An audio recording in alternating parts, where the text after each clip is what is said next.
It's a new tournament, it's a new beginning for all new trainers around the globe, but this time, welcome to Pokémon UNITE Championship Series India Qualifiers. This is going to be the day number 2 for sure. We had plenty amount of matches lined up previously, which was done offline, but today you will be seeing a great run of matches of a lot of teams. Top 8 teams made it to this far, and joining alongside me on the desk will be my big man, Raider. So how are you going? Well, I'm filled with excitement, to be honest. To say the least, the competition is going to be absolutely on par. And yeah, as you rightly said, today is the day when we will get to know who is the best team from Indian subcontinent and who is going to represent themselves in the finale of WCS 2024. There are so many questions, so many speculations, but NeKRoz, I guess this is the day where all the questions will be answered. Yeah, for sure. I mean, when you just look back to the previous season of WCS 2023, it was SATL. They had a good run previously. Before that, they went down to Japan. They played and they almost won it. I would say not won it, but they could have been the winners if they would have defeated Luminosity. But that was a different scenario. This time, it's a new season. It's a new year, I would say. And a lot of new teams, but a lot of old faces that we will be seeing in some new team names. That's for sure. A lot of previous trainers, experienced ones alongside the new ones. I am really anticipating for a heavy contest. That's the best part for every WCS, to be honest. Every new season, every new year, we get to see some old talents which have got that experience and some new talents who are bringing in themselves as the prodigies. They're trying to perform, they're trying to bring in the X factor for the team, developing some new strategies, and all of that is obviously going to be filled with a lot of action.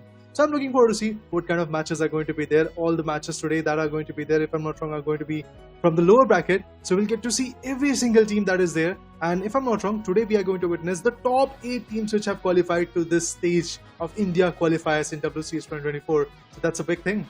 Yeah, for sure. The single elimination brackets were really interesting. We were seeing it, I and Lucifer, we are also seeing it. But talking about it later, now we can focus on the teams, the slots that there is for WCS 2024. From Brazil, there will be 2 teams. From Europe, we will be getting 3 teams. From Latin America North, there will be 3 teams. From Latin America South, there will be 2 teams as well.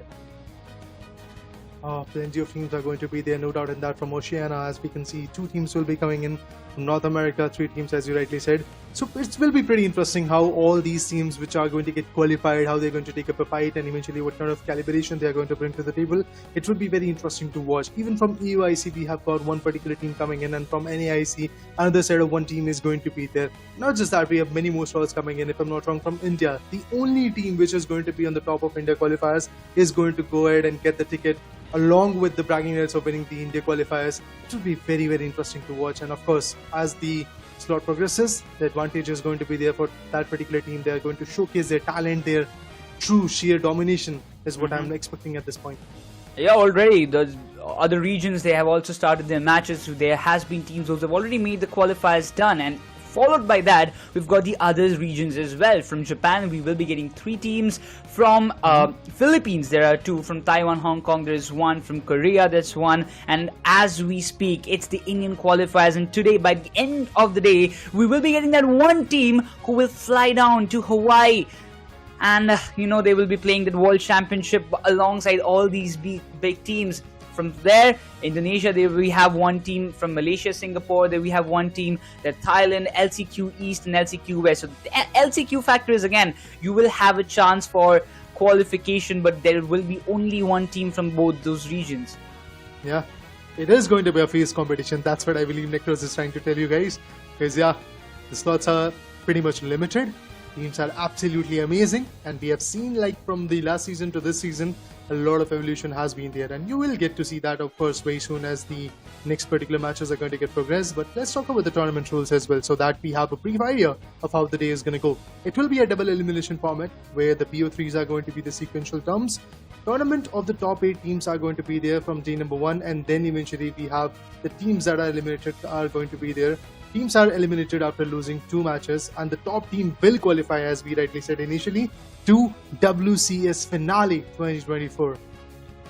Yeah, for sure. The top team, you need to be the winner. And in that contention, there are a lot of teams, total of 8 teams. Still, not a single team has been eliminated from the double bracket elimination for now. But talking about the game rules, the match time, as we all know, it's going to be 10 minutes. And it is a 5-5 custom battle. The stadium will be Thea Sky Ruins as usual. But there won't be any restrictions on held item and no level limit. But the restrictions will be on the X license and the newest addition to the game, that is Phalanx.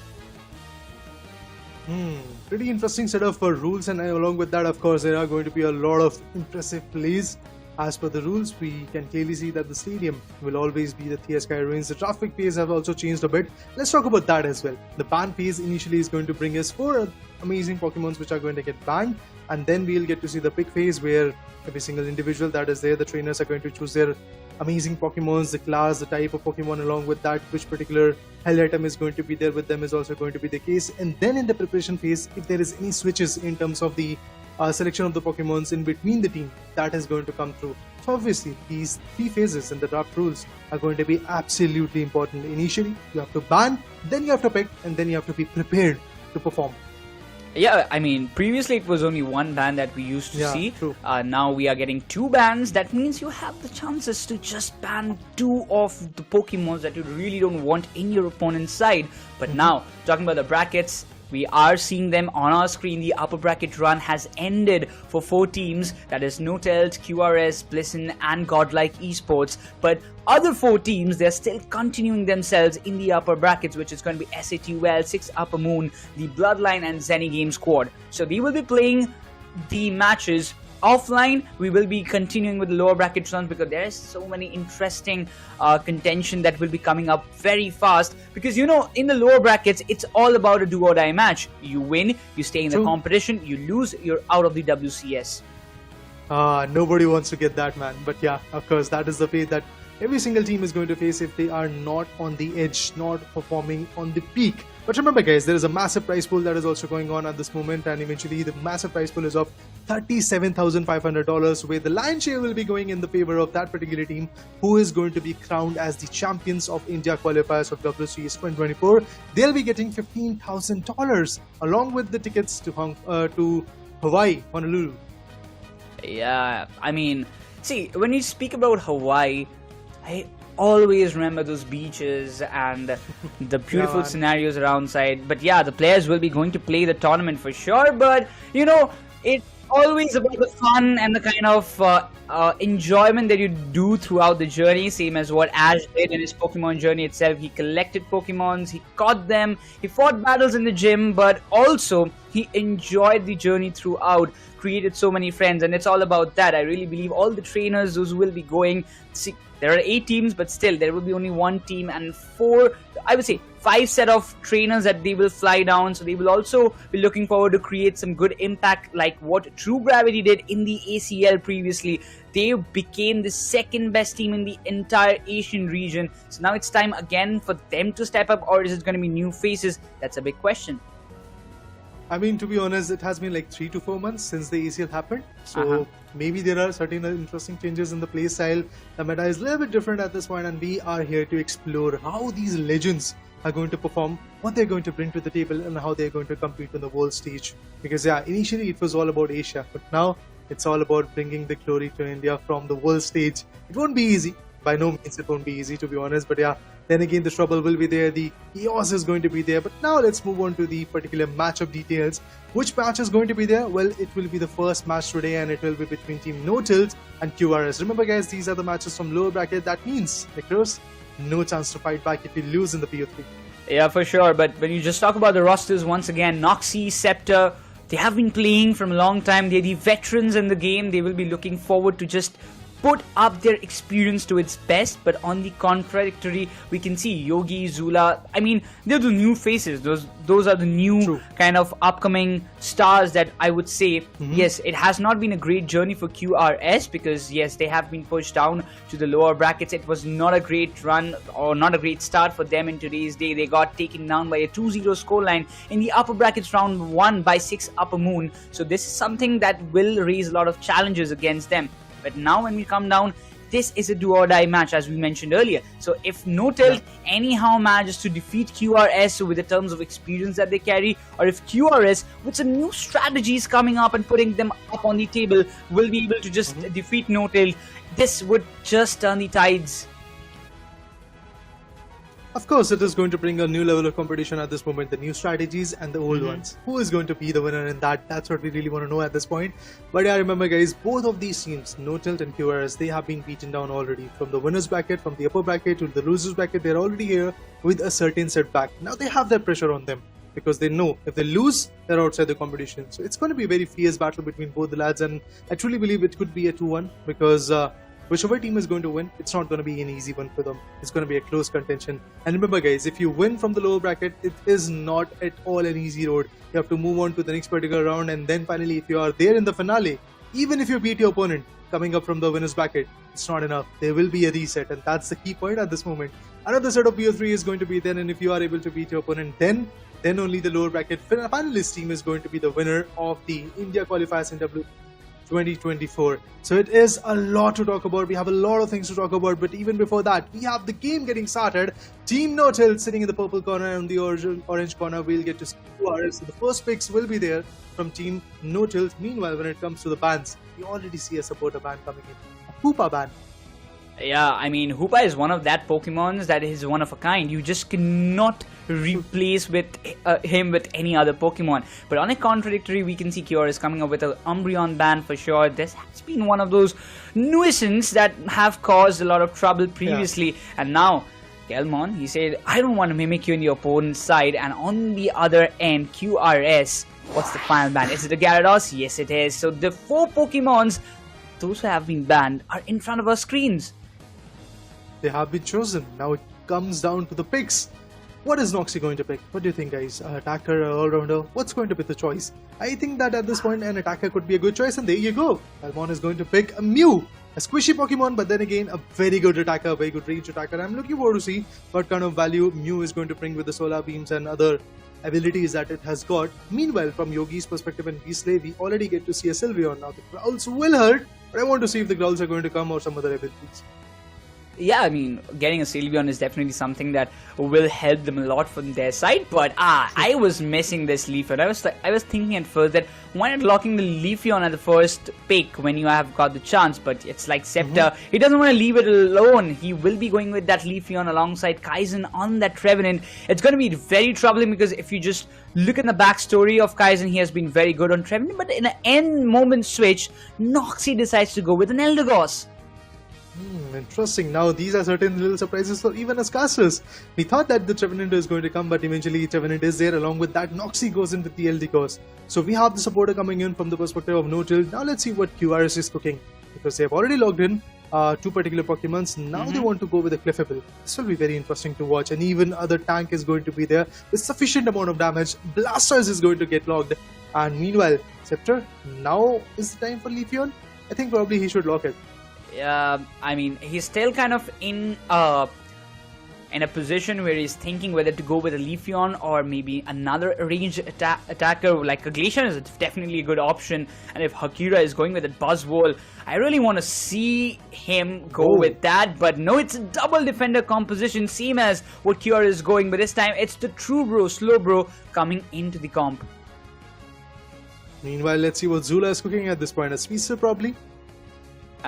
Maybe that's the case. Let's wait and watch, because can't really say which particular Pokemon is going to get logged in. Maybe an all-rounder. Okay, it is going to be a Blaziken coming in from the perspective of QRS as their final Pokemon, as their final pick. Now it's the time for final preparation. Any switches between them? And we can already see a lot of switches being delivered. Kalmon goes in for the Glaceon. Meanwhile, Scepter is going to play with the Mew. I would love to see what kind of value is going to be there. Kaizen switches to the Slowbro, and on the other corner, Kira goes for the Trevenant. Yeah, I mean, looking at the comps, it looks really, really cool. I mean, the Blastoise will be there alongside. You've got the Crustle with that X's. He's playing for Rock Tomb or something like that. It's gonna be like really hefty amount of damage, as well as he can tank. Being on the Crustle, he has got a good amount of HP as well. On the other end, yes, there is Slowbro, there is Trevenant, who will be able to do the same on the contradictory. But overall, Kalmon and Scepter, two long-range attackers coming into the question. The Glaceon as well as the Mew will be able to give a lot more damage compared to what Sylveon might be doing, but that AoE healing again on Cliffable is a very big plus factor for Team QRS. Definitely it is going to be a very good value, but now the choices have been made. The selections are done, the bans are pretty much done, final preparation stage is over. Now the question arises, what will happen in the next 10 minutes? Who is going to take that lead? Who is going to get the advantage? And with that, we begin the first match, the first round of this particular first match as well. And it's the lower bracket round number 1, match number 1. We begin with it. In the purple corner, we can clearly see these farmings are going to get started very soon. The level evolution, the level advantage is going to be crystal clear in about 5 minutes or 6 minutes. So let's wait and watch for that. Yeah, already we can see Trevenant really looking forward. I don't know whether he was playing on the stack build and he's looking forward to get the stacks done on an early note. Followed by that, when you just see he's being denied. Not lawless score. The Trevenant, he's losing the SP, but finally he dumps the first stack and will be looking forward to go for an exit. He's got the XP on him. It's a good one. It's a good opportunity for them to just fall back from this position. Followed by that, even Slowbro is creating hindrances for the tiny Crustle and the early note, and Scepter is giving all the amount of support that he can. Well, Noted have already started to dumping some good goals, and eventually the Eos energies are getting collected. We can clearly see that the level advantage could come very soon, but on the other corner, in the bottom lane, we'll get to see a beautiful dump of 9 goals as well. The KO is also coming in. Some initial KOs, some initial damages are being delivered, but it's just not enough at this point. Obviously, main goal at this moment is going to be of evolution, and Mew finds another KO on the Cramorant. He was able to get a Crustle KO. It's not enough. Zula falling back, trying to go for the Citrus Berry so that he is back with the right HP. Won't be easy for him. Meanwhile, on the top lane, there is a complete condition going on, but Trevenant is there, absorbing all the damages. Alternate Raw Blues also goes in the favor of Orange Team. Team QRS still having the upper hand. Oh, look at the Trevenant. It seems like he's waiting for the opportunity to go for some more stacks, but the Cumbusken is just trying to exit as fast as possible. And from the very start, it seems like Notel has got one intention, that to pressurize Team QRS as much as possible. So that under pressure, they might be kind of facing some impact or maybe some pressure, so that they might kind of underperform or something like that. I really believe they might have got some more strategies into it, but for now, a Trevenant holding alone the entire top lane, it's going to be really difficult for them sometimes. Yeah, pretty much. I mean, the first particular moment when Trevenant was trying to hold off the top lane, he was trying his level best, but currently you can clearly see that the damage is coming in, and there we go. Eldegoss is right there trying to support Clippable, and the Venusaur combination could be working out at this moment, but they have got the Blastoise to work along with it. But now, let's just see what happens. I mean, there's a KO coming in. That's absolutely impressive. We have already got a initial KO coming in on the top lane, 22-4. There is a serious amount of difference in terms of goal as well. Now all the Pokemons are hiding in the tall grasses because they do know that the damage could be coming in very soon. Eldegoss is already trying to impact the Cumbusken. Is it enough? Let's wait and watch. Russell cornering, and Glaceon has been KO'd. That is the kind of thing I was talking about. The Exizords coming in alongside the Rock Tomb. It's going to be really difficult, as well as the Trevenant playing on the Curse and maybe the Hornleech. Yes, it is. It's going to give some hefty amount of damage. The others needs to step out. The Rock Tomb makes the damage, but Mew, he's just better at it. Even the Blaziken is barely surviving in a very low HP. A good counter attack coming up from No-Tilt against Team QRS, pushing them back to their goal zone. Every now and then, the people are trying to push in. Team No-Tilt having a very good control at the top lane at this moment, and they're trying to melt down the Regieleki. The objectives are very clear in their mind. Blastoise, along with the Trolls, are going to come. Blastoise seals away the Regieleki, and with that, the complete pressure is on No-Tilt at this moment. Let's just see who is going to take that lead away. But there's a KO coming in. Slowbro finds a KO on the other tank. Meanwhile, the Optum could be coming in order to corner very soon. Trussell, not a lot of HP for him. But the goal zone is pretty much opened up. Nobody is really moving in to get the goals dumped. So the advantage of Regieleki that could have been there did not even came through. Cliffable gets KO'd by the Trevenant, and Mew rotates back to the bottom lane. But oh, look at this Blaziken coming right over here, trying to farm, trying to get the AS energies right in his favor. It's damaged by the Solar Beam. Not enough to completely move forward. Rapid Spins are going to be there to evade from the equation. Trevenant still holding the top lane, and he's doing a very good job at it. They're not allowing Mew to just even come close to the objective. That's a really plus point for Team QRS, to not let anybody come in and even have a chance for a secure. That's a really good kind of strategy that they are going forward with. And you can see the scores coming up one after another. There is nothing that Team NoTelt can do right now. But yes, they were looking forward to just increase their level and kind of make a level difference for themselves. But now it's not working because QRS, they've kind of equalized this. And Scepter, he's been completely read very well by Team QRS. The idea is pretty much clear. They know what they're trying to do, and at this point, whichever the effort is, like NoTelt is trying to guard the top lane, they are getting like complete obstruction in that as well. Trevenant trying to fall back. Eldigos trying to evade the whole scenario. It feels like that there will be multiple KOs coming in the bottom lane. Sylveon was able to dump another set of 30 good goals. That's a huge raid coming in. Of course, NoTelt is feeling the pressure, but where are the KOs? I feel like the level advantage could be coming in very soon, but there is not a lot of level advantage at this moment. Both the teams are like somewhere around 9 to 10 levels of evolution, which is good. Unites are being farmed at this point as well so that they can use it at the right moment. Trevenant trying to push back from the back. Rockmoon comes in. Aishan is stunned once again, could have been cornered. That's not the case. Trevenant goes in for the Unite. Oh yeah, for sure. You can see the Sylveon is trying so well and he barely survives thanks to Cliffable, but Crustle deals the damage of Muse, Electro Ball, and finally he goes down. The Rapid Spin and the Hydro Pump is actually working pretty well, but they will be again looking forward to melt down this Regieleki with a hefty amount of damage. Glaceon steps up, finally gets 1 KO. But Regieleki, this secure needs to be done. Trevenant wants to make sure that it doesn't fall in the hands of QRS. But Sylveon is just too better. He gets the secure and also pushes the players of NoTelt back to square one. QRS nullifying every single strategy that is coming in from the other lads of NoTelt. And that's one way to do it. Crystal finds another KO on the tank. The top lane goal zone is already being destroyed. Now this is not a very good scenario for NoTelt. Of course, they are lacking at this point, but we are left with 3.5 minutes more. And the legendary boss Pokemon Rayquaza will be coming in after 1.5 minutes. So maybe something will change in that particular scenario. If they are able to get the Rayquaza advantage, maybe things will change. But currently, it does feel like that every single advantage, every single objective Pokemon that they're trying to take is just getting out of their hands. Let's see if there is a possibility of this Regirock going in their favor. No, not at all. It's a Crustle who is going to take the advantage away.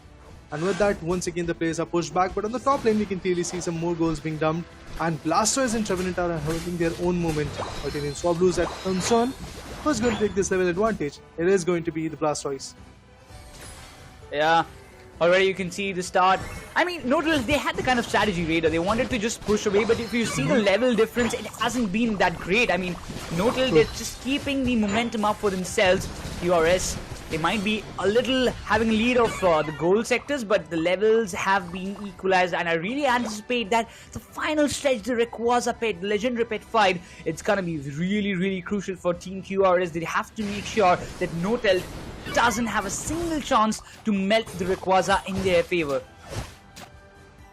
True, it's pretty much possible because we can clearly see all the players are trying to now farm the Air's energies, get the Unites back in the scene, and then they can fight back. A valiant effort could be there from their corner. All the individuals are already in the bottom lane. Meanwhile, Blastoise is trying to completely safeguard the top lane goal zone.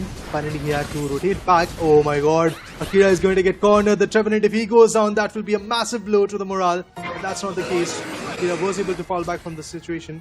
Now in the legendary pit, get to see some beautiful chaos being through. Rayquaza is already there. Final stretch time is here. 1.5 minutes is what we have where the game can change. Solar Beam coming in, Crustle absorbing all the damage being by Cliffable, just supporting there with the Moon Knight. Is it enough, guys? What do you think? Oh, Raider, this is bad. The Crustle being completely discharged. He might be getting the healing thanks to Cliffable, but still, the Hyper Voice is giving a hefty amount of damage. Phantom Force being committed. Lots of Unite coming in the question. Sylveon finds the slow bro down. That's the first KO going down for Team NoTelt, but look at Sylveon barely surviving, falling back from that situation and playing as a team, Team QRS. They are definitely looking forward to grab this opportunity, but they're not letting anybody come near to the tier 1 goal zone. But look at the damage. The Solar Beam still affecting so much, but they're unable to find any KO on Team QRS. The support that is there from the lads of Team QRS is absolutely amazing. But this time, Cliffable could be at question. Oh no, he evades. Falls back again. Nobody hiding on the bottom ridge. At this point, they're trying to fight back. Let's see what happens up next. Is it possible to get Yogi down? Because if Crustle goes down, then things might change in the favor of Team NoTelt. Other than that, it does feel like that Team QRS has got a very good idea of what they're trying to do. Slowbro is now at question. Blaziken is trying to put him down. Let's see if the Fire Fist is going to work out. Russell finds another KO. It's the LD Gods this time. Not just that, we have the Glaceon getting KO'd as well. Multiple KOs. Blastoise takes down Slowbro as well, but Trevenant finds Crustle. It's a very big opportunity for the lads of Team QRS to go in and get some more goals. But look at this, Mew. He was trying to go for a good goal. Oh yeah, they know it. They can go for the score, but Mew, he will be just looking forward to maybe divert Cliffable as much as possible. There's nobody to score. It's just them defending their own goal zones, and that's it. There is nothing more to be done. Team QRS, they win the first match of this BO3 series, putting No Tilt in a very questionable spot. It really was a close one, to be honest, should I say. From the start till the end, we got to see a complete contention from both these particular teams. But yeah, when it comes to taking the advantage of all the objectives, be the Regirogs, the Regielekis, it was every now and then Team QRS. But they were unable to really convert it, because then they should have followed up with a lot of KOs, and also the complete goal destruction could have come, a lot of dumps of goals could have come into the picture, but that was not the case. Team Notel was able to fight back, but in all of that chaos, they already lost a very big advantage, and that was their top lane goal zone. It was destroyed. 119 goals were dumped from the lads of Team QRS, and they did a great job at it. Beastly, the Sylveon, with total 39 years energies being dumped, and along with that 3 KOs and 4 assists, definitely is the victorious one from the particular perspective of Team QRS. On the hindsight, when it comes to No Tilt, I think the value of that Mew was there, but in terms of KOs, in terms of assists, not in terms of the goals being dumped. I mean, I just want to say one thing, that this Cliffable worked like a blessing in disguise for Team QRS. Every time you saw their players getting dropped down to almost pixel HP, it was that one guy, one trick coming into the question, stepping up, tanking the damage, healing the other teammates, and keeping themselves alive in the final stage. Look at Scepter, 81,000 damage he did, but still the team of No Tilt were unable to find a single KO that could have just turned the tides in their favor. That was really unfortunate for them, but I really believe the kind of strategy or the kind of planning that No Tilt had for this match was completely drenched out by Team QRS. Interesting play styles. Now let's look at the graphs as well. Moving forward, we can clearly see that from the get-go, from the start, it was Team QRS getting all the Regielekis, all the Regirogs in their favor, and also when it comes to the final stretch, we got to see like there was a contention, a minute contention for the Rayquaza, but then again there were loads of KOs coming in. And on the hindsight, when it comes to Team QRS, the multiple goals that they were able to get was initially in the first 6 minutes, but after that 4 minutes were basically a defensive perimeter being set by the players of Team QRS, and they knew that they had to hold off this lead in the favor that they had. And it's not a very big lead, as we can clearly see. It's a lead of like somewhere around 40-45 points, but they managed to hold it away in their favor. That was the best part for me, to be honest. Yeah, I mean, they were looking pretty good at first. They were holding it, and they just kind of had that intention that, you know, we have got the scores. It's not like we have a good lead for ourselves as well, so now we can just focus on just defending the Rayquaza, and we don't need to melt it. But for sure, the way they stepped up from the start, it was seeming like, you know, that Team No Tilt had no intentions of getting the scores of maybe fighting for the objectives. They did try for the Regieleki, but both the times they were unable because of Sylveon. He got the last minute still. The top lane Regieleki, definitely that's what you are talking about. The growl that was there in order to steal the Regieleki was absolutely amazing. Like, they had the total control, and then all of a sudden what happens, the growl comes in and the Regieleki was gone. Even in the bottom lane, whenever like Slowbro was trying to contain, look at this. This was the moment when Sylveon was able to take the Regieleki away, and after that the goal zone was opened up. I have just one complaint from Team QRS, and that is they were able to get all those Regielekis, rocks in their favor in the bottom lane as well, but they were not able to really convert that advantage in their favor in terms of the KOs, in terms of the energies, in terms of the goal zones being destroyed. That was not really the case, but yeah, the legendary pit. This is something which happened absolutely amazing. Like the Cliffable getting KO'd, Cliffable trying to evade. Maybe now in the win, these lads were like very composed, very strategic that they wanted to come up with. Even in the bottom lane, we got to see Cliffable pushing back to his own goal zone in the bottom lane, and eventually Mew trying to safeguard his own safe goal zone. They both had like somewhere around 80 to 100 EOS energies when it comes to the final stretch time period, but they both were unable to dump it, as they knew that there was a defensive perimeter that was set. So unfortunately, even when the idea was there for Team No Tilt, they were unable to like really enact on it, and that's exactly how they were able to lose the first particular round. But remember guys, it's a BO3. The journey is still there. yeah, there is a minute setback for them, and currently the pressure will be immense because they know that if they lose one more round, just one more round, they will be out of the equation.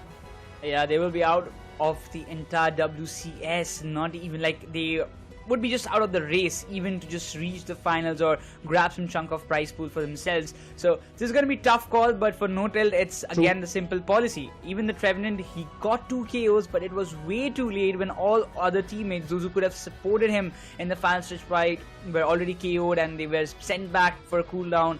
That was not the ideal time to just step up and find those KOs, and it did not add any value to the side of NoTilt. But next time, next round, they have to make sure, if even they have the same kind of composition for themselves in the next round as well, they will be looking forward. They have to look forward to just get the early game control in their favor, because in this match it was quite evident. QRS, they got the early game control for themselves, and from start, as you mentioned earlier, they fought for the objectives. They got all the Regis as whatever they wanted, but still they did not opt for any aggressive push, maybe by 2 to 3 players or not. Like, they always went for a team fight. They always pushed the limits of no limits, and they kind of thrashed them all the lanes, both the lanes, like maybe top, let be bottom as well. Definitely, the close contention was there, but there were some moments where everything went haywire for the specific team of NoTilt. Well, they were trying to absolutely contain the whole particular fight in their favor, specifically talking about the top lane. We got to see a lot of moments when they were trying to take the objectives in their favor. We got to see a lot of moments when they were trying to push and completely stack up the top lane so that they can destroy the top lane gold zone or get some chaos energies dump into that particular perspective. That was not really helping, because every now and then the Rock Room was trying to corner his opponent, and after that, of course, Sylveon was pitching into the whole scenario, and that's exactly how things started to topple down. But now let's talk about the team profile as well. From NoTilt, when we asked them how was your team formed, they said after trying in many other teams, we ended up making our own team for WCS a month ago. So it's a very, very new team, a very fresh, pace-filled team, to be honest. Yeah, the lads, the individual players, they have got their experience, but then again, when it comes to a team scenario, the synergy, it's a new one. And that's exactly why I thought, like, we can clearly see that lack of synergy, that lack of coordination is kind of very visible, very evident.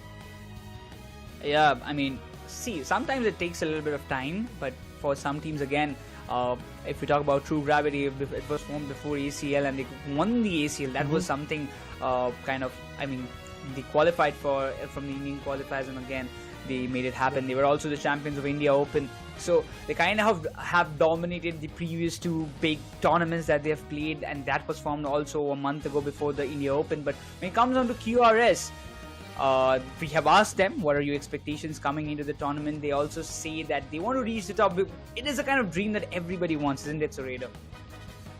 Definitely. Everybody wants to be the best team in the world. Everybody wants to reach on the top 1% area. But then again, it won't be an easy way. Although Team QRS have already made a sufficient impact in their journey, as they have backed out the first round of their BO3 in the lower bracket. Of course, they're very, very, very contested, should I say?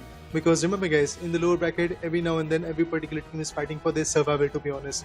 If they win, they fight back for another particular match. If they don't, well, the experience is something that they're going to get. The learning curve is going to be there, but they will be outside the competition of WCS 2024 India Qualifiers.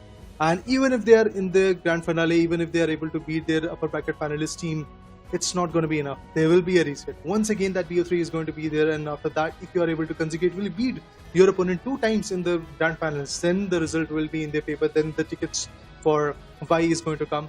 Then the bragging rights of winning the Indian qualifier for WCS 2024 is going to be there. So a lot of stuff has to happen, even for Team QRS or even Team NoTilt, if they are able to bag out the reverse sweep very soon, which is going to be there. So I'm looking forward to see if that is going to be the case, or Team QRS is going to have their run of a 2-0. Yeah, I mean, if you talk about the reset, it happened in the previous season itself. WCS 2023, Satl, they had a great run from the lower brackets, and again defeating Skyesports. They got the slot for themselves in Japan. They went there to the home of Pokemon that we say. They played there. They almost had a good close call with Luminosity once again, as we mentioned earlier. But now it's again a new team. But the twist is Satl. They are also having that same roster. They are also in this WCS. They are playing in the upper brackets for sure. They are in the race, and we might be meeting them very soon. Maybe in the grand finals directly. They want to make their entry. Maybe that's the case. Well, currently they have got the 2-0 undefeated, uncontested type of run in the upper bracket, but maybe very soon we might actually get to see him in the lower bracket if they kind of lose the first particular matchup that they're going to have in the next few stages, or even if they have that uncontested, undefeated run, we are for sure going to witness the grand final today. It might be that equation where we'll get to see Team SATL, but we are pretty excited. I mean, they are the legends, past legends, but we want to see if they are the current reigning defending team as well or not in this India Qualifiers of WCS2024. That's what we are here and eager for. But now the question arises, what will happen in this next round, the round number 2 of match number 1 today, where in the lower bracket we have NoTilt and Team QRS. Both of them currently are fighting for the glory. Both of them are fighting for their next chance to fight back in the round 2 of lower bracket. But of course, one team is going to go down. And from that particular perspective, I can see that Team NoTilt is going to have some serious pressure on their shoulders as they have already lost the first round. Now it all trickles down to the one question, NeKRoz.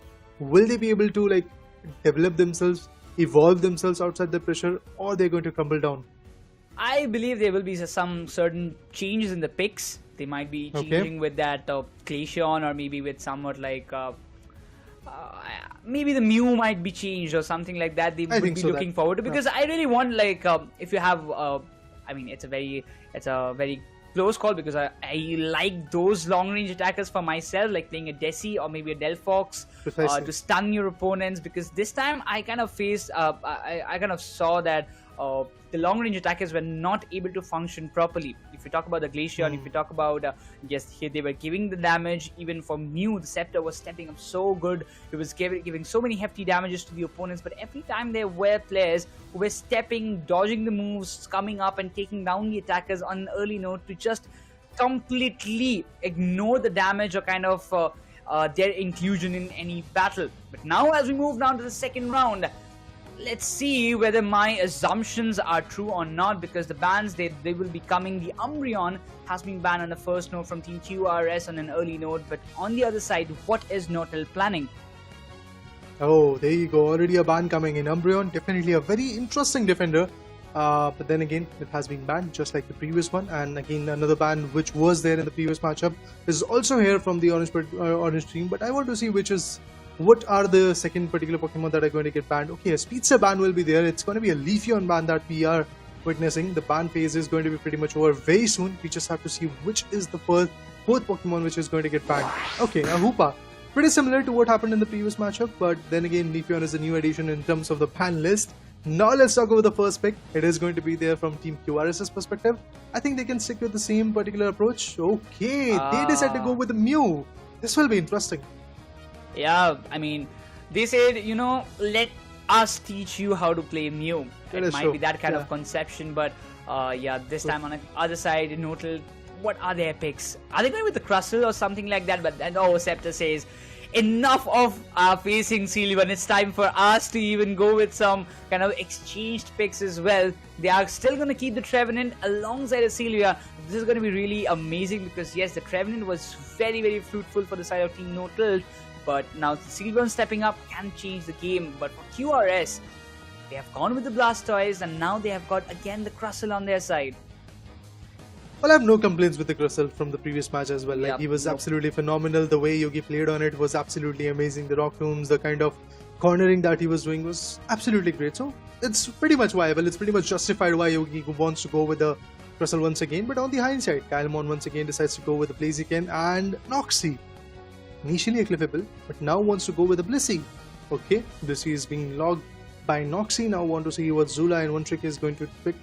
Yeah, we were able to get some speedster approaches also initially in the first round, the draft phase when it was there. In the pick phase, we got to see people who were choosing the Leafeon as well, but then they switched to Blaziken, then they switched to another particular Pokemon.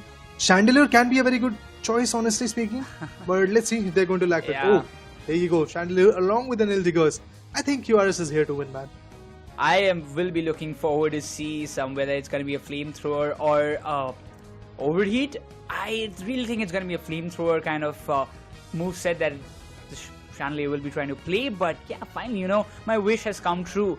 I am seeing my Delphox in the composition of Team NoTilt. I really want to see whether it's going to be that kind of impactful, because Scepter has been good on the long range attackers. Also, he's been good on all-rounders, and Scepter this time decides to play on the Blaziken and changes and swaps it with Kylemon to let him play on the Delphox. And you know what? Previously, Kyle was very good playing on the Delphox, which when it was introduced on an early note, from that time I'm seeing this guy, and when he steps up with the Delphox, this is going to cause a lot of trouble. That Fire Spin, the Fire Blast definitely will create so many hindrances, specifically for like the defenders, like maybe the Blastoise I can say. But if Solar Beam and the Flamethrower comes into the same question and it comes in handy, then Team QRS might be just closing this BO3 series in this round itself. And I think Team Neutral are finally showing their main cards. As you rightly said, Kylemon playing on the Delphox, he's now going to bring in his OG Pokemon that he usually loves to play, and I think that he means business at this point. He obviously has to, because if they lose, they're outside the competition. We have said this a number of times, because now the seriousness of this particular competition is way too high. This is the last round, the last final 10 minutes that they have. Either they can write a new storyline to fight back for another set of 10 minutes, or they can just go out of the equation. That's what we really want to know. But from the purple corner, as I rightly said, Team QRS is going to already move in. Chandelier is there, so Lampent is trying to go ahead and get the level buff as fast as possible.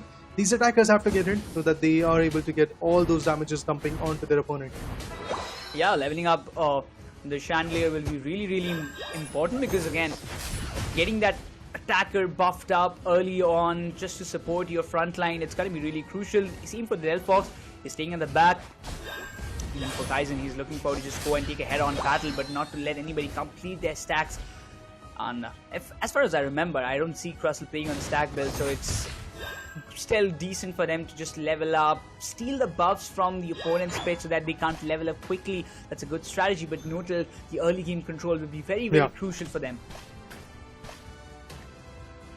Definitely, the top lane contestment is going to be there, and we can clearly see that there is a beautiful contestment going in. Although there is no sense of goal coming in from both the particular perspective, they're trying to go for the level evolution. You can clearly see that they're trying to farm a lot of wild Pokemons.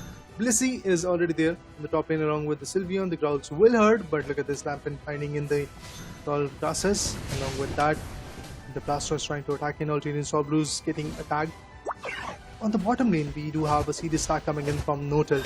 They're making sure that they put a lot of pressure onto their opponent, but the Citrus Berry has been collected, and the first goal of 12 amazing Chaos Energies have been already dumped. There goes on instead of 13, and with that, more 15 goals are going to come. So yeah, in the bottom lane, Team Notel are actually having a great control, but now there might be some chaos.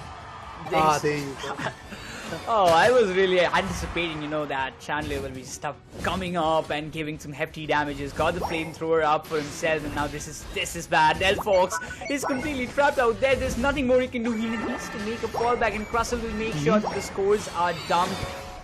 Just swing on more goals to just destroy this tier 1 for Team Notel. And again, the scores have been kind of equalized in both the ends. It doesn't matter in that case, but that experience buff that they're getting. Look at the Chandelier already on level 7. That will be causing a lot of damage and impact on Team Notel. The pressure is going to be there, that's for sure. I mean, you talked about the level difference. We can now clearly see that Chandler is already at level 8. Blaziken on the other corner as an all-rounder is also trying to evolve up as fast as possible, and he's now trying to stack up onto the top lane, and the stack is kind of working. You clearly see the Blastoise getting pushed back a bit. Chandelier and the other Pokemons have already rotated, and this time Blissey might be at contention. Growls are once again going to make sure that the players are going to be set back a bit. Now, once again, Alternate Swablu's gets cornered away by the Blaziken. They get all those advantages that they really wanted to have, but Blaziken is going to get killed, that's for sure. Chandelier is doing a great job. I mean, he's being absolutely valuable at this point. The KOs that are coming in, the kind of damage, the kind of draining that he's doing in terms of HP is absolutely amazing. Other than that, even in the mid pits, legendary pits, we'll get to see the contained 51 to 51, not a lot of leads, but there you go, once again corners the Trevenant. Rock Tomb, a very efficient ability. I mean, they will be annoyed. Notel, if I was in their team, I was like, oh man, this Crustle is definitely kind of annoying me and tilting me for sure. But at this moment, the QRS, they're quite determined with what their aim is to secure the objectives. That's what they did in the previous match. But Notel, this time making no mistakes, pushing the Regieleki to the tier 1 goal zone in the upper in the top lane of Team QRS. But now this time the Regirock, it will fall in the hands of Team QRS. There is no doubt in that, but Trevin is fighting as much as possible, but this time I really don't think he will be able to escape. Oh, there you go. Once again, Trevenant goes down. Multiple KOs coming in already. Let's see what is the fate lying for the Blaziken. Again, some initial beautiful damages are going to be there. And Chandler wanted to dump his set of 40, but there comes the fireworks. Delphox definitely evades from getting destroyed in terms of the gold zones. Alternate Swap Blues once again at the contentions. Lockdown being there. This time I thought that maybe a Blissey KO could be coming in along with a Delphox as well. But the players were able to push back. There comes a fire spin, and eventually Mew is going to get caught in it. For sure, this is just the beginning, and you can see Yogi is just trying to guard the front lines, but Hakira this time on the Sylveon, again he needs to step up and kind of level up as quickly as possible. He's on level 9. If he gets on level 10, this can be a little problematic for Team QRS, but that's what Sylveon was brought in for. The Blastoise is still there. Look at the damage on Blaziken, it's so heavy. The Chandelier needs to go down in order for Notel to win this match, or maybe just get some good control, but this is an opportunity. Trevenant finds one on Chandelier, and instantly you can see the Exizor stepping up, giving some hefty amount of damage, but Trevenant just makes sure that there is no interruption for the scores to come. Pushing back the opponents, and eventually we can clearly see right back in the flux zone. NeKRoz was trying to struggle to get those citrus berries, and obviously the stuns were coming in at the right moment. Fire Spin once again is there in the tree grasses. Mew could be getting KO'd very soon. But there comes the ultimate as well. Let's just see how they're going to survive at this point. Yogi gets stuck in it. I think Russell is not like that effective in this particular matchup. We can clearly see every time and then Russell is just getting nullified, and Delphox and Blissey combination is just working out. Growls on the top lane. The Sylveon combination is absolutely amazing. Now they are trying to go for the objectives, and we can clearly see that there is a massive lead between Team QRS and No Delta as well. In terms of even the gold zones being destroyed, Team QRS have already lost 2. Raider is going to be there, and the Blaziken moves in. Regi is being contested completely by QRS. They're not letting any room. They're not interested on the Regiliki because they know the kind of importance of Regis for themselves. Instantly resets themselves to go and defend the top tier 2 for their side, but Blaziken trying to push the Regiliki as much as possible, but now the fallback decision has been made. But Chandelier, we will not just let them slip away that easily, but Delphox, he's looking forward to just strap him out. This is a big opportunity, but a big 40 getting dumped up from Trevenant is for sure will make a lot of impact, but Sylveon is still opting for that one opportunity he can get to just push this Regiliki as much as possible, but that's not gonna be the case. But Mew, he also comes up with some sneaky scores. Alright, finally on the top lane we get to see Mew going in for a set of 32. He's trying to push back a bit because obviously he's going to get contested with Sylveon and Blissey combination that is there. Delphox is now trying to root in along with another set of Pokemon that would be Trevenant if I'm not wrong, for the bottom lane second goal zone. They might be able to get it done, but as we can see, Chandelier is already rotating. Along with that, even the Crystal is right here. Crystal gets stuck into the fire spin. This won't be easy. The tank is trying to evade.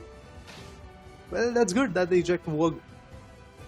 Yeah, I mean, if he would have trapped out in that fire spin, it would have been dangerous for the Crustle. I mean, it would have taken him a longer period of time for Team Notel to just get that man down, but for sure, that would have costed some time for themselves, though this time Notel, they have a little bit of lead for themselves in terms of scoreline, but a lot of scores that has to be dumped.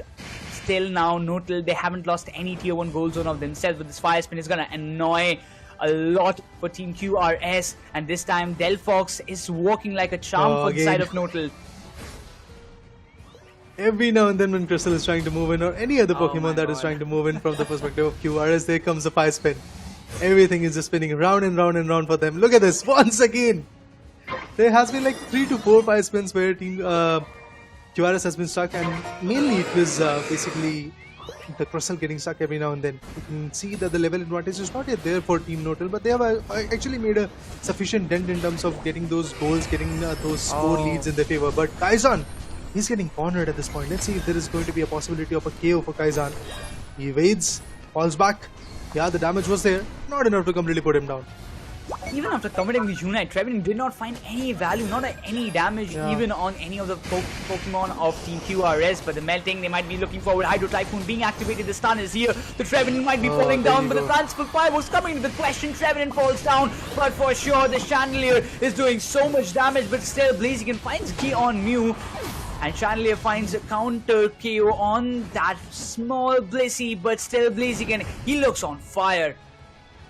Blaziken definitely was able to get a big upper hand in it. Now Chandelier wants to contest, but let's see if he's going to get it. Quasar is also getting contested. I mean, they're trying to every now and then melt it away. Won't be easy when you have your opponents right there sitting in front of you and trying to put you down. Growls, yeah, they are containing them. But the spin is just definitely going to be on par. Blaziken, let's see what's going to do. Indeed, he is going to put down the Blastoise. Delivers a good value. Not just that, even Chandelier has been cornered and KO'd. Oh, even the Delphox goes down. This is a victory coming in for No Tilt. It does feel like that. They know it. They know it. They don't need to defend it. But that 50, that 100 dump coming up from Blaziken might just turn the tides. Even Delphox defending the Rayquaza to its best. Mew is completely helpless while Kaizen, he deals with a lot of damage, instantly goes for a reset, but the 100 is dumped and we are going for the decider. There is no doubt for that. Team QRS, they tried very hard, but that Delphox is definitely something that they will be looking forward to ban in the next round. I mean, as soon as Kyle switched onto the Delphox, we were like, yeah, there is something different going to come that is going to be there in this particular matchup. And not just that, even I'm going to appreciate the Blaziken as well. A lot of value from its corner, and Chandelier on the other perspective for Team QRS, it has been very, very valuable. But I feel the Mew should have been replaced by some other Pokemons, like Decidueye could have come, Inteleon could be there with the Pulsing Snapshot combination. It could have worked a bit more. But then again, Mew, as we can see, dumped 59 years energy, just one KO. We can clearly see where the lacking was there. Yeah, the kind of damage he was doing was really amazing. When once we go on to the battle later, but sure. 5 KOs on Scepter, that Blaziken pick did work like charms, even with the Delphox having 4 KOs for himself, 55,000, 59,000 for Kael'Mon, but the damage that Beast did was 58, followed by Chandelier with 59k as well. I mean, both the long-range attackers did their job brilliantly, but what lacked for Team QRS is that one all-rounder that they could have picked in the place of Blastoise. I really feel deep down in my heart that if it was kind of maybe a Scizor, maybe something else like an all-rounder who can give some hefty amount of damage to the opponents, this match could have been won by Team QRS. Now the only advantage that Team QRS had initially after winning the first round is already done and dusted, because at this point it's basically more or less like a BO1. If Team QRS wins the next particular round or Notel wins a particular round, whoever is going to win it, they are going to move in for the next particular stage of lower bracket. But yeah, man, it is going to be a well-fought contested round. But moving forward, talking about this current round, you can clearly see the kind of abilities, the kind of demonstration of the aggression that was there from both the particular perspective was absolutely amazing. This time, we can see that Team QRS was able to get some Regirox and Regice in their favor, but every now and then, if you talk about the Regieleki and also the KOs, also the Cold Destruction, it was coming in from No Tilt. Yeah. Notel, this time they didn't make any mistakes. I mean, at the first it was seeming like, they might not have the early game control after QRS stepped out with some equalizing scores, but slowly and gradually after securing both Regielekis, they were quite determined. Yes, now this is a chance for us to score some more and more goals, and they just did that job brilliantly. And I would say that I appreciated it very much. Even for, I would say, the Blaziken, he got the stacks done. He got 3 stacks, and in the end with the 100 score, he just turned the tides completely in a one-sided way. But quickly having a recap of this round number 2 of this BO3 series. From the start, the KOs were coming up from Zula as soon as he just completed farming from the entire mid lane. Pretty phenomenal play coming in the mid lane as well. On the top lane, we got to see a lot of Regieleki seals being there from the Delphox and from the other Pokemons as well, like even the Growls were there. Every now and then from the top lane, we got to see Sylveon holding it off very well. Meanwhile, Delphox containing the whole bottom lane and trying to take some good fights. Along with that, the all-rounder Blaziken also working out phenomenally. So I would like to say at this point that every card, every particular Pokemon of Team No-Till really worked out the way it was meant to be. Yeah, there were some minute misses as well, as you rightly talked about the Trevenant Unite being missed. Nothing of value came through that, but Fanciful Fireworks was absolutely amazing, and through that, a lot of damage was there from the players of Team QRS, and that's exactly where they lost a lot of control. And then finally, Blaziken took 3 KOs. It was the Eldegoss and Chandelure combination that he took apart. Look at this. Initially, he was able to corner the Mew, and then after that, we got to see the Chandelure getting KO'd, and then the clippable, not the clippable, but the Eldegoss was also KO'd. So a lot of KOs came through in the upper part of that particular legendary pit. So it was pretty interesting the way Blaziken worked out in the last particular round. But I would like to say that the turning point for me, specifically in the legendary pit, was basically that Fanciful Firework, because that's exactly where the damage were done. People were drained. They were like kind of in chaos, moving everywhere, and that's exactly how, like, bit by bit, Blaziken, the other particular Pokemons also picked apart Chandelure. The other Pokemons like Mew were taken down. Yeah, I mean, that kind of unites being committed one after another was really something that nobody expected. At least I really thought that after that Phantom Forest kind of not getting a lot more value, I mean, no, they will be like kind of No-Till would be looking forward to just play a little late game, maybe saving up their unites for some later stages when Team QRS might just opt for that Rayquaza meltdown. But they utilize those unites very precisely and in a very accurate timing that I could ever ask for. But Blaziken came up from the top side in the legendary pit, finally finds those crucial picks to KOs that was really necessary for them to win this fight. But they had their intentions like crystal clear for themselves. They knew we don't want to melt the Rayquaza, we don't need the Rayquaza at all, but we need to guard it as much as possible. So we're not going to start melting them down, but if the opponents like Team QRS, if they started, we will prevent them and we will stop them no matter what it takes. That's exactly what happened. We got to select Chandelure contesting Mew going in for the Rayquaza melting down scenario, and that's exactly where Blaziken pitched in. The Eldegoss was pretty much cornered, and it all toppled down, like as you rightly said, every Unite move. Initially, yes, the Phantom Forest was not that capable of taking down the particular Pokemons. Team QRS somehow dodged it away, and then after that, the Fanciful Fireworks came into the picture. Hydro Typhoon was there, and slowly but surely, they were trying to like corner out each and every particular Pokemon that was there from Team QRS's perspective, and that's exactly how Team No-Till were able to get their advantage. Well, from the start they had it by taking down the Regielekis in their favor. Yeah, the Regirock and Regirock and Regi-Ice combination was taken down in the bottom lane, but it didn't brought a lot of value for the players of Team QRS. So I think that in the next particular matchup, when it comes to the draft phase, Delphox ban could be something that is evitable. I mean, maybe they will be looking forward to pick the Delphox on the other end. Like, same thing might just happen, like what happened with the Mew and the Sylveon. But once again, I would say that those objectives did really actually work sometimes, but they were not able to just push only because No-Till were kind of determined we're going for the scores. We're not here for the contention, because I really believe that if No-Till came into the contention after they secured the Regice or the Regirock, these things could have changed. But now it's time for the decider of this very BO3 series of lower brackets, where one team will be leaving us from this WCS. Which team is it going to be? There's still a big question mark, but No-Till being on the purple side, they will be having the first pick preference for themselves, while Team QRS, they will be looking forward to ban some good Pokemons this time. But okay, No-Till says we don't want any hindrances in the terms of secure, so we are going to stop that Desi coming into the comp as well. The Decidueye is going to get banned, and after that Umbreon ban. It's pretty much obvious, like from the first match to the second, from the first round to the second round to the third round, the ban has been obvious from Team QRS's perspective. They have every now and then banned the Umbreon. Want to see what is the next ban? It is going to be a Hoopa ban coming in. So yeah, that supporter is pretty much out of the equation. From the other corner, let's see what QRS is going to ban. Gyarados, Umbreon, Hoopa and Desi. 4 of these beautiful Pokemons have been banned. I mean, Gyarados was definitely one of those, is still one of the Pokemons that you don't want to see in the opponent's comp, because that can give you some hefty amount of damage. But Scepter, he has found a lot more value on being on that Blaziken. I don't know whether it's going to lock it or not. Yes, it is. He's got the first pick preference and he's going to do it. I was kind of unsure, because last time in that draft phase as well, we got tricked.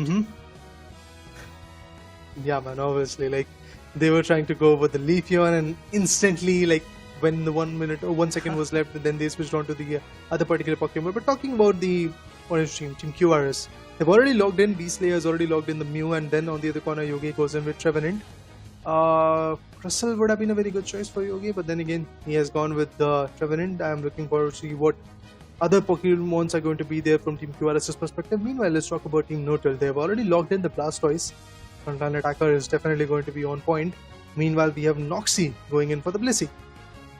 Now this kind of raises a lot of questions. Like, now I don't think they're gonna go with a double defender comp for Notel, but for Team QRS it's still uncertain. But this time they have made the corrections to their mistakes. Maybe again they play tricks with me. It's fine. I really thought that the edgy slash might be coming in the comp and things would have been balanced out. But they also remember that we can't let the Sylveon slip away in the hands of Notel, so that might just cause a lot more trouble for us. But it seems like they've also got the Eldegoss followed by that. But Notel, the last two picks, very crucial for them. Trussell is here, and so is the Blastoise. Now, Talmon can again go back to the interesting pick of having the Delphox in his favor, because Delphox has been quite valuable. We have seen what kind of menace it is. But an Espeon? Yeah, no, this is good. This is really good. I really like this pick because when you just play on that stored energy as well as the Psy Beam, it will give so damage to the players. Specifically, if you just talk about the all-rounders or maybe the attackers, if he's just targeting. But Edgy Slash coming in the comp, I really wish it gets confirmed. And yes, it is. Finally, an all-rounder in the front line followed by the Trevenant. This comp looks really strong for QRS as well. I mean, whatever we wanted to see is already here, guys. Certain different type of picks, and eventually pretty interesting choices have been made. Now the question arises, what kind of value Edge Slash is going to bring in? Along with that, how Espeon is going to be the menace that Calmon wants him to be. The final preparation phase is already started. Some switches that could have been there are already here. We can clearly see like Yogi is going to stick to the particular Pokemon Trevenant, and having just one defender, I doubt the choice. But as you rightly said, in order to balance out all of that equation, we already have Edge Slash, which is a particular Pokemon which can easily tank up the damage as well and also provide that damage to the opponent. And I'm looking forward to see if that is going to be the case, because Edgy Slash along with the, I guess, the Eldegoss combination could be good. Yeah, definitely. I mean, Edgy Slash coming into the question with that kind of movesets, what he's gonna play it. I'm really looking forward to it. Whether it's gonna be like the Iron Head, I might see that it's gonna be a wide guard followed by a Sacred Sword. That's the kind of moveset that he will be looking forward to play along with. But the Edgy Slash is definitely will be very fruitful for the side of Team QRS when you have got got two beautiful range attackers as well. But all the questions will be answered right now as the third game for this lower bracket round 1, match 1 begins. Alright, we already get to see a decider. I'm so happy about that. Meanwhile, when it comes to this particular matchup, remember guys, this is a do-or-die equation for both the teams. Who is going to lose is going to be out of the India qualifiers, and then we are going to be left with just the top 7 teams. Meanwhile, it does feel like that this particular matchup is going to be even more close. Initially, of course, the goal is going to be all those Chaos energies being collected, the level evolution has to be there. That's exactly what the people are trying to do. Farming the wild Pokemons, melting them away, getting the citrus berries if they get attacked a bit. But yeah, meanwhile Mew. I want to see what kind of advantage Mew will bring for Team QRS this time. Yeah. I mean, they have to find something. Mew was not that bad. He did 59,000 damage being a ranged attacker. He did his job brilliantly, but what he needed was just again an all-rounder to step up and find the KOs for the damage he's doing. But now when they have got the Edgy Slash, I really believe that the problem will be solved. But for Notel, again, the Blaziken needs to level up quickly as much as possible. He's already on level 5. Some few more scores might just level him up, but it's a 3v3 contention. This 850 was really important. This Swablu's in Ulteria might just fall up, but no, it goes all in the hands of Team QRS and completely denying Team Notel for his buffs. The advantage could have come, but 8 minutes and 30 seconds is what we are left with in this final battle of lower bracket round number 1, match number 1. And there goes the Edge Slash trying to get the best out of it, and obviously the level evolution and the level advantage is something that they are seeking for. Eldegoss back at the final form. Right there, the contention is going to be there in the top lane. There might be some goals being dumped, and that's exactly what happened. There goes a set of 13 goals from Notel. They have started to get the goals done. Meanwhile, in the bottom lane, Espeon and the Trevenant, they're still fighting back. This Espeon is going to be a pure pain for Team QRS. If it levels up this quickly, the stored energy is definitely going to give some hefty amount of damage, and this can be really challenging for the Trevenant even to score. Look at the damage that's done already. The Mew might be just guarding it out, but the eject button helps Yogi to just sneak a fallback in a certain time, but instantly Espeon switches towards a fight which is coming up from the top lane, while Sealgon might be looking for a close contention, drops down the Espeon to a very low HP. Meanwhile, even in the top lane, we can clearly see that the Duo Blade is trying to fight back from the Blastoise, making sure that he holds his corner. No goals are going to get done from here, like 13-0 is already a scoreline that has been delivered, but there goes the Rock Tomb and once again cornering out the individuals, but Delphox was able to evade. There comes the stun, the Growls are going to hurt. Kai'San might be getting KO'd very soon. Let's just see if that's the case. Indeed it is. Mew is going to find the Crystal, and there comes the first KO. The Garu was really fine, but now the objectives are the focus. You can see 4 of the players instantly looking forward to melt it down. Blaziken might just be the one to just hop into the fight in the last moment, but look at the damage. Trevenant, he was trying his best, but Blaziken got completely denied, and Mew will be securing this Regirock instantly. The push will be coming to the bottom tier 1 goal zone of Team No Tilt, and the scores are completely we might just be in the favor, but look at this intention. The Blastoise stepping up forward by the Espeon, finds a KO on Trevenant and instantly pushes back the players of QRS.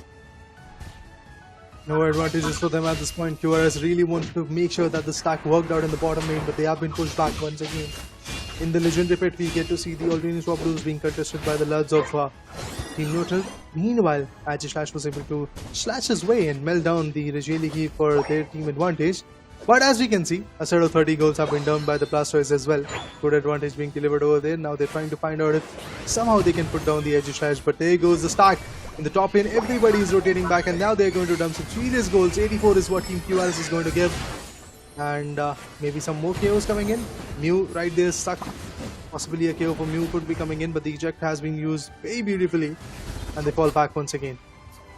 The way Team QRS is just literally making the fallbacks and just surviving from those hefty damages coming from No Tilt is really immense. I mean, I never expected this kind of level of gameplay from Team QRS, but eventually the pressure that they're creating on No Tilt is really immense. Already having a good score lead for themselves. They won't be able to see the scoreline for sure, but the prompts that will be coming that it's a close battle, we are in a lead, those might just giving some hints, but No Tilt also knows it with the terms of experience that they had, that we need to score and level up faster than QRS, otherwise this match is done.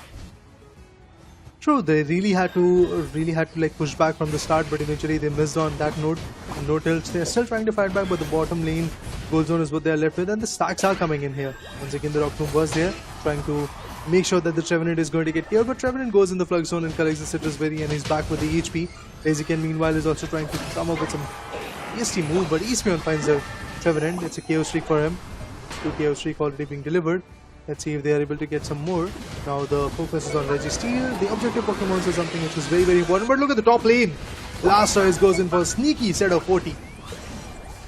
Oh, Blaziken, he barely survives from that kind of damage, but Sealgon's Hyper Voice is just working like a charm for Team QRS, and then once again, the bottom Regi, this time the Registeel getting secured by Team QRS, and this time they won't hesitate to push for the Unite, coming from Espeon, also Mystical Mirage being activated, Hydro Typhoon also comes into the question, pushing the players of QRS once again back, but not this time back only, but also finding the KOs. The Mew barely survives and escapes from that situation, but the Trevenant again ejects it out. QRS, they are being completely pushed away, and what a counter-attack coming up from the side of No Tilt. Oh, not at all looking easy. The Trevenant wants to evade back, but there are multiple KOs coming in from No Tilt, as you rightly said, and there goes the bottom lane goal zone. It has been destroyed. Not just that, even the top lane goal zone has been taken down. This is something which we were not really expecting, but No Tilt, the way they are tilting this match in their favor, specifically for the first 6 minutes, is absolutely amazing. Of course, the last 3.5 minutes that we are left with can give us a different storyline to talk about, and I'm waiting to see if that is going to be the case. Meanwhile, the Australian swap rules have been collected by the lads of No Tilt. They have got their EOS energies, and when it comes to the level difference, it's not that big of a deal. Blaziken and Blastoise are at level 12, but on the hindsight, everybody is at either level 12 or 11 or 10 from Team QRS. Now their focus is to melt down their 6th ally, the Regieleki. If they get it done, the top lane is going to be well contested, but Agislash wants to go for a steal. Nothing will happen at that point. And there goes the Regieleki for them. Now they have made sure that the focus is going to get shifted on the top lane for Aegislash and the Sylveon, while they can contest and stack on the bottom lane. Aegislash was quite sure that, from that position I can't just go and even try to steal for it. It might be like giving them the feed that they want for no tilt. But that overdunk that came previously in the bottom lane is giving them the lead that no tilt wanted for a very long period of time. But when you just look down to the very stage, the sword power giving a hefty amount of damage. Trevenant doesn't have the eject button to just escape from that position, but still he survives.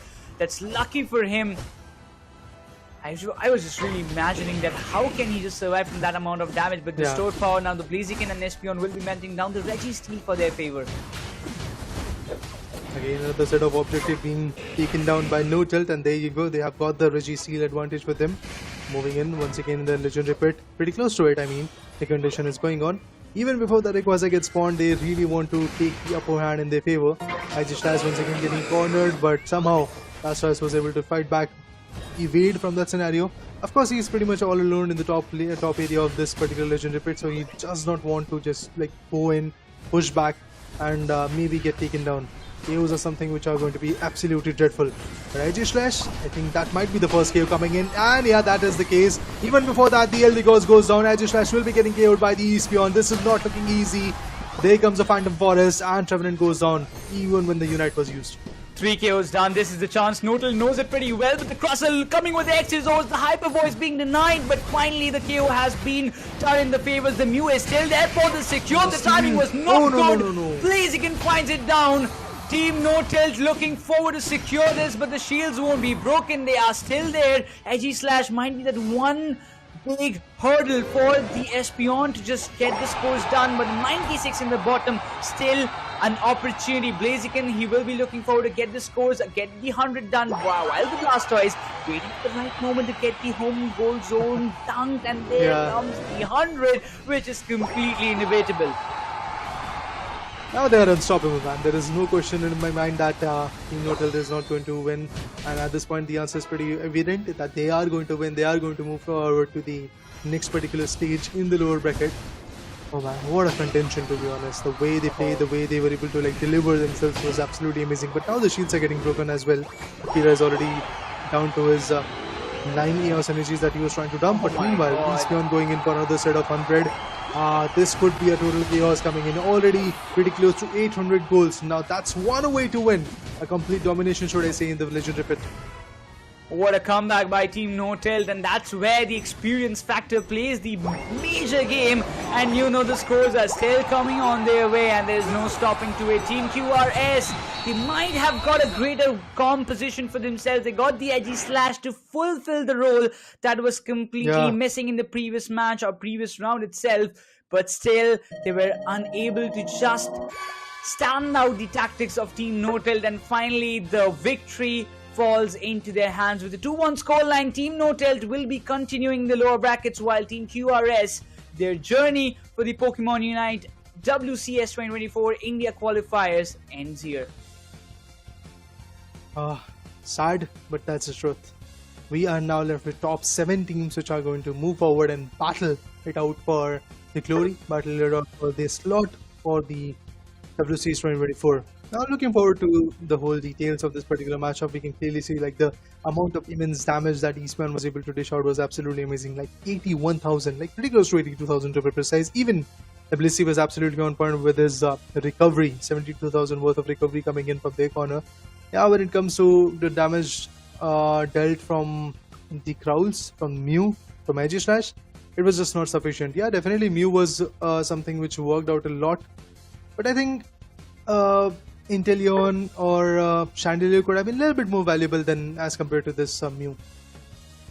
Yeah, I was really I'm really upset about it because Beastlayer could have got some more damage. I don't know what happened, why the Mew didn't function that well. It gave the solar beam damage to the players, but even after not having Cliffable, they were able to just counter it so easily.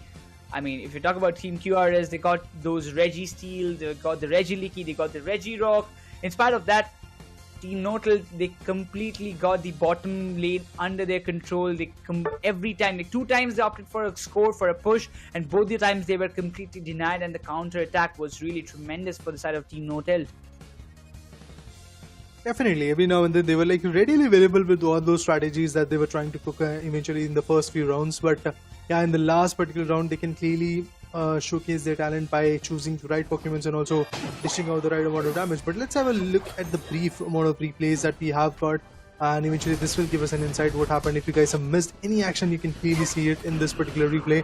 The whole amount of like bottom lane contestment or complete shift to the top lane was absolutely amazing. Reggie and the Reggie Steel combinations that were getting just stolen by the lads of Team NeKRoz was absolutely amazing. We can clearly see like the first Reggie that was spawned was taken down by the Edge Slash, but it was countered very early. And after taking the first gold zone from Team NeKRoz, it was looking like Team NeKRoz was pretty much in control. But lately, everything changed. Yeah, I really thought that, you know, somehow they will be like Team QRS, the way they have started off things, they might just be getting the victory as well. But the kind of overdone decisions coming up from the side of Team NeKRoz in the end moment was really amazing. And this time, dumping the Unites in the perfect moment, utilizing it to its fullest was definitely the key charm that played the role. Even after like the Sylveon and the Mew survived, the timing of Mew's Solar Beam did not work out. It was way too early, and still the Rayquaza that fell in the hands of Team NeKRoz. Otherwise, if Mew was able to just kind of get this TikTok done, I still believe that the chances would have been minimal for Team QRS to win, because there were just only 2 players surviving from their end. The Sylveon and the Mew, they might have just dumped out 200 score, but they would have still got some chance, right? They would have still got some opportunities that they might make a counter attack or might bounce back from the position that they fell into. Honestly, NeKRoz, this will all the speculations, to be honest. I am going to appreciate NeKRoz for sure. The way they played, the way they were able to like redeem themselves, should I say, with the combination that they were able to bring in and the kind of attacking formation that they had was absolutely amazing. Yes, initially for the first 5 minutes, I was like doubting what NeKRoz is going to do. Like they were on the lacking and they already had their first goal zone in the top lane being destroyed, and after that they were lacking in terms of the Eos energies, in terms of the goal, and also in the level difference was pretty much evident. But then they decided to go for the legendary pit. They farmed the alternate Swablues and all the other Pokemon that were there, and slowly but steadily they were able to get their level back in their favor. And then the top lane contention went in, where they were able to get the Reggie in their favor, and even in the bottom lane we got to see an uncontested, undefeated reign of terror for them, for the Reggie Steel. And when they had all those buffs, all those advantages in their favor, they definitely went in to take the whole advantage. Like I truly remember the moment when they were able to take the second Reggie on the top lane, and they were able to like push back the Edge Slash, and also the Sylveon was pretty much busy in taking down that Reggie, while in the bottom lane there was a complete stack going in, and that's exactly how they were able to get the second goal zone as well. Yeah, I mean, say good strategies, good experience factor that played charm for Team NeKRoz, and I really wish to see some more of this action in the entire lower brackets run, because it's just the beginning. This was the first match, and followed by that we have got another set of matches as well. But the upper brackets matches, you know, they're also going side by side, and you know, kind of we will be getting the gist about it, because as soon as it comes on our screen, we will get to know what are the results of the upper brackets. And it looks like we are getting some 2-0 games in the upper brackets. Satl defeated 6 Upper Moon, and they've advanced to the upper brackets final, while Zeni Game squad, they've also defeated Bloodline with a 2-0 scoreline, and they've also advanced to the upper brackets final. So that Satl and Zeni Game, out of these 2 teams, we will be getting one of the finalists, grand finalists of Pokemon UNITE Championship Series India Qualifiers 2024 for now. But as we speak, Blisten Gaming as well as Godlike Esports, they will be facing off against each other, and the winner will be facing the Bloodline in the second round of this lower brackets, while Team NeKRoz, who just won this match, will be facing 6 Upper Moon, who just took a heavy defeat against Satl Esports.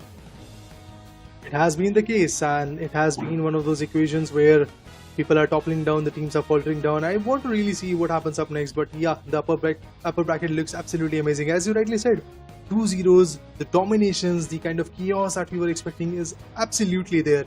Satl and both Zeni Game squad has been one of those teams which are undefeated, uncontested, yet so far they have not even felt a certain setback. It has been 2-0s for them in the upper bracket, so their run looks good. But then now the question arises, who is going to take the first ever finalist slot in the grand finals?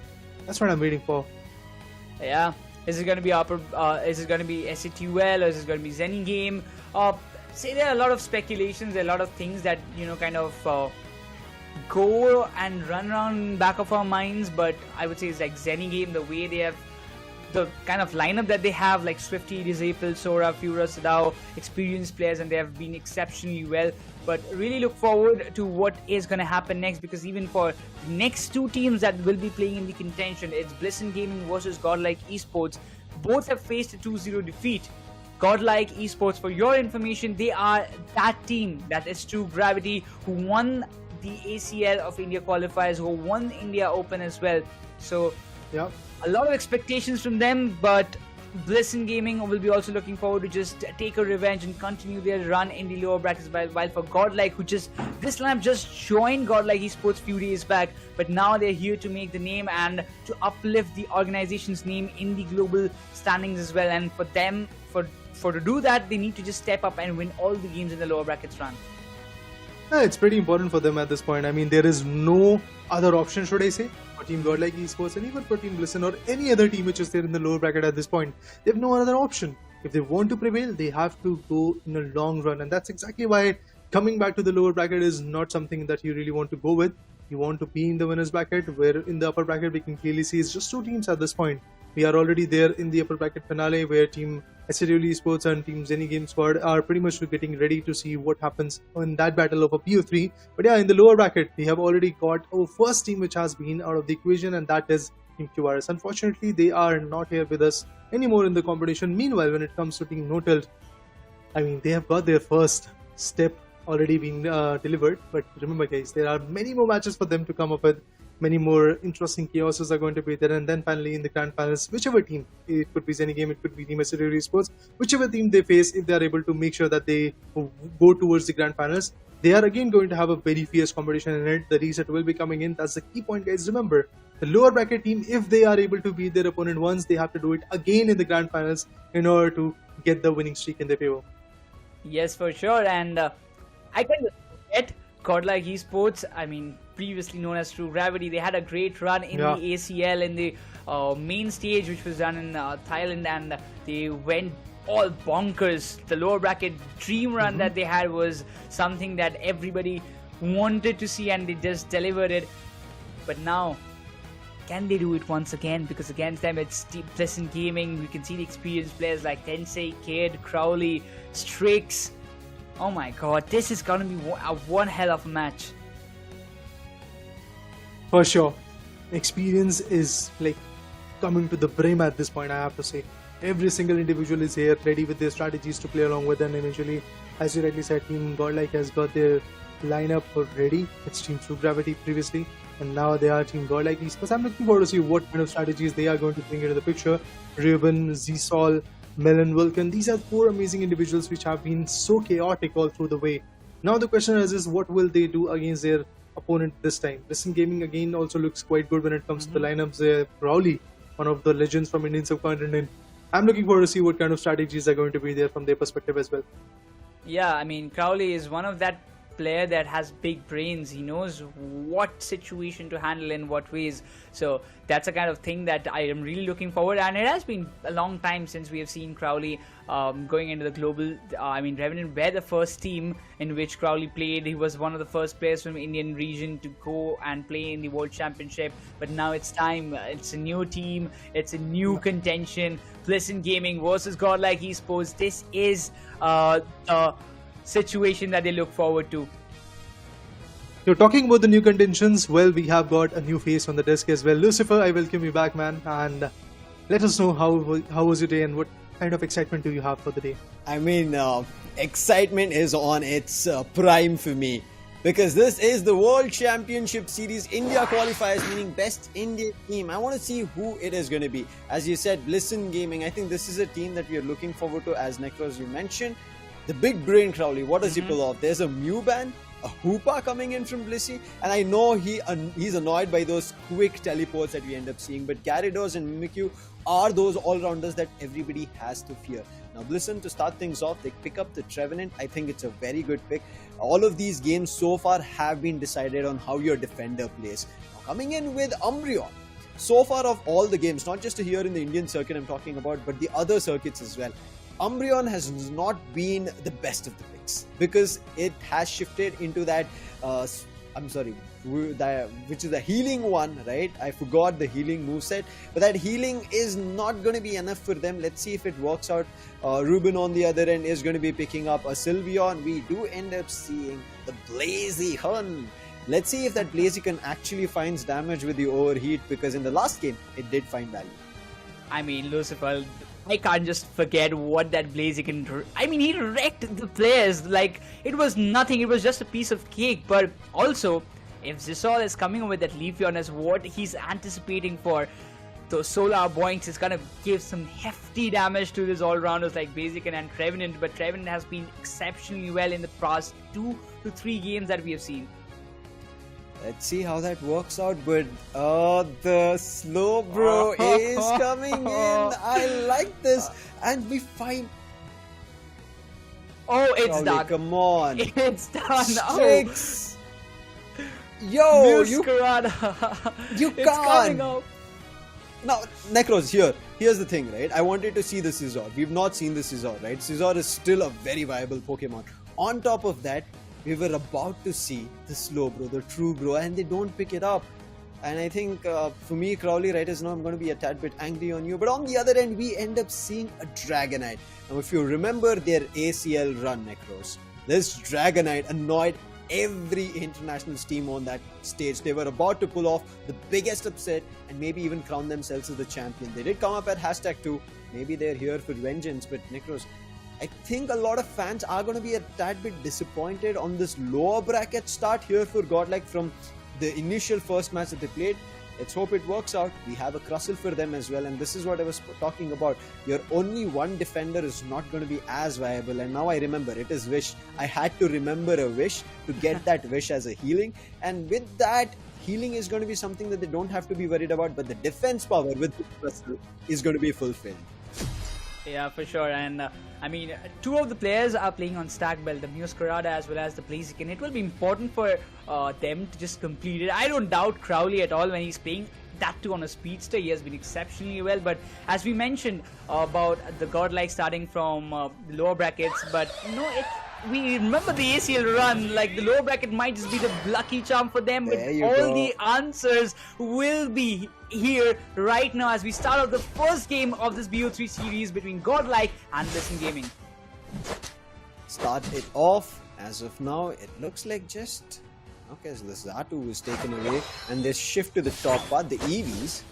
We don't see any EVs coming in on the side of Blisten Gaming. I don't want to see what works on the stacking. For now, the red buff is going to be taken by the Gossip here so that it helps out the little teeny tiny Torchic. Vulcan should get his stack as well as in. He does start getting it.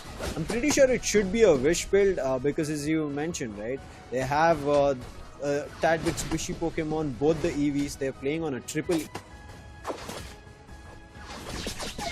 I really get this is the situation.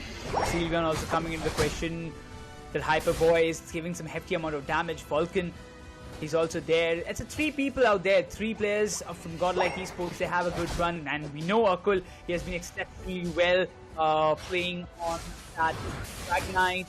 In the ACL we've seen, but the Solar Boinks is something that Crowley needs to be a little aware of. The 850 is coming into the question. The Solar Blade comes in, and the Trevenant falls down. The Mean Look trapped him very bad, very badly. But Melon, again on the Crustle, will be going with the scores. 30 coming up from Zisol as well.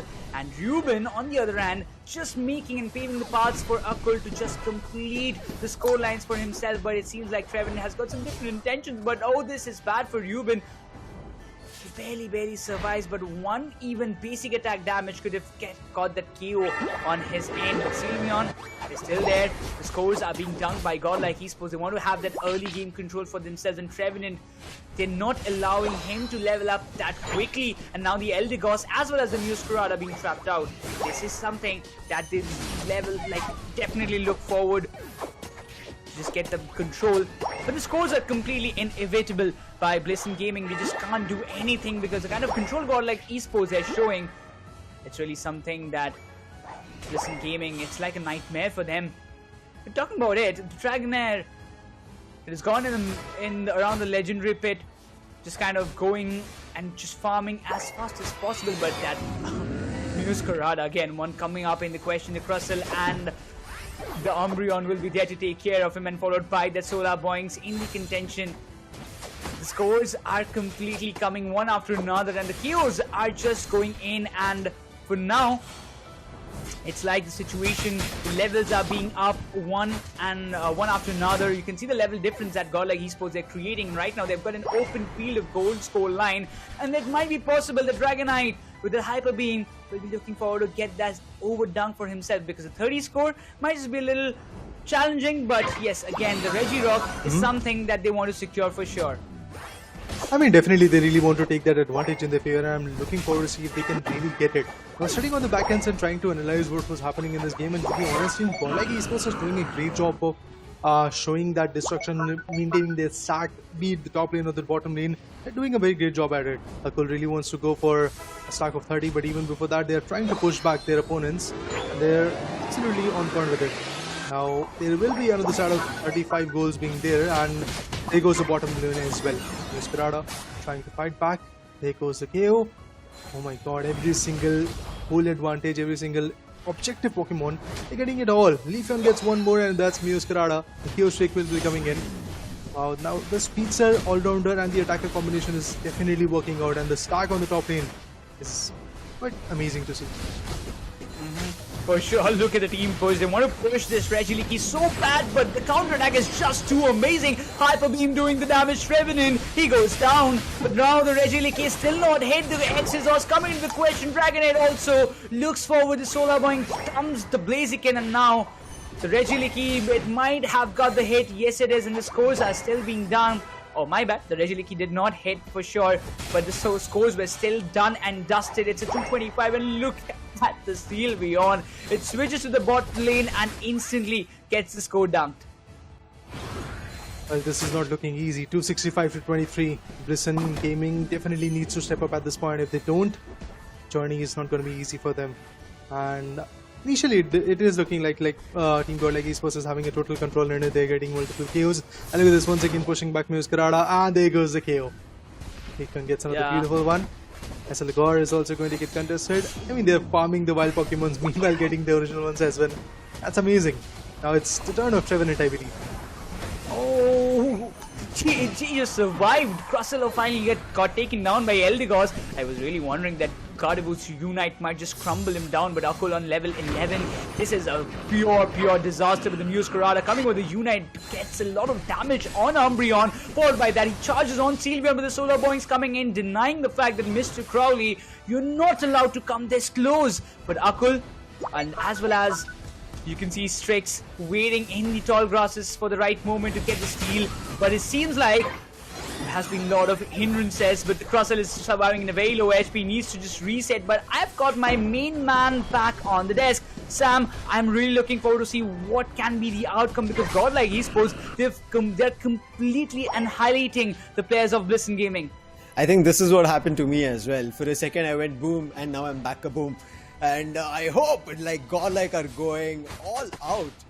Is insane. I'm right now kind of baffled because Blisten are unable to get an idea about what to do about this comp. And this is what I was talking about, the Dragonite, right? Pulling that off is the one that's annoying them. They're unable to find anything. Look at this, Ruben.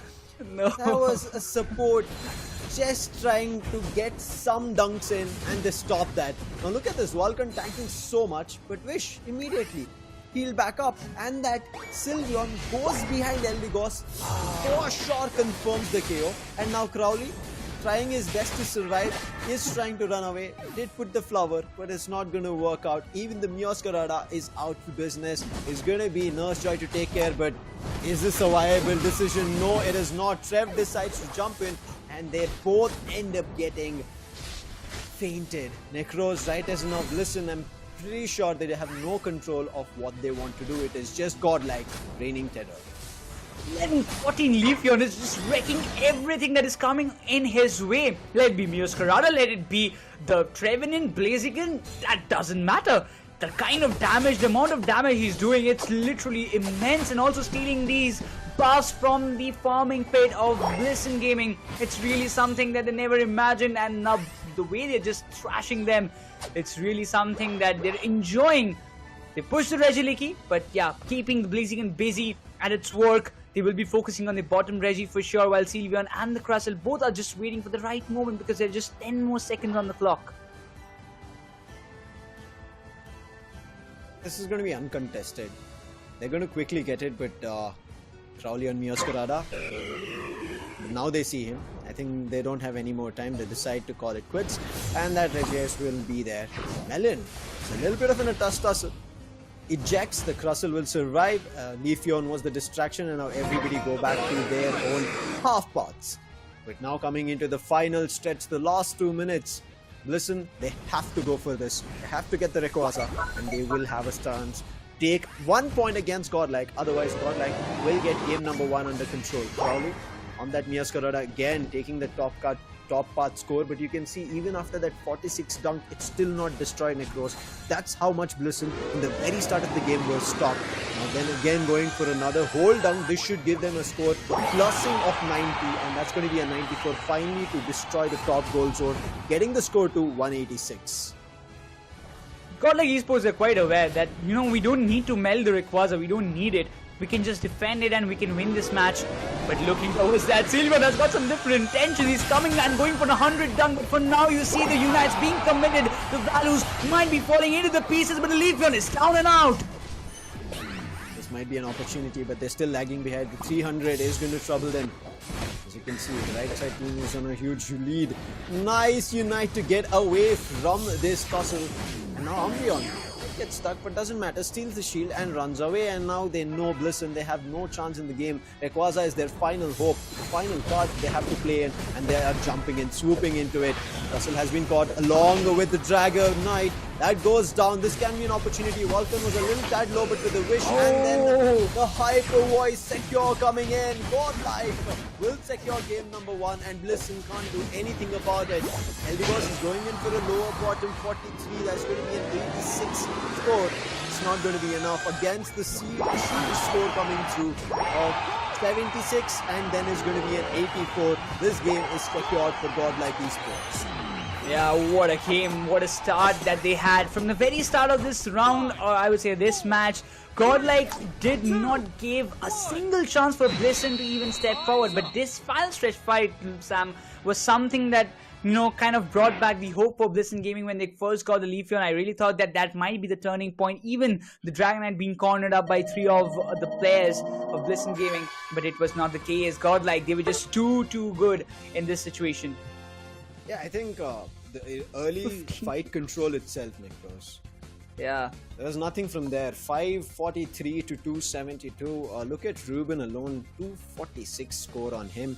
And this is why I said Crustle is going to be the one who will give them the factor of the proper defense. And you can see Melon on 12 assists. Same goes for Vulcan, but you could see Vulcan, right? Constant healing as well to his teammates, and that's the reason on recovery. He's at 74,000. 15 KOs on Satl of over 1 lakh damage. Even Ruben closing up to like 99,676, close to 1 lakh as well. Denying the fact, even like the long range attackers like Strakes, even like Mr. Crowley being on the speedster, the Blazikens trying to just find some value were completely denied. And the main thing was that early game control, as you mentioned earlier as well, that they were not able to complete their stacks. Crowley and the Mioscarada and the Blaziken were playing on the stack builds, but not a single score was able to. I don't think they were able to get it, and they were stopped every time by Godlike Esports, and that changed the tides completely. And I really believe in the next round, one thing is for sure: either the Dragonite or the Leafeon is going to get banned. I think Dragonite, yes. Leafeon is still going to be picked on either end of the game. It is going to work out, but coming in with the Mioscarada is again a bold choice. Flower Trick, you did see it kind of did damage when again using the double team tried to run away, but it was not enough. You could see there was an immediate lift off from the 2-minute mark itself. They were unstoppable, and that was all because thankfully look at the score as well as the stacking coming in from the Umbreon, right from the very start till the 4-minute mark itself, finishing off the 5 stacks and then getting right at the edge of the 4th minute the 6th stack as well. Now that top path is completely under control. You don't have to be worried about. Krusell on the other end had the Resonant Guard and other builds coming through, not the stacking one. Therefore Krusell was playing the game as best as he's good, and you could see Krusell and Umbreon together, you have nowhere to run. You can't do anything about that. Look at this, every time it's them together and it's one or the other Pokemon from the other side being caught and immediately getting killed. Yeah, I mean, the mean look did so much trouble to the players of Blisten Gaming. They were not able to escape. They were not having chances. The Solar Blade coming in, the Krusell's X's are coming in. Did so much damage. But again, every time you see Dragonite stepping up with the Hyper Beam, this time I really thought the Regieleki will be pushed, but eventually it was not the case. But still, the scores came in, and that was the main part that they were focused on. There was one fight here, as we can see, that they did get a little bit of a chance, but that was just a single kill. But there was another towards the 2-minute mark, which I thought they could have played it a tad bit better. I think after this secure, as you can see, Krusell is moving into the top path. They find one on Miaskarada. Blaziken as well as Trevenant were hiding in the bushes. They should have waited for their more players to be visible, but they jumped into a fight, fell flat, and after that it was just the level difference, the control that Godlike had. And Godlike, they know who they are, right? They know what they're here to achieve. They were #2 in ACL, and I'm pretty sure a lot of people watching the stream are looking forward to the #2 team coming alive. How could they have even come to the lower bracket, right, in the Indian circuit is something that everybody might be wondering. But now that they are in the lower bracket and have picked up such a dominating game, might have given back hopes for all the Godlike fans. Yeah, for sure. They will be just very happy because, yeah, they were disheartened that Godlike were pushed down to the lower brackets. That was an unfortunate start. But hey, you know, I still believe that this lineup kinds of keeps a lucky charm for themselves in the lower bracket run, because what they did in the ACL, they might be just looking forward to do that same repetition in this WCS 2024 as well, because, yeah, like, why not? The start that they had is really tremendous. But for Crowley, he will be going to the drawing board and again rewriting the strategies of what can we do in the next round to bounce back. I feel like Crowley's play is also a little difficult as he's playing the Speedster, but we'll get back into business a little later in the game too when we start. But we'll ask the question, there's a question here: who would you say are your biggest competitors for this tournament? He couldn't have been more obvious, right? Rayquaza. The final hit that everybody wants to secure. But here I think, listen, comparing this statement or this answer to their game that just happened, they were not close to their biggest opponent. It was Godlike who they couldn't take control of. You could see at every position in different angles they were.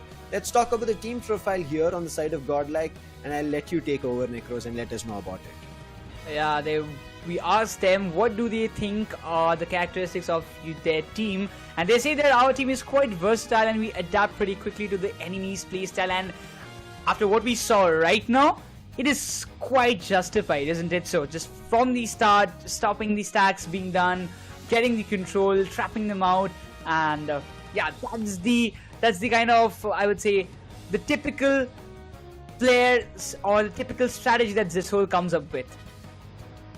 Now, we did get to see the versatility question and also the biggest competitor question. But NeKRoz, after seeing that first game of how kabooming the way to win was Godlike, do you think they're going to be the gods again to reign superior and win this game in this first series? The first series I'm saying is because I think it's a refresher here for Godlike, right? 1-0. The upper bracket is something that they're not going to remember. It is very similar to their storyline in ACL. I cannot forget that. And I think a lot of us Indian fans, when they were in the lower bracket, were almost like, it's going to be tough. But once when they went against Unite Esports, Unite Holic, my bad. We are playing Unite Esports, but Unite Holic, the #1 from Japan, and defeated them. The whole Unite Esports, the whole of our world was surprised. Everybody was looking at awe on the Indian circuit, and these were the boys who have made it. But there's one change, right? Ruben coming in. Now it was Psyduck. Psyduck shifted to another squad. Ruben coming in. He played the last year with Forger Legacy. Now that was a lineup which had very individually strong players. So Ruben coming here with the team, you could see how much it's already working out. Unfortunate that we didn't see the first upper bracket game. If we did see, we could have seen what went wrong. But I'm still happy. The lower bracket game that we are seeing, especially with experience on one end, and Zishal, who had played under the command of Crowley, now playing with his own team. Let's see how it works out. Game number 2 of this lower bracket, match 2. Godlike Esports again being the first team having the first pick preference. Let's see what are the bans they will be looking forward to. It's the first one from Zasol that he doesn't want to have the Mimikyu on the opponent's end, while Blisten goes up with the Mew. I think Solar Beam Mew is not a dangerous Pokemon that you have to be worried about. But seems like Blisten don't want to give it to the side of Godlike. Koopa coming in as a ban this time from Godlike. Last time it was from Blisten. Blisten going in for a Gyarados. Now, I want to see a Gyarados because Gyarados bounce, Waterfall, Dragon Breath. I don't know what they play on, but everything seems viable after that Magikarp evolves to the Gyarados. But coming back has the first pick. Sylveon, the first EV, has been locked and loaded from Godlike. They don't want to let that one EV slip away from their hands for sure. But Blisten Gaming, again, going with the same picks of Trevenant, but Strix, still a big question mark. And I'm not going to assume this time, Lucifer. Last time I was assuming the Pokemons, I got completely, like, surprised? Yeah, kind of. Frown. But as of now, they've not sold us fakes. There was a little of a Trev, but they decided last time we did pick a Trev, but gave away a Crossel. This time again, the EV, the second EV, just like the last time, it's been going to be our Umbreon. For a second, Melon was about to show us a Machamp. I was like, whoa. And then Melon is like, it is going to be the true bro. Previously, Blisten didn't pick up, so it's going to be Godlike who will be picking it up. We end up seeing a Blissey, but what is Strix deciding on? Crowley is nice. I think if he gets his early stack, should be a viable Pokemon. We just saw how Godlike were menacing on the Leafeon. We also again see a double EV. It's going to be a Glaceon being locked along with that Blissey. Hey, you were talking about the Machamp, Lucifer, and we have got the Machamp. I mean, okay, Wait okay. I just gotta say, like, I am not gonna trick again. Please, no, I can't take it anymore. But yeah, it's no more Dragonite. It's a Blaziken. You are not Hoopa, so you don't have the trick moveset, so you will be tricked. Be ready for a lot more. Zishal coming in, wow! Now, on the other circuits, right, the highest winning percentage pick Pokemon is Inteleon. Now, that being picked here is going to be interesting. Godlike seemingly want to get game number 2 also in their favor. Strick finally getting his second defender for the lineup. It is going to be a Trev. They did have it last time, but finally now they have 2 solid defenses. Same goes for Godlike. But Godlike, it is going to be an annoying slow bro that will tank as much as damage that it can.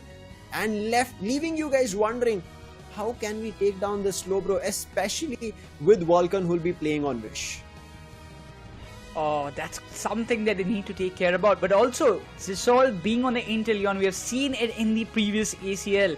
If when this guy takes an Inteleon, the snipe shots is something that you need to be aware, because Inteleon has got a wide range. So from a very big distance, he can give you so much hefty damage, which will pave the path for Akul to step up as a Blaziken and get the KOs done, because he's also playing on the stack build. He's got an attack weight for himself. So if he can complete his stacks, and his teammates, those who have backed him, being on the Dragonite, will back him again this time, this should be a piece of cake for the side of Godlike Esports.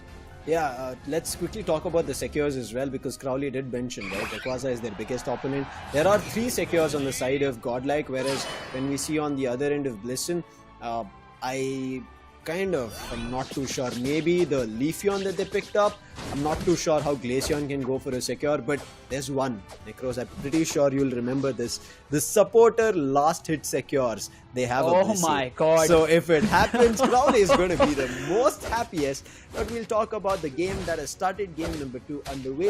Glaceon, yes, they won that Glaceon, that EV evolved as soon as possible. On the other end, however, the Toxic did not go top path. It wants to evolve to a Combuskin and then move to the top or the bottom, mostly the bottom. After you just say that, supporter secure, I again just had the entire recap of that match, of what happened at that final stretch. I would really love to see that similar thing once again being done, but for Supporters for the win. Yeah, I mean, I'm a support player, so yeah, supporters for the win. Hey, Don't lie to the stream. Hey, I can will play not Hoopa. take it up. Come on. I've not seen you play Hoopa for a single game that we have played. You're a defender, attacker, and an all-rounder. I will never agree that you're a supporter. I know a better supporter that you're going to get wrecked against. But right now, we will get back into the game rather than our own crunches. It is going to be the Altaria and Swablu time. Majority of it on the bottom at least being secured from the side of Godlike. Dwebble getting nothing, nada. But on the top, it's going to be a push from Blisten. They secure the first KO.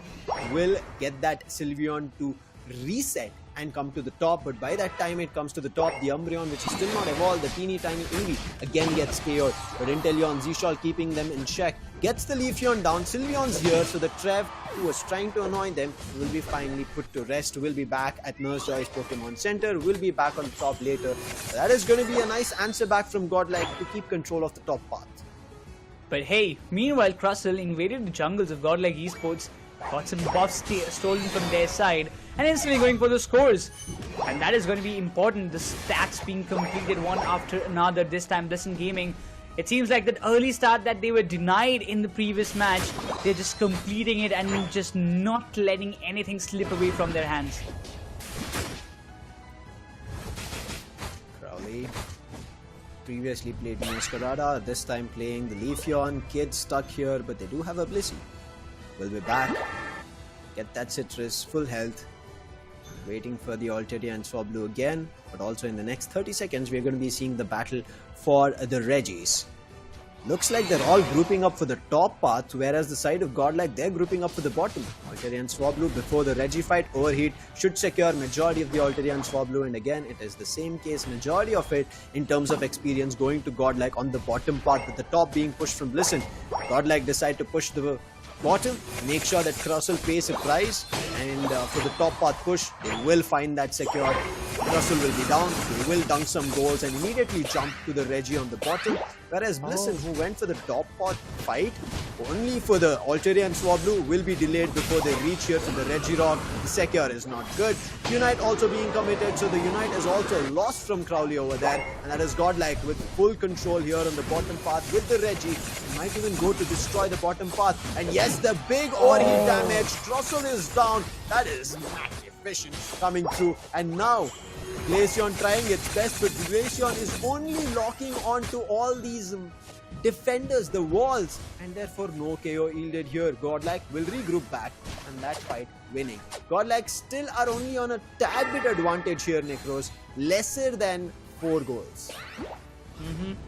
But when you just come down to the legendary pet area, this is even looking for the Altaria Swablu's boss for themselves, but again, as you mentioned, the Glaceon is like every time locking on the slow bro, which is like, he's just tanking the damage. He is there to concede it, and you're just giving him. So that's nothing, I mean, that has been nullified completely. But when you look down to the focus, Godlike Esports, they've shifted in the top lane for the Regiliki itself.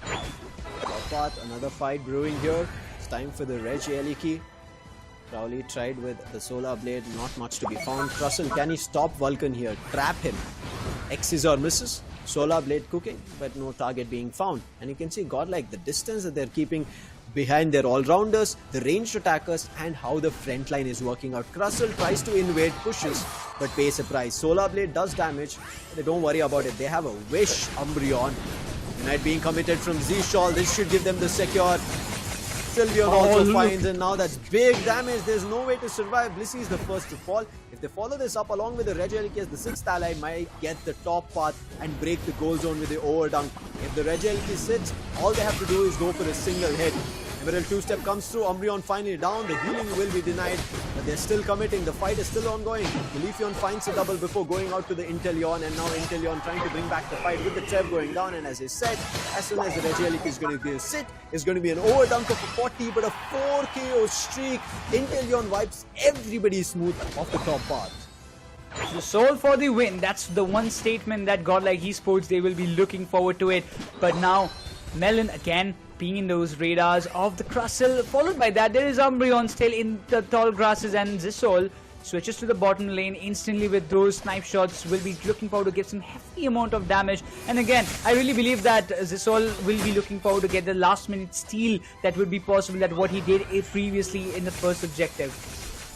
let me talk about the levels. It's only Umbreon who's on level 9.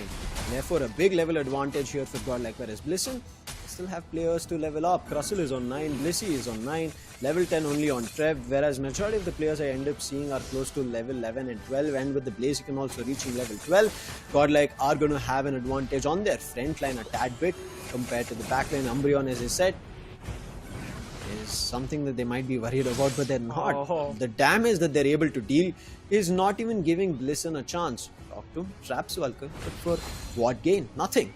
And now you can see the focus blast. Akul keeps a check of the other part of the tall grasses. Glaceon tries to start things off, but now seeing Akul on this Blaziken has to switch back. But look at that lock on, it only goes on the Reggie. Steve on the bottom, but not on the Blaziken. Nice slow beam coming through, and that jump and melon slow beam will confirm the Reggies in their favor, and also for sure the bottom path should come in their favor. Solar Blade doesn't find value. Telekinesis denies the Umbreon, so the defender to do anything. Krustle will be out of the way, and the Krustle will...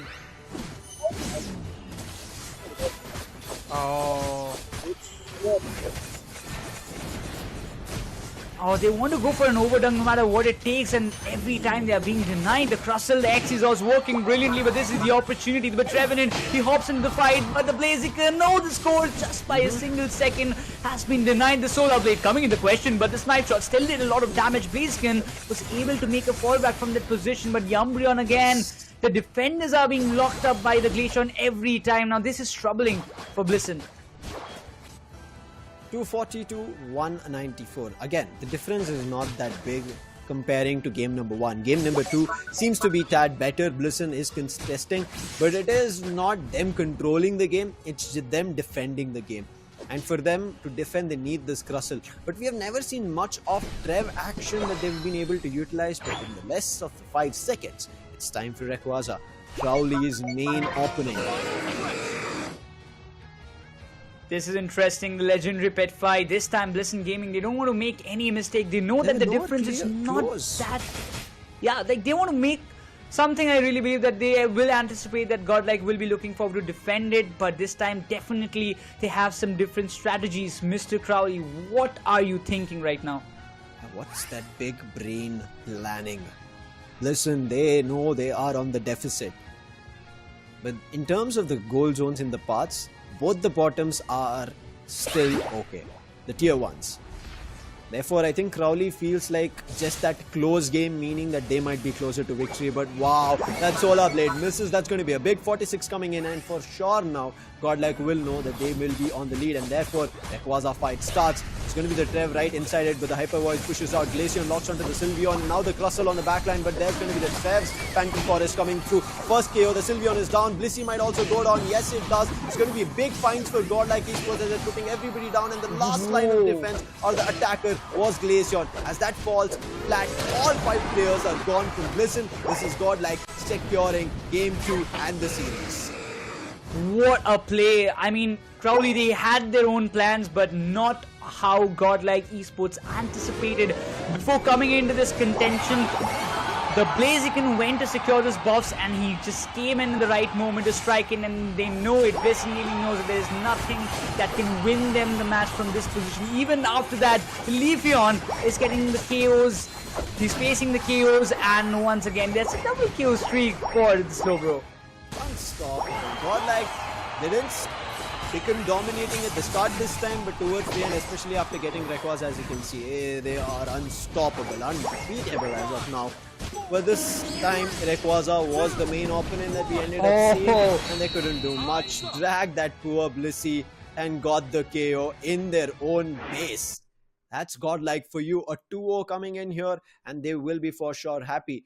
But always, I think when you're on the deficit, right, if you're playing slow, thinking that they will be the one initiating a fight, you will eventually be clobbered to an alley. And that's what happened, especially towards the right and left sides of the Rayquaza, right? If you are stuck there, very little space you have, even if you want to eject out or move to a different direction. And if you make one wrong misstep, that's where everything crumbles. And that misstep was when Leafeon got first KO'd, and after that everything one after another. Trev went out, Blissey went out, and that time the front line, the healers were all out of business, and that's the reason Godlike secured it.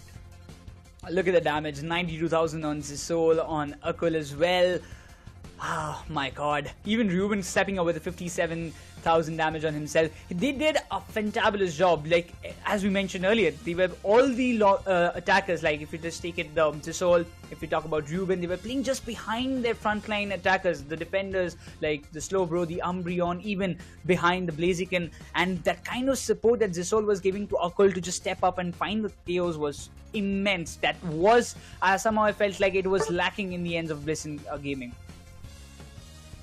As of now, I think unfortunate for Blisten, they will be out of the India Qualifier run.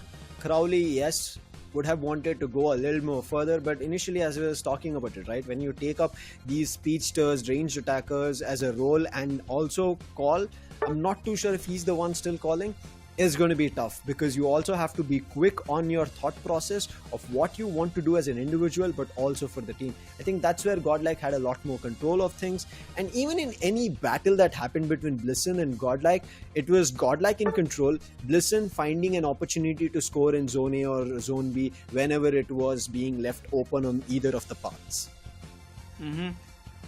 Overall, it was, I would say, a definite match that Godlike wanted after the kind of setback that they had in the upper brackets. The good start to the lower bracket run with a 2-0, and that too with the utter domination that they did. It's just not like a close win. They just obliterated their opponents, and that's where the domination lies. But from the start, it seemed like that, somehow Blisten Gaming, they're looking forward for a comeback, and they had a good control in the early game, but slowly and gradually Godlike proved everybody wrong.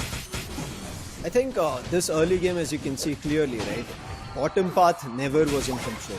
So they were easily able to secure the Regis, they were able to get control of things, and I think Blaziken found hefty amount of damage that nothing Blisten could do about. And that was one of the main reasons how well the front line was established. They were able to put down the Umbreon, but the Slowbro still stands tall. If the Slowbro is also down, then they have the Blaziken. So the three-layered approach of the front line was just too good coming in. And I think Zisol, 0 KOs, I think. From his end, he never went down to the Nurse Joy's Pokemon Center to get back up to full health. He was always alive, he was always fighting, and his team kept winning. And I think this was an opportunity here for Krusell. Zisol was about to be caught, but the Excisor, that 3-hit eventually died down, and Zisol still survived, and that is the reason we end up seeing a win coming in from Godlike. How well they played that, right? And as I said, you could see on that right edge of that mid path on the legendary pit, they were all stuck. If they had another approach, listen, maybe they could have done something better, NeKRoz. But that was our game 2 for our lower bracket run, meaning 2 teams right as now are out, NeKRoz. Yeah, that's a little heartbreaking, but once again, we are seeing the filtered teams, those are doing a good job, those have grinded so many days and so many matches that they've played all together, like playing on the scrims and grinding for this WCS slot. Because you know what? We had 8 teams, we had a lot more teams before. Yesterday we had the single elimination format, a lot of teams came, got eliminated, we saw some new faces as well, but right now it's the time for the veterans to step up and also back their slot up. As we mentioned earlier, at first it was Revenant Esports, then it was in the previous season, it was SATUL who went to the global stage in Japan. Now, who is going to go to Honolulu, Hawaii? That's the one slot which I really believe Godlike Esports will be looking forward to book it, because they went to Thailand for the ACL, they were the champions of India Open as well, and now this could be the 3rd title for themselves that they are looking forward to bag out. But once again, the way they stepped up, I would say one thing, Lucifer, from the ACL to this WCS 2024, this team has evolved drastically with that layered gameplay that we mentioned at that moment, because they were not accustomed with it, but now you can see that kind of layered gameplay that they're putting inside their tactics. Yeah, I'm still surprised if they had this kind of a performance. How were they kicked down to the lower bracket? How good were Zeni Game? So I think that's going to be interesting to see. That's a luck. That lineup. Okay, NeKRoz, you're calling Zeni Game out. This is going to be interesting. Now, Zeni Game do have a matchup, as we can see, the upper bracket finals against SATUL Esports. Now, as you rightly mentioned, SATUL Esports have been once to Tokyo. They played there, about to defeat the world's best team. Now, the world's best team also has had a change, NeKRoz. So this year, I feel like the WCS can be anybody. So I think this is one of the best times here for the India's best team to be crowned and also going to Hawaii. Who that team is going to be, how they proceed ahead, is something that we have to wait and watch. But this is the upper bracket breakdown that you can see. Zeni Gaming is what he called lucky. Let's see how lucky they can be as we move ahead. Now this is a lot of things. I mean, I'm really anticipating for this game. You know, like SATL, Zeni Game, both the teams having so many veterans. SATL, they have that one lineup which went to Japan, isn't it? So, like, they were the ones to win the WCS2024 India Qualifiers, fly down to Japan. They played, they almost took down the world champions Luminosity. Now, once again, that same lineup again playing in the next season of WCS, but this time against another team who has also had a very good run so far. Now, I want to see what happens in the upper bracket eventually, and I'm pretty sure everybody wants to, because that's where it funnels down to the grand finals. But here, the lower bracket, next two games upcoming are going to be 6 Upper Moon versus Team No Tilt. We saw how well Team No Tilt could play. The next one coming is going to be the Bloodline versus Godlike Esports. Now, Godlike won once. Now, Bloodline were defeated by Zeni Gaming. So, every team that right now Zeni Gaming is putting down is eventually again coming in fight with Godlike, meaning that every team that in the lower last match that we are seeing NeKRoz has been defeated by Zeni Game.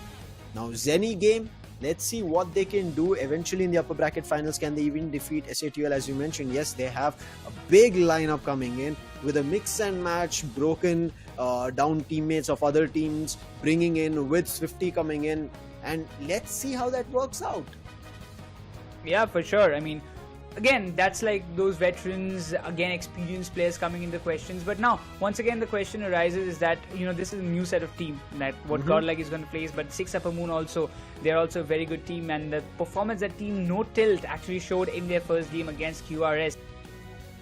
One thing I felt like for Team No Tilt is like,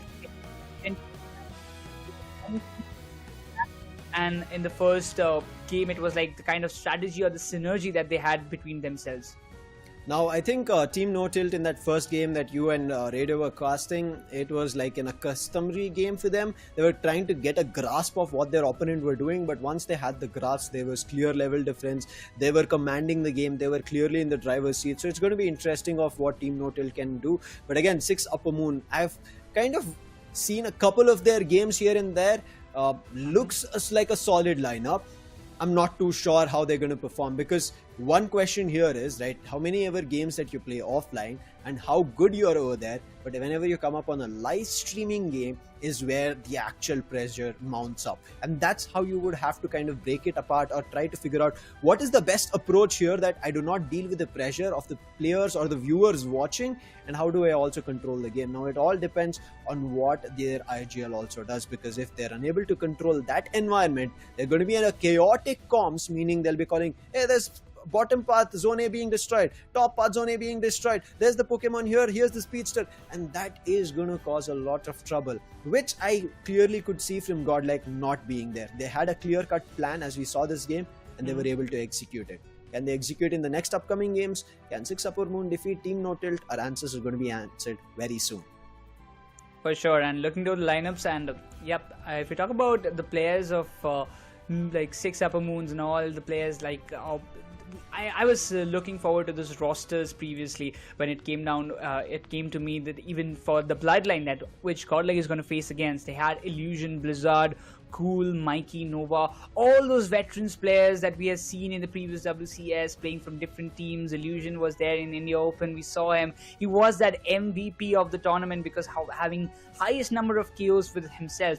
So that is also something that raises a lot of question, because, you know, when you know there is one player who has the capability to shut down an entire team, there are concerns that raises within yourself that, you know, this is a player that we should watch out for. And I think also a lot of these teams that we are seeing, right, as you said, they are veteran players, they're renowned players, a lot of experience under their belt. But one thing we have to understand, at the end of the day, it's still a team game, right? However individually you might be solid, it's not going to be giving you the impact or the result that you would want. Solo carrying is a very tough job here in Pokémon UNITE. You might find the KO, but again, Rayquaza or the final stretch, or even in the final stretch, you might be the first Pokemon to be caught and you'll be sent back to Nurse Choice. So I think that's something for players to wonder about. As solo, they have to work out with the team, establish a solid defense and work on it. And as you mentioned about Bloodline, right? interesting is going to be watching them of how they perform. Now, when we saw the battle here right now against Godlike, we could clearly see a better difference here, and I think Crowley finding these new lads, trying to work around them, it was not enough. And also, as we said, it can be the same case for the other teams as well, because as I initially saw, and when we were moving towards the India qualifiers, I was seeing all the players and the lineups coming through. Everybody had almost different lineups except for SATL that we see right as of now. Everybody has either a player change, a whole team change itself, or multiple role changes coming through, which is affecting their play style.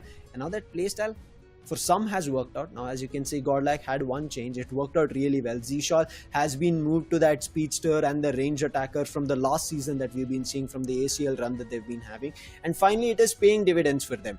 Now, how far they can push is something that everybody is looking forward to. But my question here for you is, we spoke about 6 Upper Moon team, No Tilt, Bloodline and Godlike.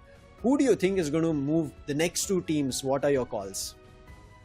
If it gets changed, I'm not the one to be blamed, but yeah, I think like it's gonna be 6 Upper Moon and Godlike. I really feel like, because if you say why 6 Upper Moon, I really feel like Team No Tilt, the kind of lack in synergy, the kind in comms, it felt to me that in the first game, yes, they backed out, they got the win for sure on a 2-1 scoreline, but I still believe a 6 Upper Moon, the kind of performance that they had so far in the upper brackets, if they kind of continue that, they are a little better team in compared to Team No Tilt, which I believe in the terms of comms, in terms of strategy, they can outshine better.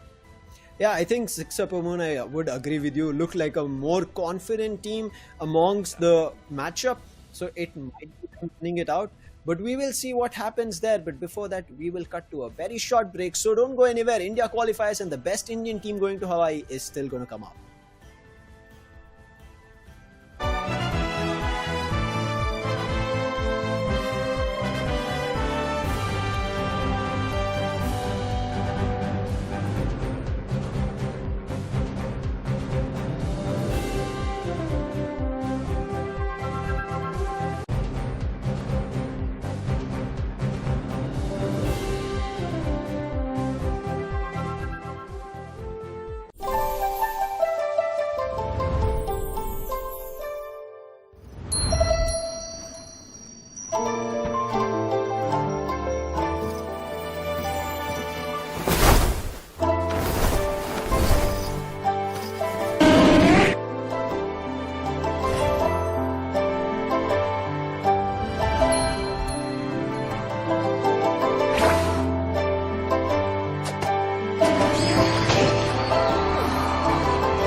We just witnessed the first two matches of lower brackets round 1. That was really amazing. One was a 2-1, another one was a 2-0. We saw two good teams advancing, while two teams, they just bid bye-bye to this Pokemon UNITE Championship Series India qualifiers. But right now, joining me, it's going to be Lucifer, my main man, and this time it's now lower brackets round 2, which is going to take the start.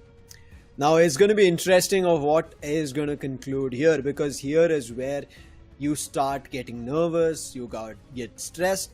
Now the first lower bracket match always is your starter, but now how do you take that victory? How do you take that momentum? Because again, if it's a Godlike and Bloodline match, now Godlike, their run in ACL, that is going to be a run that everybody remembers. That was a heated up team. Even after that matchup, after the grand finals, when I spoke to them, they were like, if and only if we ran our entire journey, even the grand finals, without a break, because there was a 30-minute break that was given so that they get a chance to breathe. But those players themselves were saying, we didn't want that breather.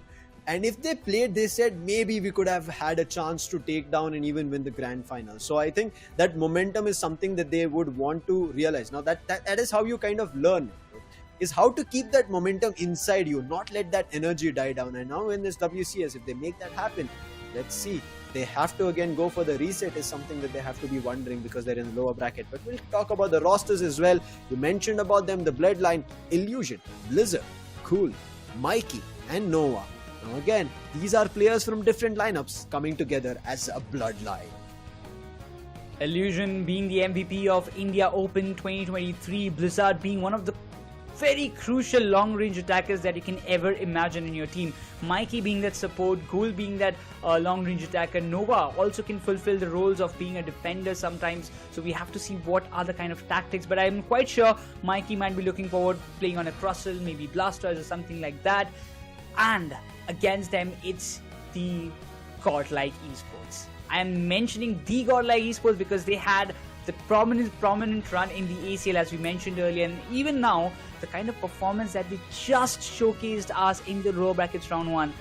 I would say that if I were in the position of Blood, I would be just cooking up something within myself to make a counter-attack against Godlike Esports. I was assuming that you mentioned the Godlike or the Godlike is because there is the Bloodline. But you end up going to a bigger reference all the way out. But yes, that is true what he said as well. They have had a long run. There's a history in that team. But that history also now comes in where Zishal and Nova were players together. I think Blizzard and Zishal were also players once together. So it's going to be interesting of how the comrades turned enemies are going to fight now. There can be friendlies outside, but now it's going to be a rivalry that's going to be brewing. Bloodline versus Godlike, a very high intense match coming in, because as you mentioned, there is experience. These players have played, and I think Ghoul, we have not seen last, but now coming back here in the Bloodline, I want to see what they can do. Jumping to the draft phase, bans coming in. What are your choices, NeKRoz? A Gyarados, a Hoopa, an Umbreon, and probably I would want to see maybe a Leafeon. This is what I don't like. Leafeon was already banned over there, and after that you mentioned, this is like when we try to play rock paper scissors and you put rock paper scissors after my show, right? But Umbreon is a decision that you made. It is something that they do ban. Looks like there's going to be a Hoopa ban. No quick teleports allowed here for Bloodline, because we know there's that capability that Mikey can bring in. Mikey is very quick on that support who changes the game if needed for the Bloodline. That's how his role is. The last ban looks like Sylveon.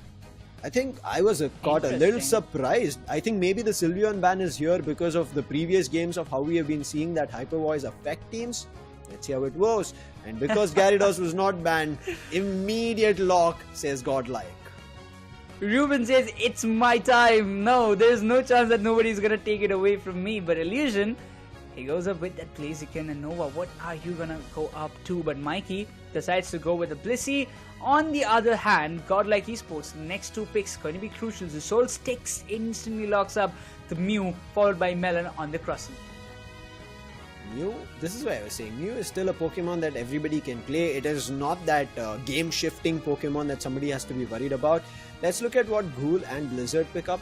Blaziken still has that stacking, so we'll be looking towards that, but who will make sure that Zshal doesn't get, if they're going for a double range attacker, the Inteleon. But he says, looking at Zshal already picking Mew, he might not go for an Inteleon, so he goes on an Espeon. Slowbro is going to be picked up from Nova, and I think Nova might just be going here for defense. I'm not too sure. We have to wait and watch if there is a role switch up towards the preparation phase, but the last two choices from Godlike. It's going to be a Glaceon, Akul. There are some Pokemons that we have seen him on, and he is going to prove a menace, and Glaceon is one such. Eldegoss, and on the other end, the last lock is going to be Blizzard on the Lucario. Now that's a double all-rounder play coming through. Melee all the way, says Bloodline. I think the way that the name it is, the Bloodline, they also want to go all aggressive. That's the kind of impact they do want to just kind of pave on the paths. But, you know, the preparation phase is going on. I am really looking forward because, you know, Lucifer, you were the first one to say that you want to see a Gyarados coming into the play. You want to see the waterfall and the damages being done. And I guess Ruben heard you pretty nicely and he was like, yes, this is the moment. I'm going to show you how the Gyarados can be played. Now there's a buddy barrier on both the ends of the supporter, attack weight coming in only on one on the side of Godlike, but two because there are two melee attackers. Now I do want to see how that two melee attackers plays in the cards if Bloodline are actually going to make it work, because when you have a double stack, meaning your only ranged attacker damage is right now on Espeon. So Espeon can give you early damage to help those stacks come in, and if those stacks don't happen in the early game NeKRoz, it is going to be very tough to do extra damage or some amount of damage that can give you viable KOs. And if that doesn't happen, Godlike will have control of the game. Game number 1 here in the lower bracket. Let's see if Godlike will be able to pull it off again or Bloodline take it away from them. Godlike will be focusing on once again not to give the early game control to the side of Bloodline. Akul this time playing on that Glaceon. I mean, in both the matches he was playing on an all-rounder. Now it's switching to the attacker side. I really want to see how much value he can just go, but seems like the stacks have already started from the ends of Bloodline. Has to happen. They have a double stacking setup coming through. Their Torchic still has to move up. Looks like again they're going for a late stack on the Torchic, so making sure that Lucario has to get very early stacks and has to be that solid front line so that the Combuskin can find value. But for now, Godlike on the bottom path. They are the ones getting all the experience for themselves. Waiting for the Altaria and Swablu at the 8-minute 50. But before that, seems like Dwebble and Mew can be caught in a fight. But Dwebble backs off. Mew is right behind Combuskin. And I'm pretty sure Illusion has no idea about that. But on the top path, seems like there's not much fight happening. But finally, looking at the mid part towards the buff region, there you can see it is the Magikarp that's gone in. A lot of experience goes this time the way of Bloodline, and they try to continue the damage. Espeon was not enough to go into the goal zone to get some stacks, therefore no stacking yet on that Torchic or evolved Combuskin.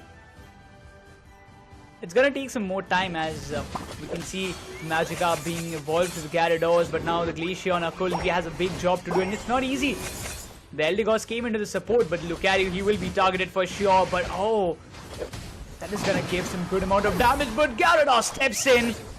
They were waiting for him to level up, and now as he has arrived, he is gonna give some hefty amount of damage, followed by Mew Solar Beam. Is there anything stopping that Gyarados? You could see the fear in the side of the Bloodline. They had to back off to Zone B on the top path. That's what Gyarados can do. That's how effective, and especially playing Bounce, not Waterfall. Meaning its maneuverability is big time going to work out. I think there's going to be a lesser cooldown on it, and therefore that's the reason Gyarados coming so much. And I think there was a rapid fire stuff, I'm not too sure, and that's the reason there was such quick hits coming in from the Gyarados immediately. Now Slowbro gets stuck for the Rock Tomb, but not much to be worried about. But Bloodline, they're grouping up on the top path. They want to get on the Gyarados. They want to get the top path under control. Bottom path, Altaria and Swablu in favor of Godlike this time, and they are swooping in, jumping in on Nova.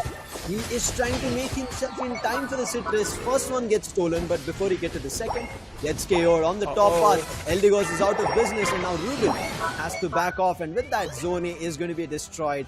Bloodline, they take control and the lead, and immediately they want to secure the Regieleki on top without wasting time, and same goes for Godlike. Without wasting time, they're securing the bottom Regirock. Yeah.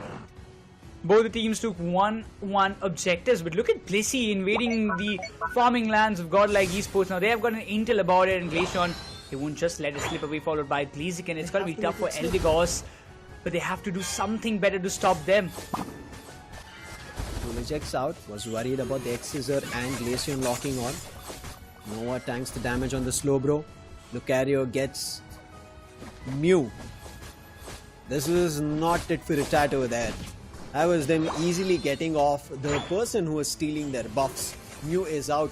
Will be back again, rejoining their teammates. In the meantime, Gyarados is hiding in the tall grasses, waiting for the right opportunity where it can jump in and score a 40. Not too sure if Zone A is going to be destroyed. Is it going to be an overdunk? I don't think so. But if that 40 goes through, that will give Bloodline a little bit of a trouble, because Godlike will manage to almost equalize the scores. Bottom Alterian Swablu fight happening. Again, Godlike get majority of it. Some of it goes to that Espeon. But now the fight happens. Unite being committed here from Gyarados. Gyarados does do damage, but Blissey's Unite was also committed, and a Unite from Lucario, which forces Ruben to back off on the Gyarados along with Eldegoss as well. No comprende, no fight, continuing over on the top part. Ruben tried his level best to get some value out of it, but was completely unable. I mean, he did damage, but not the KO that he desired. It still feels like the Mew needs to play alongside the Gyarados to just get the much more better value in this case, because the first time it happened, they got the KOs, they got the top lane control for themselves, but still the scores are being dunked. Blissey is still out for stacks completion, I would say, but for now it seems like the Bloodline, they are having the better control. But finally the Gyarados puts an end to the run of Blissey. Time for another Regi fight on top. Regieleki should be secured from Bloodline. Gyarados is near. Does he go with a bounce for the secure? It doesn't happen. The top Regi will be secured. Bottom, on the other end, Krustle tried to slowly move up, get that bunny, but will be pushed off with the Surf. On the other end, Glaceon slowly trying to do damage to the Regice. Will be spotted, will be forced off back, and Mikey is the one with the responsibility on the Blissey, and now Nova has been told about it, informed. So he's going to back off. Blaziken on the other end here to secure with the overheat coming through, but there's the Krustle hit coming through. That might give away a chance to steal it off. Overheat still going to be there, and the secure with the overheat on Regice. Krustle stuck in between, is not going to be allowed to back off. Should find the KO, is trying to do damage. Glaceon was a little further away along with the Mew. Couldn't find value to find KO on an exchange. It doesn't happen, but Gyarados, that was a bad jump over there. Did not have much health, and therefore Bloodline now has bottom path control, but the ranged attackers, they're doing the damage. They're forcing the players off. Noah trying to tank that damage. He'll be put down to rest along with the Lucario as well. That's going to be two players going KO'd, and Mikey on that Blissey as well, and Godlike rechain their control on bottom path. This is something bad. I mean, for now they're just looking forward to get the values, but that Blaziken alongside the Espeon is just completely denying the fact that you cannot come close. Even on top, we are seeing Lucario and Gyarados having that dual competition among themselves, while Gyarados is still failing Ruben. He has been restricted so much this match.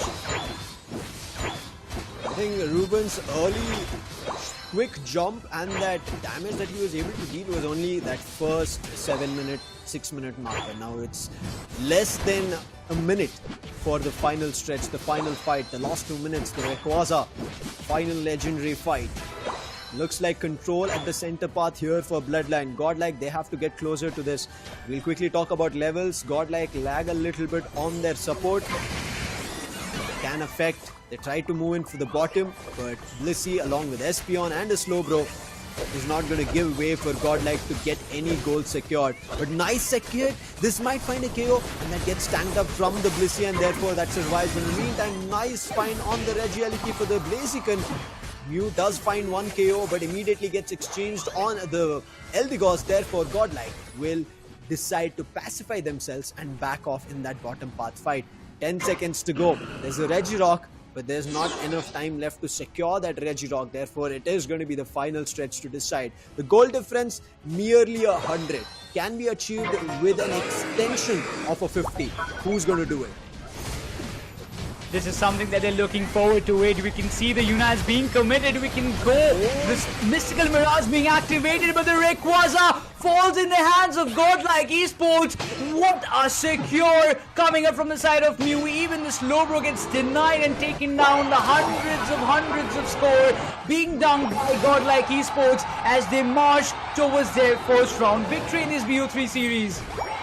I feel a tad bit bad here, unfortunate for the side of Bloodline.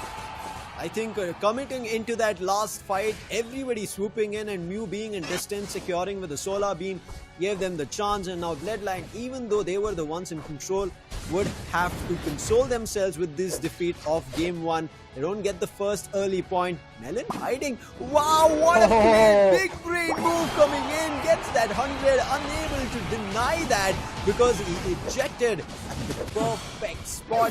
KO will be found, not the score. Ruben hiding in the grasses. Dragon Breath will fight along with Mikey, cranking up a lot more damage. And look at the defenses.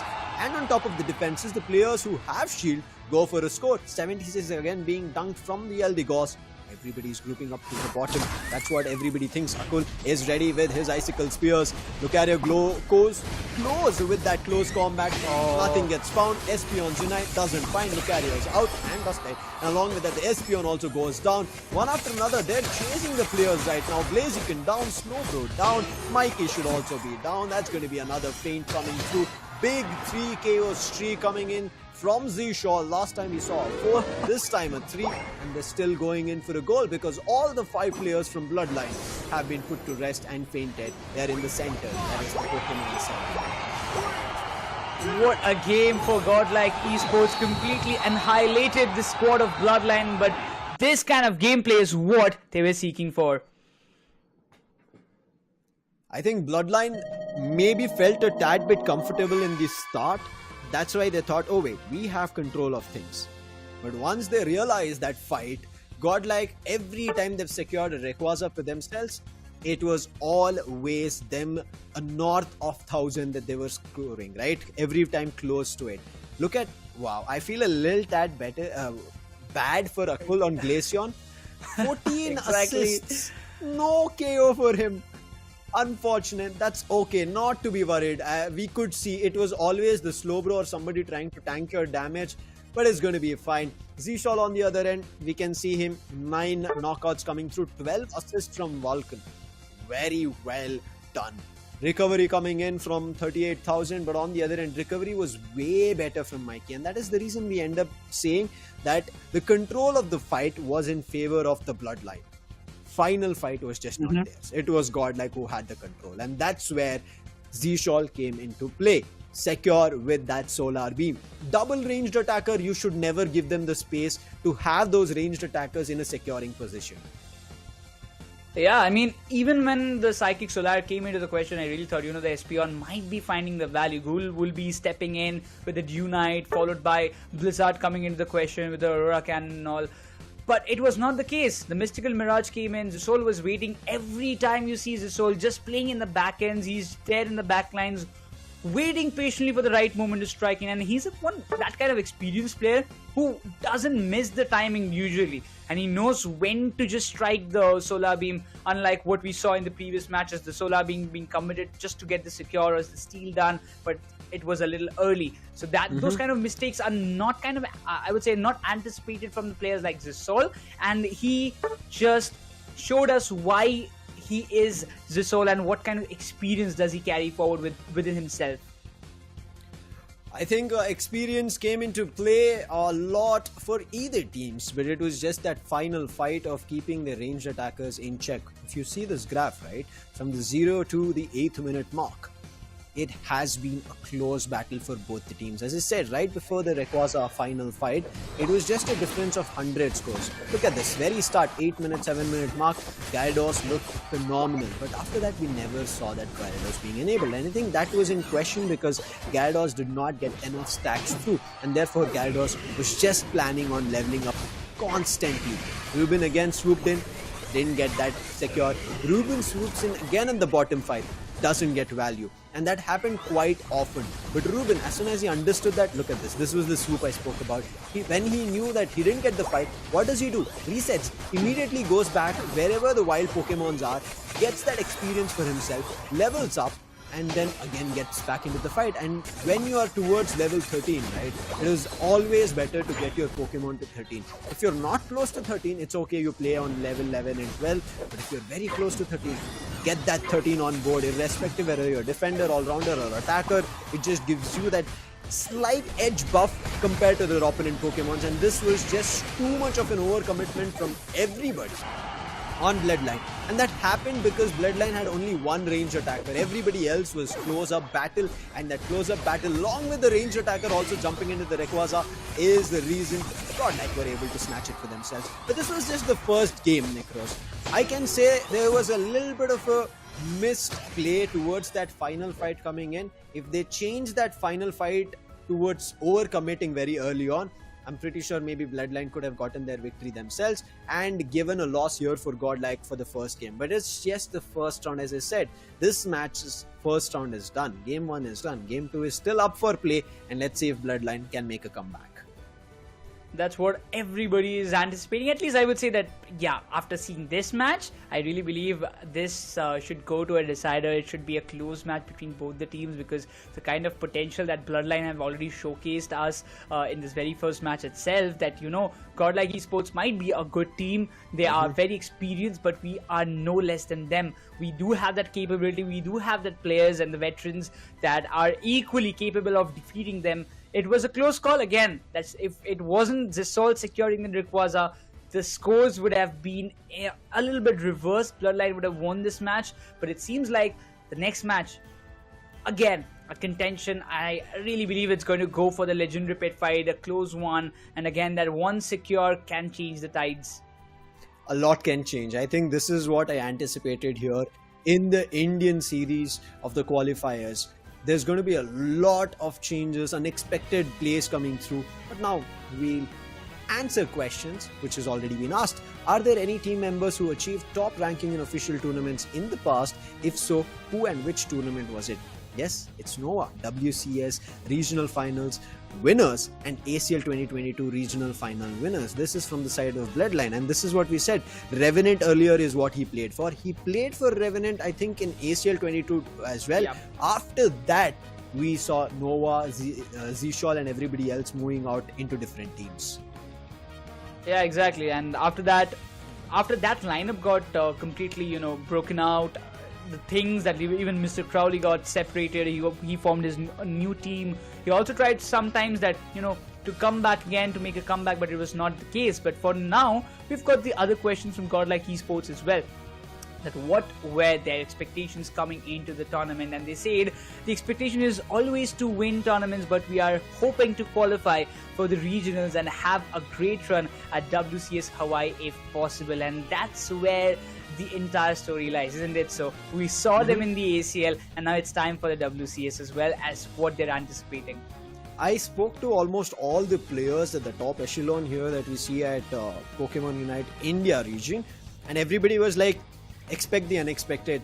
We will try our best to get to the day 2, that is today, the double elimination bracket that we are seeing, to find India's best team. But if it doesn't happen, don't be surprised, because there's a lot of players who've been doing a lot of grinding individually and now forming a team specifically for the World Championship series, because that's a once in a lifetime opportunity, NeKRoz, to put yourselves on a big stage, take India's name on your shoulders and get to such big positions. Now, Godlike were one team which did in ACL 2023. The world was shook up because of that. Everybody was talking about it. I told the players, you've done what nobody so far has done. When even Luminosity versus Satl happened, they took down one from them. If that happened another one, it could have been great. But let's jump into draft 2 here in our matchup. Once again, I'm gonna go with 2 bans. I'll like Gyarados and Leafeon. Let's go. Thank God you went for 2. I was waiting you would say Umbreon, then a Blissey comes up. I think Gyarados might not be banned. Leafeon still should be a ban coming through. Looks like Godlike might not be interested or want it. And looks like Nova is the one who's banning the second one. It is going to be 2 EVs out of play for the side of Bloodline and Godlike in this matchup. But I want to see what Godlike are thinking about, because Leafeon was banned from the side of Bloodline. It looks like Hoopa back in business is not going to be allowed, and that is the reason we see Mikey. The main reason is Mikey that Hoopa is not playing. Yeah, he's one of the best Hoopa users in the entire Indian region that we have seen previously, and when you know that one player is strong on that one particular Pokemon, it's better not to give him the chance of taking it. But Blizzard this time keeps the Blaziken with themselves, as Bloodline will be going almost with a similar pick it seems, but Godlike Esports, Ruben decides to switch back to the Sylveon, which gave him a lot more value, while Melon will be sticking with the True Bro. Now you can see how things are immediately switching up, right? For the side of Godlike, they understood in the previous setup that they had, it got too close.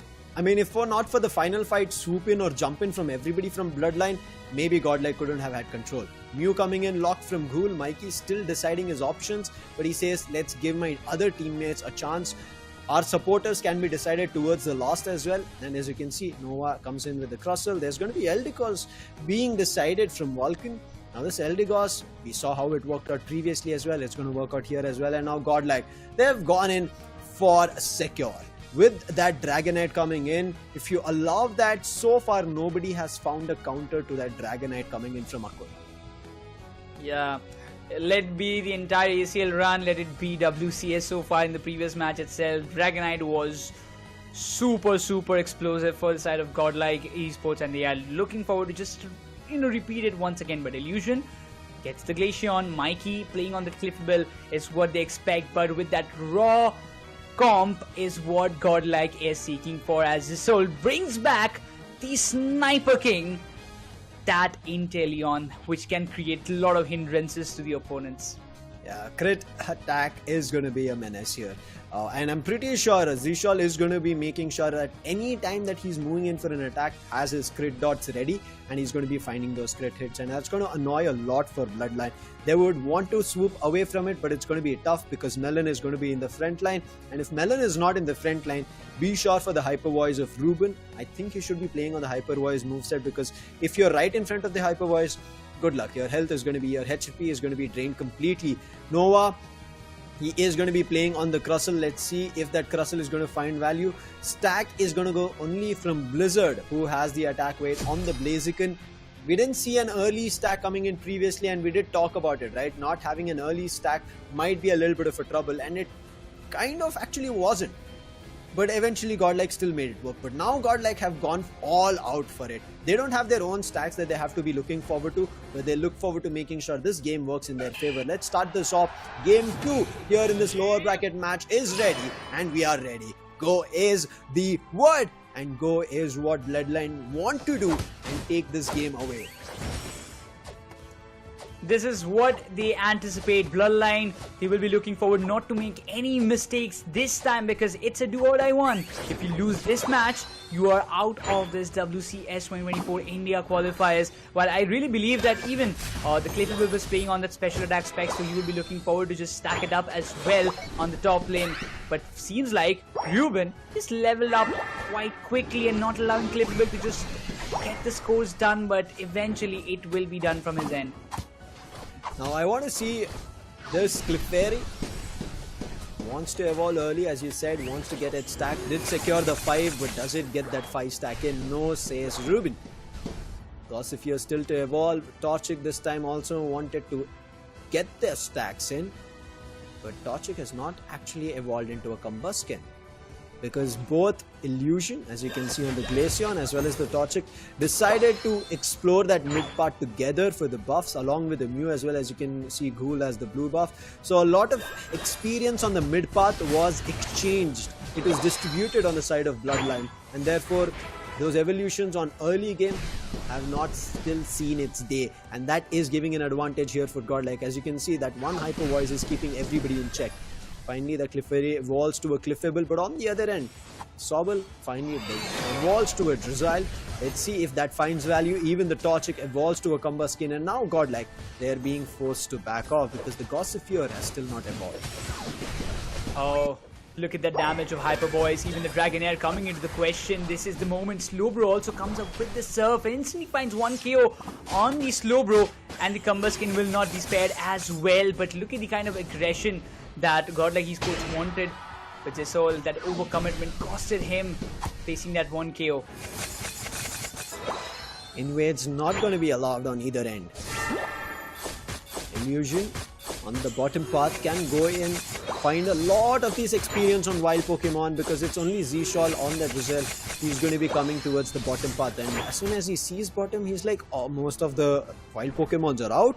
I don't have any experience to work with because their zone A is still up, meaning they will not get the wild Pokemon on their bottom path, and that is going to be a cause for concern. And you can already see the early game a tad bit better here for the side of Bloodline, but leveling up, evolving has been the Dragonite already at level 8. And wherever the Dragonite decides to push, Bloodline should decide to pacify themselves and move in the other direction or hold off that Dragonite with the front line. And that is being done with the Glaceon. As you saw, the Icicle Spear connected and Dragonite will be pushed back. Now the Regis, this time that they are going to pop up for sure. The Regiliki on the top, and it seems like Bloodline, they're interested in getting the Regiliki at first, but the Rock Tomb and Crustle will be preventing the players of Godlike. But it seems like Melon had some different intentions to go for the score, while Akul, he will be looking forward to just melt it down with the Hyper Voice and secures the Regirock. And now it's time for the counter attack on the top. It seems like Godlike Esports, they still haven't got the holds of the Regiliki, while Bloodline, they're trying their utmost best to get this Regiliki into their hands and add their 6th ally. Hyper Voice, does it do damage? The Secure comes in from the Blaziken, and immediately they jump in towards the Sylveon, and then with the Fairy Dance coming through, gets a KO. Keep it coming, a 3 KO streak here. Complete demolition of the top path along with the Zone A being destroyed. I think that was not an overdunk. Oh, okay. It was an overdunk, but it was only a 30, not a 40 coming through. It's still good for them. They have moved up to 98, but in the meantime, stuck a little bit here is Melon, Rock Tomb, X-Scissor, everything being hit on him. But none of the opponents, because all of them were just KO, and therefore everybody starts swooping back to their positions and paths. And Godlike, also after getting that top completely under control, they decide, let's get back to experience. In the meantime, Mikey, a little bit of an overextension into getting his stacks might put him down to rest. It seems like he's still surviving, and Sylveon actually didn't bother him. Like, you know, you want to do it, just do it. But it seems like he's stealing all the citrus berry and trying to survive, and now the XP being activated. Will he get the exit? I don't think so. It's that easy. But the Dragonite, he's going to chase him, and yeah, the Unite is still not there, but the hopes are quite high because Bloodline, look at the difference. It's not that big. I mean, big it is not, but the control and the amount of chaos that Godlike are continuously finding, that's big time to worry for Bloodline. They have to start doing something else. If they don't, this is going to be Godlike finding their Pokemons one after another, and those Pokemon will start getting KO'd one after another, and Bloodline will be giving away a lot of experience for the side of Godlike Pokemon, and that is a cause for concern. And for now, we'll again swooping in here with that Dragonite, but immediately locked and ready on the target. But Z-Shall, he finds his locked target on that Glaceon, puts it down to rest, and now commits the Unite here, Nova to survive. Mew also making sure that the Unite doesn't go away from them. Z-Shall wants to run away, his teammate has backed off, but Z-Shall did not have enough space. There was even the wild Pokemon in the mix, and that eventually gives them Z-Shall's KO. The Inteleon KO being found here for Bloodline, that might give them some amount of control, but they have to still go for a fight for this Reggie. But the whole team from Godlike, they've all started swooping in towards the bottom path, and now Bloodline have some serious business to attend to. Oh, the Glaceon committing the Unite, the Hyper Beam coming into the question with Zisol. Secures the Regirock with that beautiful snipe shot, but the Eldegoss might be compromised, but on the counter, they found the Crustle down. While it seems like Bloodline, they will be looking forward to defend this goal zone no matter what. But Blaziken finds one on the Sylveon, pushing the players of Godlike away from this area. How close this battle is. 3 minutes and 30 seconds left, and the score is 40 to 98. Slowbro, He's been smashed to the wall and will not be allowed to go further. Alterian Swablu, a lot of experience that Bloodline are taking to themselves. I think Godlike are giving them a lot too much space as of now, especially that one of their front line is down. Thankfully, the Dragonite was up on the top path, therefore nothing allowed for Bloodline to score, but still they get closer, 76 to 98, immediately going into the Regieleki. Rishal ready with his snipe shot, might have to wait it out. I think a little early of the snipe shot, and the secure doesn't come the way of the Godlike. Dragonite was still there, so the double secure also didn't work. Better game coming in here from Bloodline, and the top path might be destroyed, but actually they're defending. Krusell takes this opportunity to continuously keep scoring on the bottom. Oh, Sylveon. He wanted to go and find the KO on the Mew, but it seems like the Krusell just kind of spoiled the idea. But seems like Godlike, as you were talking about, they have given a lot of room for Bloodline to play along and gain experience, and that might just backfire them at any moment. The Regieleki is still being contested and being prevented to hit the goal zone, but now Bloodline, they have utilized this opportunity to level up their Pokemon as quickly as possible. They have to. Level 13 on the Dragonite, we spoke about this. They have been concentrating a lot much on that Dragonite. I'm still waiting for the Inteleon to hit that level 13. It's not going to hit in this final fight. It is going to, if finds a KO, but look at Krusell, how close Nova is hiding in the tall grass. Maybe they have a read about it. Slowbro in the front line catches with telekinesis on the Krusell, but Slowbro's health very little. Does get a little bit of healing from Eldegoss, therefore survives, but Blaziken was moving from the top path, will be spotted, and the Slowbro makes sure that that push doesn't happen. 136 to 123, Bloodline have a tad smallest of the leads, but Inteleon gets smudged with that Rock Tomb. Nice find, and this might be an opportunity in an opening here. If they even find that Sylveon, it might work out. There's going to be the Unite coming in from the Eldegoss. Where does it find value? It doesn't as of now, and everybody starts backing off. There's still time here. There is also a player who's going to be coming back, but Bloodline lose one of their own. That's going to be the long-range attacker. Rayquaza very low, and again the secure fails. It's going to be Bloodline who secure it for themselves. Shield slowly being broken. One of it, yes, on the Blaziken, but everybody else has started running up the paths to secure goals. 312 to 123. Blaziken on the other end wants to deny this goal from happening, but he cannot. His health is not as much as he wanted. 312 to 123, but the Krusell is quickly here. 100 cannot be stopped. Unfortunately, this game is closer than ever, but with that 74, Cliffable makes sure that the Bloodline get game 2 in this match 2 of lower bracket round 2. Oh man, that was way too close. But this time it's for sure. Like the secures that they planned, like the Soul with that snipe shot, the Hyper Beam securation from Dragonite, it was denied a lot of times. So there was no room that they can do. Even the Unite being committed still now. Godlike, they're looking forward to get the scores down 10, but Blaziken finds Sylveon. Even the Dragonite won't survive for longer. The Blaziken Blizzard, he has done a hefty amount of damage, preventing Godlike to walk away with the 2-0 scoreline. And they have pushed this series to a decider. 5, 4, 3, 2, 1. Time's up.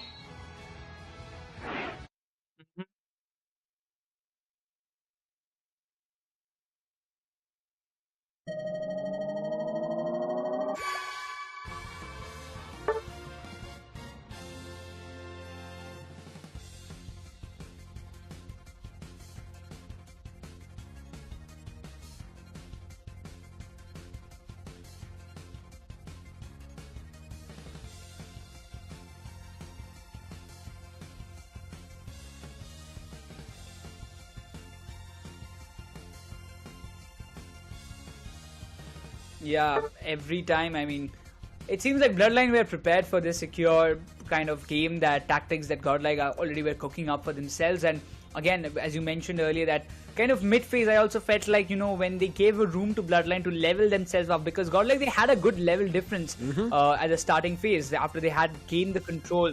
And I was really thinking, you know, this kind of level difference might just create a big difference in the ending phase, but it was not the case. As soon as Bloodline got a chance to level their Pokemon up, they did it, and the counter-attack that came from their end was immense, which Godlike couldn't handle. As of now, I think Godlike, they've understood what limits Bloodline also have, how they would play around such a Z-Shawl, such a Ruben on Sylveon and Inteleon. What do they have to do better? And they did. And you could see certain instances where Z-Shawl was very uncomfortable in positions. Even when the bottom Reggie fight happened, he got caught, he got KO'd. Even in the legendary fight that we ended up seeing in the final stretch, he was the first one to be KO'd. That opened big doors for the side of Bloodline to commit into a fight. And when Blaziken was also being chased around, you could see Blaziken also in a little bit of a worry. But Blaziken swooped in. Again, that overheat coming into the play. I think a lot of overheat damage we did end up seeing from Bloodline, which were trouble for Godlike. And Godlike, once they started losing players one after another, got getting KO'd. Bloodline, their confidence arose. They were to a level where they knew they will be able to secure. Dragonite was there, Hyper Beam was out. The secure doesn't happen. Overall, it was a great match, and what we actually wanted to see as a Pokemon Unite fan is like a close-cut competition between both the teams, because when they have that equal capability, and this time Bloodline, they have reverted back pretty well. And I would really like to see what Godlike Esports will be planning to come up next. Let's see what they will be planning, because game 3 up in business. Early game secures, you could see double secure, right? Inteleon Snipe Shot came through, Hyper Beam was there, and they were also away from the players of Bloodline. But towards the end game, they were very close to the fights, and look at this. Before the secure would happen, they were all caught, and it was always the secure players who were closer, and that was the reason trouble brew. And look at this change of the half paths, right? Towards the side of the right side, we ended up seeing the Bloodline team. On the left side, we saw players of Godlike, which was an uncomfortable position to be in. And that's where Bloodline took control of things. They saw they're all smudged to one alley, one corner. And that gave a benefit here to the side of Bloodline. But game's not done, right, Nick? Game 3, not round number 3. Game 3 is going to be up, and it is going to be the final decider. Godlike, their lower bracket run, is it going to happen? Or is it Bloodline who are going to snatch it all away? A lot of questions in our mind. As for the audience who are supporting Godlike, those are supporting Bloodline, they also have a kind of thought process for themselves, that what's gonna happen next, because once again, Godlike is one of the fan favorite organizations. The people are here to support them. They're also a little bit curious about, because already they were a little disappointed after the lower bracket, after they got pushed down to lower bracket. But right now, this is the lower bracket run that they are in. If they lose it here, their run for the WCS ends here. Either of the teams, it might be Bloodline, it might be Godlike, but once again, it all comes down to that one 10-minute match that is about to begin in some time. Yeah, I think this is one of the toughest games that Godlike are kind of right now playing, because they are being tested to their limits. And this is what we expected. Even when yesterday's single elimination brackets were happening, all matches were super close. There were only very few matches which ended up looking like, okay, this team just looks better, upper-handed, they are the ones taking the victory. But most of the games very close. Surprising for me was the upper bracket run here in the day 2 of double elimination bracket. All the games till the upper bracket finals were clean sweeps, 2-0s. None of them went to the third game at all, and that was a surprise for me. I was like, wait, are the upper bracket teams, whoever are winning, so good that they are refined themselves so well that they are all looking forward to the grand final spot? But only one can get to the grand final spot from the upper bracket and from the lower bracket one. And therefore, lower bracket seems even more heavily contested. You can see how close it's going to that last final fights. Either way, towards in this game, right, till the 3-minute mark, the goal difference was around 78 to 98, meaning 20 was the difference. And when the Rayquaza spawned, that was 136 to 120, I guess. The difference was just 10 here and there, and I think this does give us the idea of how good these players are on a level from, imagine 2022 NeKRoz, when the first Worlds was happening. That time, people could choose same Pokemons. Couldn't choose same Pokemons. Now coming into 24, 2 bans. Wow, what a journey. But now, questions again. What characteristics of your team? Characteristics are strategic, cooperative, and calm-minded, NeKRoz. Now when they say calm-minded, it kind of comes to our ranked games where we are not. Oh man, I kind of think like the calm-minded gameplay was definitely like, I don't know. I'm not quite sure what's gonna happen between, like, Ghoul is a kind of a player, I think that he is not that calm, but a kind of a little aggressive inside the game as well. He has got that kind of approach of being a little aggressive inside the game, but overall the strategic and the cooperative kind of situations with the characteristics that they have given was quite justified in this match. Coming into the side of Godlike, their question was, what do you think are the characteristics of your team? Our team is quite versatile and we adapt pretty quickly to enemies' playstyle. Now, in this game, it looked like they were trying to adapt. I think every situation, every second of this game too, we could see clearly that Godlike were trying to figure out what play, how are they lining up, what are the layers, and I think that took a lot of time for them to figure out towards the final fight, and I think that's what did not work out. However, in the first game that we saw against Bloodline, Godlike clearly had control of everything. They knew what had to be done, how to play it around, knew that melee attacker setup that the Bloodline came with might not work out, and that worked out really well for Godlike. But this time, they understood that Godlike play really well against a melee setup, and that's the reason Bloodline brought in their same own double ranged attacker just like Godlike, and that double ranged attacker worked a tad bit better here for Bloodline. So now they have got the breakthrough of the puzzle that was unsolved, and now I really believe that they will be keeping this kind of pace up, like having those double range attackers that did work pretty well for themselves, would be continuing in the next decider as well. But I'm a little bit concerned because Godlike brought up their trump card in this game. They got the Dragonite, they got the Intermission as well in the contention. Yep. And what do they have in their bag for the next one? I'm really anticipating for it, because if any unorthodox pick comes up, like maybe a Decidueye in the Intermission, I don't know, maybe if that comes up, that can be surprising for the side of the Bloodline as well. Let's see what can work out here. It is the last and final game, and this last and final game, the first ban coming in is going to be Gyarados.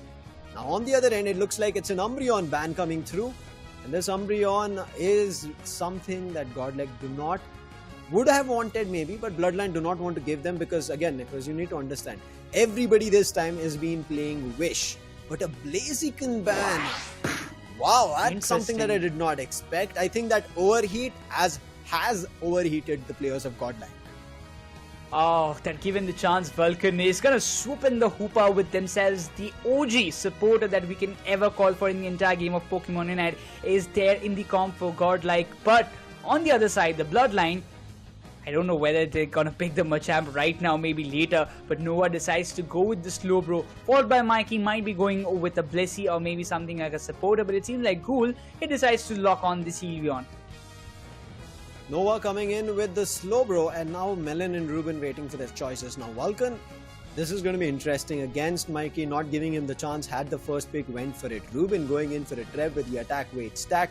Blizzard, we all know it's not going to be a Machamp, going to be playing around with our minds. But if he does pick it up, I am going to be surprised and happy that a lot more of these Pokemon are being utilized and they're being revitalized. As we know, everybody's potential is still there, but as I said, is not a Pokemon that will be picked up. Glaceon is what he locks onto. Mikey goes back to the Cliffable that we end up seeing, and now it's time back for Godlike to make their decision for the last two picks. Still anticipating, there is one long range attacker, there is one defender who can just go and swap in any fight and can just, use the Horn Leash to absorb the HP, but Akul sticks with the Dragonite. Melon brings up the Crustle this time. Now the challenging setup comes up. What is Blizzard up to? An all-rounder or a defender? Is it a Blastoise or a Machamp? There's still a lot of question marks, and until and unless this guy is locking the Pokemon, I'm not gonna say which Pokemon is he picking, but yeah, it's the Machamp. It's the Machamp, Lucifer. Hey, seriously, that Machamp is going to be locked. I think that is a immediate jump up and a worry here for Zishal. I'm not too sure what the moveset is going to be. If he does, other than the close combat, go into Suplex City, if he does pick up that is going to be trouble, because his movement speed is going to increase. He's going to catch onto the Pokemon and smack him down into the ground. So that smackdown is going to be interesting to watch out for. And not anticipate this. but it is seriously a really wonderful build. Now let's quickly talk about ranges as well here, NeKRoz. Now look at the range on Bloodline. They have medium as well as, I would say, with Illusion and Icicle Spear, an unlimited range. Whereas talking about Z-Shawl, right, he has long range. That's the only long range that they have. Along with that, again, it is going to be a Hyper Beam Dragonite. I'm not going to think it's an Outrage Dragonite. It should be Hyper Beam because it's better secure coming through. But if it is an Outrage, it can give you a chance in a lot of fights. You can jump in immediately, and if you're playing, I think, not the Dragon Dance but Extreme Speed, it's going to be even more better for you so that you can do damage. Game number 3, let's go live with it to decide whether Godlike continue or Bloodline. The Hoopa, I still believe in Vulcan.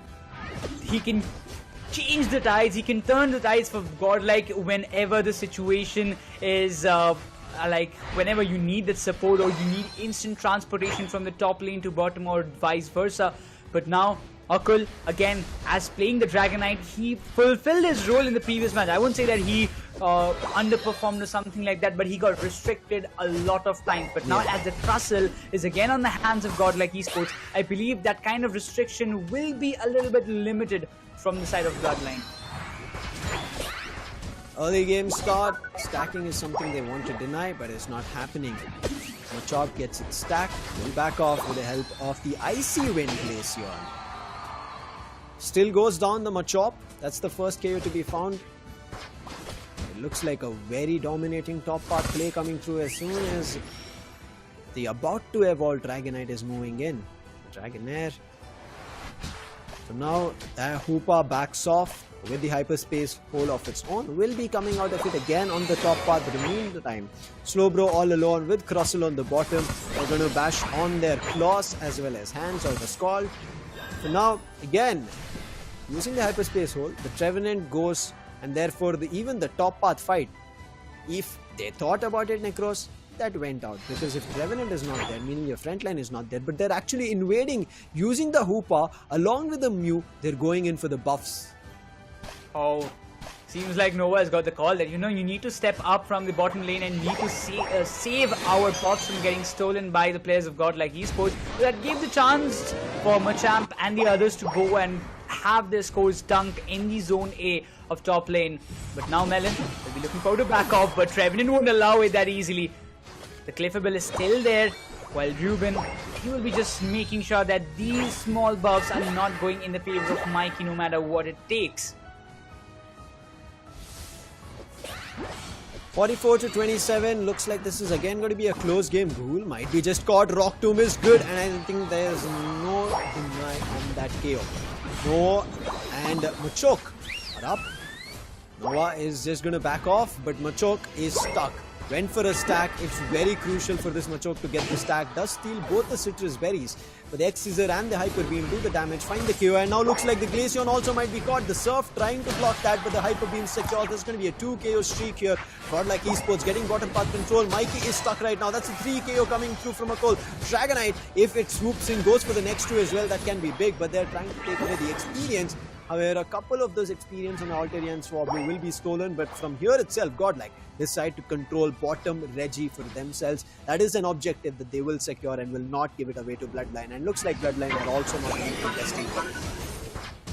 Trevenant is there on the top to just keep a check on the Regieleki, but they have to go up with some quick rotations indeed. Yes, it has been secured, and for the rotation, you have got the main man Hoopa to make it quicker than ever than you can expect, but the Regieleki will be going in the favor of the Bloodline as they will be pushing. But you know what, Godlike, they doesn't care about it. They want to go and make the scores dunk in the zone A just to make sure that the scores will give them the experience that they look forward. But that Regieleki head gives a big green signal for the players of Bloodline to go and make the scores possible. Now the Machoke or Machamp, who's going to fully evolve, is trying to play for the late game for now, but his teammates are still fighting. They get that score to the 103-digit mark, but immediately the Dragonite puts that Clefable down. Glaceon is trying to run away while stealing the buffs, but will be caught from one in Trevenant, another in Dragonite, also a Hoopa. Everybody's here. And he's not going to walk back. Sylveon was trying to help, but Sylveon might be caught. There's going to be two defenders. Does use the Unite and immediately backs off with the Fairy Dance, and that will be giving them a chance to get back into a fight if they want on the bottom path. But they still don't have another all-rounder, a frontline attacker. But on the other end, let's talk about the finally evolved Machoke, who's Machamp right now. Fully evolved on the top path, having a fight with a Trevenant. I don't know how far that's going to go, but on the bottom path, Godlike back in control, waiting for the Reggie again to spawn. And Bloodline, they have to go in for a team fight if they want some control in this game. So far, goal is close, but the fight is better for Godlike. And look at this, Hoopa's hyperspace hole unlocked with the Unite as well. And now they're going to do a lot of damage. They're not going to let the players of Bloodline survive here. Zone A on the bottom path is not going to be secure. It is going to be destroyed. Hyper Wall's try was good, but the Rock Tomb is better.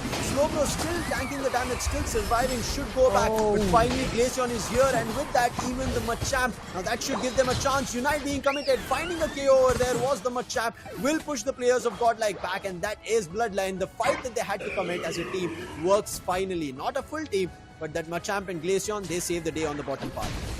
The Slowbro did a fantabulous job that you can ever ask for, but Trevenant once again being KO'd.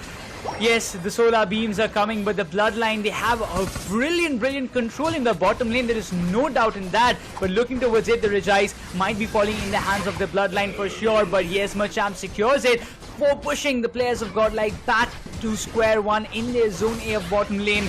But still, those hyper beams, those solar beam damages are completely being nullified thanks to the healing of Clippable. Caught is Glaceon. Wants to save his Machamp, ejects out but will not survive. Mew will find, and now the Machamp will also be down. Unfortunate here, 140 to 140, but I think this fight for Bloodline might be lost. But Nova is hiding in the tall grasses, will be eventually found. But the Surf does get back into the goal zone, ejects out a little further away from his teammates, and therefore that's going to be a knockout as well. And that will give Godlike the much needed control that they wanted, and will overdunk it. 50 plus a 38. That is big goal difference made from Godlike to 237. That overdunk did a very wonderful job, but now you can see Godlike, they tried to invade the jungles of the Bloodline, try to get the buffs in their favor, but now the Bloodline, they will be looking forward to get the Regiliki once again in their favor. And I don't think Godlike, they do have the kind of read, or they will be anticipating, but it seems like Trevenant, they're just waiting for the right moment to strike in. But the Clippable jumps in, followed by the Sylveon is here, and the Glaceon will secure the Regiliki. Even after committing the Unite, they are facing the backlashes as the Machamp goes down. Glaceon again seems like it is falling down, and if the Glaceon falls, that's a lot to be worried about. Sylveon also went. 3 players were knocked out, meaning Godlike in control. And it might be Mikey might go down, but the hyperspace hole, it saves. But the Regiliki that they got is something that they'll be happy about. Now that does kind of waste some time for the side of Godlike Esports, and Godlike will have to destroy that Regiliki. And in that meantime, Bloodline can look forward to getting themselves some experience, some wild Pokemon, and then get back into the fight. Because in right now 30 seconds left for the final stretch, only Glaceon is at level 13. I think Machamp might be a little closer, even might be closer for the Sylveon. If they get those two on level 13, it's going to be good, because on the other end, a clear level difference. Trevenant on 13, Mew on 13, along with a 14 Dragonite. That is a cause for concern. Secure on the bottom Regirock, meaning the defenses are going to be solid. Machamp, a little much of an overextension will be spotted, and therefore Machamp had to move away back towards his teammates.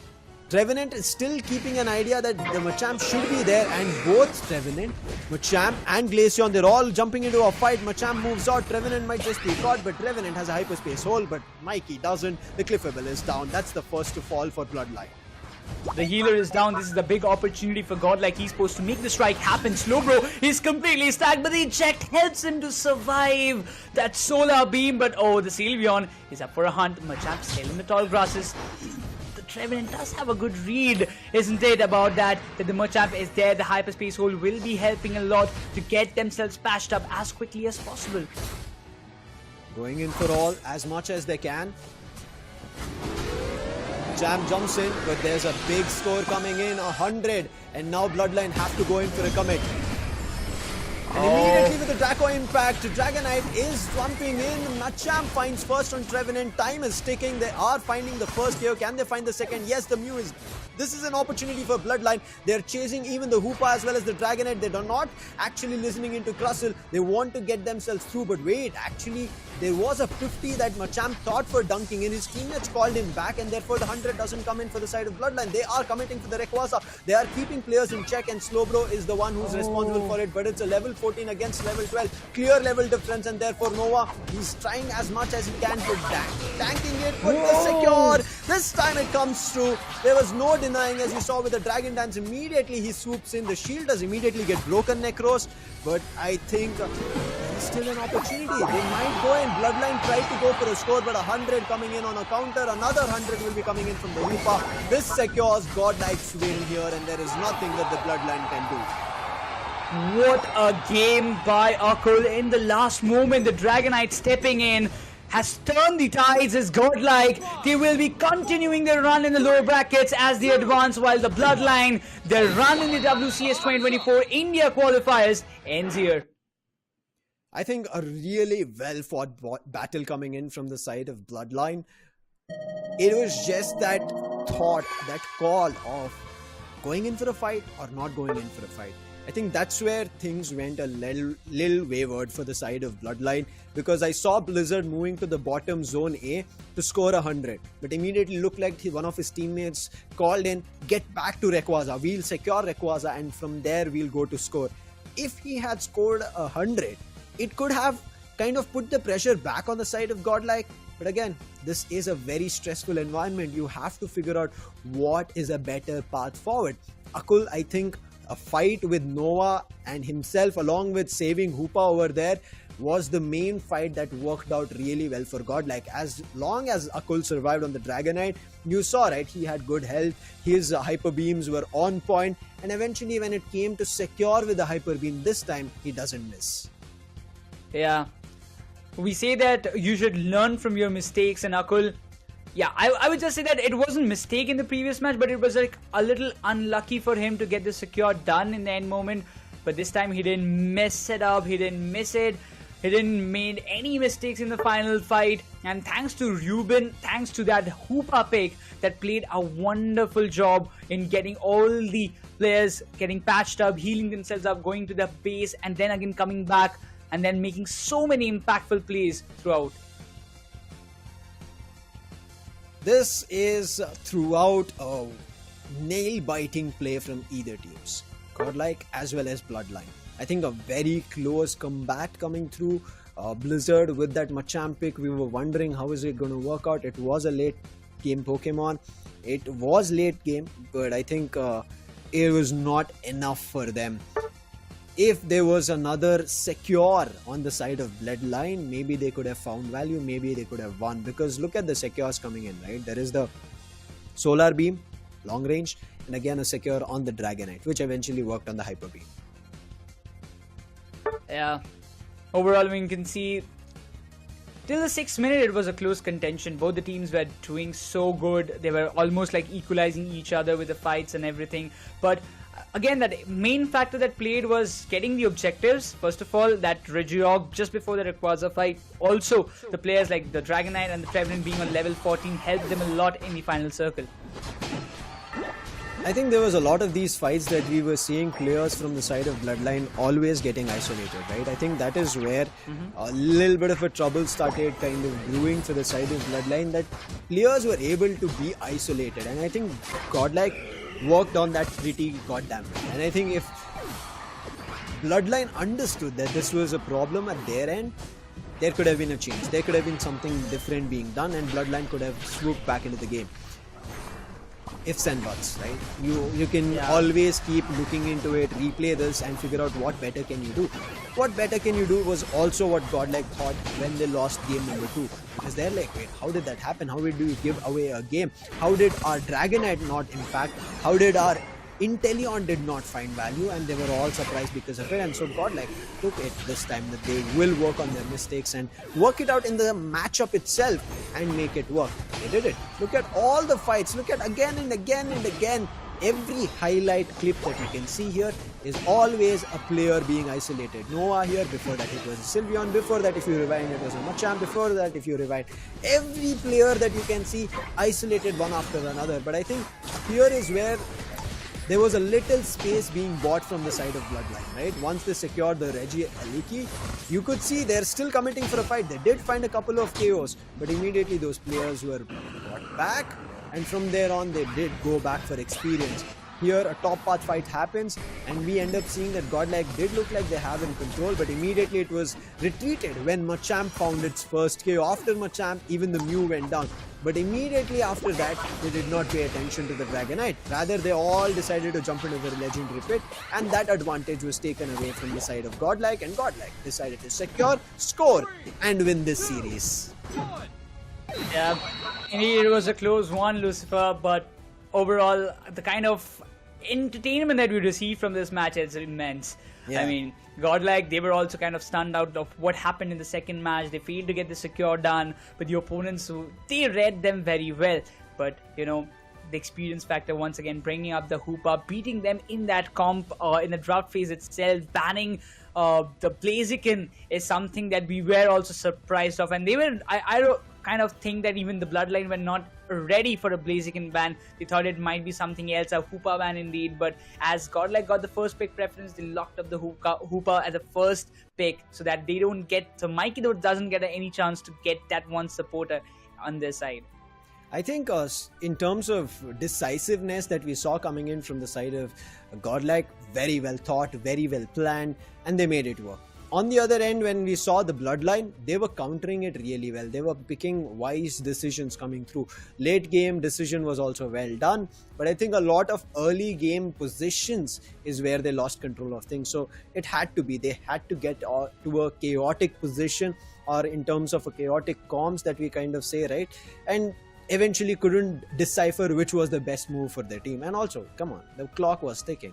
Tick-tock, the minute was beating, and they knew every second that they lost is where they would lose the game. So they had to commit either to a Rayquaza, either to scoring. We thought Rayquaza could be better. But let's just jump into the brackets. For now, it is going to be a bracket better for Godlike. They will move up. Along with them, even 6 Upper Moon move up. Okay. Therefore, it is no team, no tilt, meaning their chances even in this World Championship Series India qualifiers have come to a rest.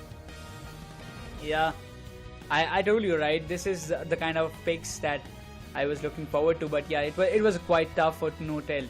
And I really still believe that they might have chances in the upcoming tournaments, maybe in the future, but they're still not ready for the big game. But right now, as we talk about the big game, it all awaits in the upper bracket finals. SATL versus Zeni Game squad.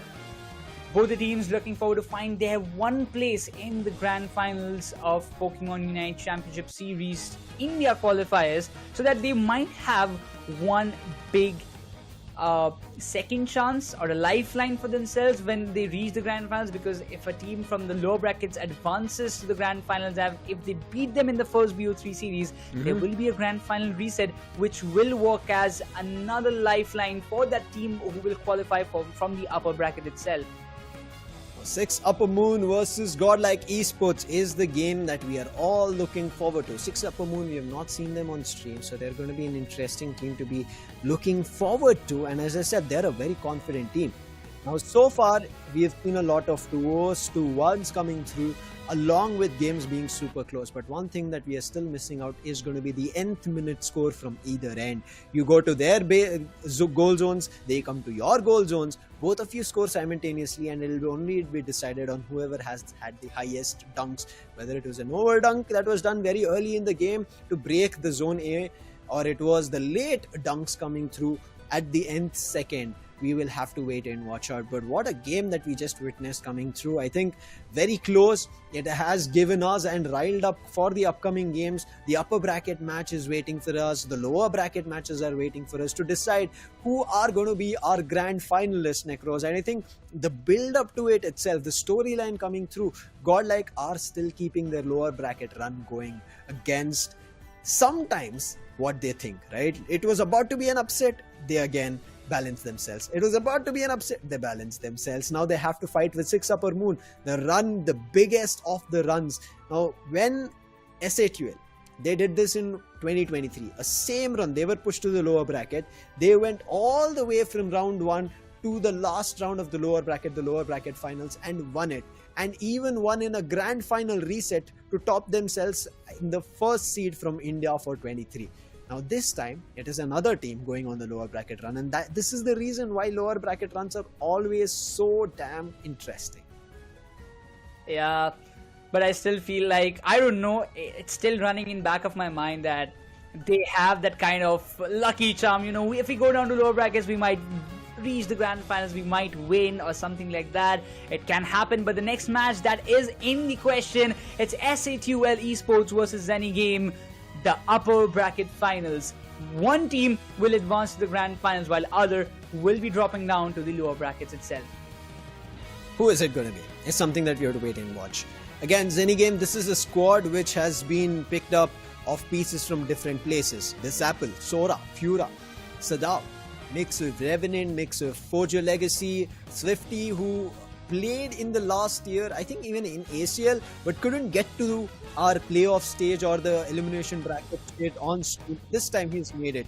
So he's going to be happy, but fighting against a lot of SATL, right? The previous, I would say, India toppers, India's best team in 23. Is it the same team in 24? Now here's a little bit of a curveball.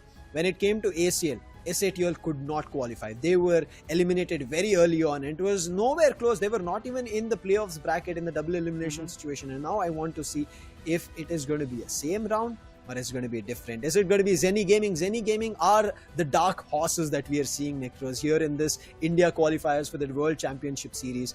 And I don't know what to expect. SATL, the same lineup that we have seen, they're a very strong team. On the other end, Zeni Game, what do they have? Experienced players is what I can say that Zeni Game has, like Swifty and everyone in his squad. Swifty has also been one of those players who have had that experience of international games. He has been there, he has participated, but now it's the time, it's the testament where he can just do his best to reach the grand finals. Trevenant is the first ban, and Gyarados is the second. Blaziken on third, and the fourth coming in. Who is it gonna be? Along with that, I will make sure NeKRoz has a little bit of a rest because he's been going on from the start. And joining me back on desk is gonna be Raider with the last ban of a Mew. How do you feel about this, Raider? Oh, I'm still in an awe for the last match. What happened in the previous game was absolutely amazing. I mean, Godlike Esports, what a comeback. I was like on the edge of my chair, maybe that particular team is going to lose, but the way they were able to come back in the game was absolutely amazing, isolating their opponent and then picking them apart. But yeah guys, all of that was about the previous game. Now is the moment where we'll get to see Zeni Game squad versus Satl Esports. Let's just see who is going to win in this particular matchup. Well, talking over the picks, we already have a speedster pick coming in from Zeni Game squad, and on the other corner when it comes to Satl Esports, Badsha has gone for the beautiful attacker, which is going to be the Sylveon, and we have a Mimikyu as well. Now I like this. SATL are going in all fight heavy at the start picks, which I was thinking Zeni Game should also have done that. Like after the first of the Leafeon, look at their picks, double defender comp coming through. Now that is meaning that they want to stabilize a very strong front line that they cannot breach the goal zones. But on the other end, Machamp again coming into play. All Might brings it for the side of SATL, and with that attack weight. No, Sam. Things are going to change. You thought Machamp is going to be there, but no, man, look at this. Yeah. I mean, what a change of pace. I'm not going to even say like which particular Pokemon is going to come up next until and unless it is logged. Well, this is logged, so yeah, there you go. This is going to come from Zeni Game squad, and the final Pokemon is going to be Zorak, which is a speedster. So double defender, double speedster approach coming in, no attackers, no all-rounders. It's going to be pretty interesting how Zeni Game is going to play, but remember guys, they have been undefeated, uncontested so far. It has been 2-0s for them, and same goes for Satl Esports. Their pick, to be specific for Satl Esports' pick, I would like to say they are pretty conventional, usual picks coming in from their corner, but from the hindsight, Zeni Game squad is a surprise for me. I agree. I think for everybody, Zeni Game coming so far, upper bracket finals, where I think a lot of people thought it should be the ACL #2 along with the previous year WCS 2023 winners of India qualifiers, right? Yeah, But yeah, true. India qualifiers are there. #2 from ACL, they are making a run from the lower. Last picks are done. Lucario. Now, All Might, I remember this man. He has been a menace. He has been a performer. He has been a complete outburst on this Lucario against their opponents. They never stand a chance on this top path. Lucario coming through. All Might. Everybody remembers now. Bringing into WCS, he knows that everything is at stake. They want to qualify. They've been missing out on a lot of this.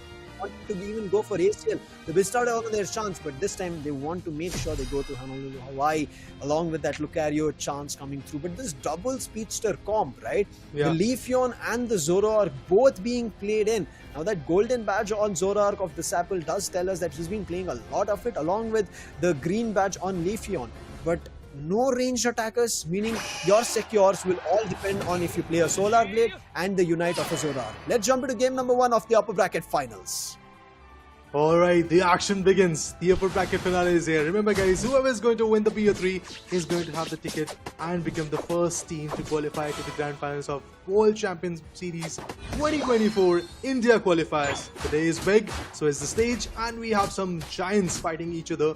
And at this point, when it comes to the contention, nobody is really containing. Obviously on the top lane we'll get to see some contention going in. The Carry and Hooper combination is working out over there. In order to deny it, even Zoroark is going to rotate back. This Apple is going to like initially farm a bit in the forest and then eventually go forward on the top lane. As of now, you have to wait on the early game. It's just stacking, as you can see. Leafeon already got the first 5, wants to go in for the second 5, but that Hyper Voice, Swift trying to do damage, and therefore they will try to back off of it. Swiftly trying to protect the Leafeon as long as possible with its own Swift. It's not going to be long. Oh, another nice solar boink is what I call it. The solar blade coming through gets the secure of the wild Pokemon again. And this is what they would like. All Might doesn't get his stack as of now because Sora was trying to overextend, wanted to get that experience of the Baltoy for himself. And he says, okay, go for it. Take that experience. Sorry, actually, I lied to you. I'm not going to give you the experience. You can go score if you want. Evolve to a Blissey, but I'm not going to allow you to get that experience. I want that for myself. I want to get that stack in, and he's doing it on the top path along with his teammate Mimikyu.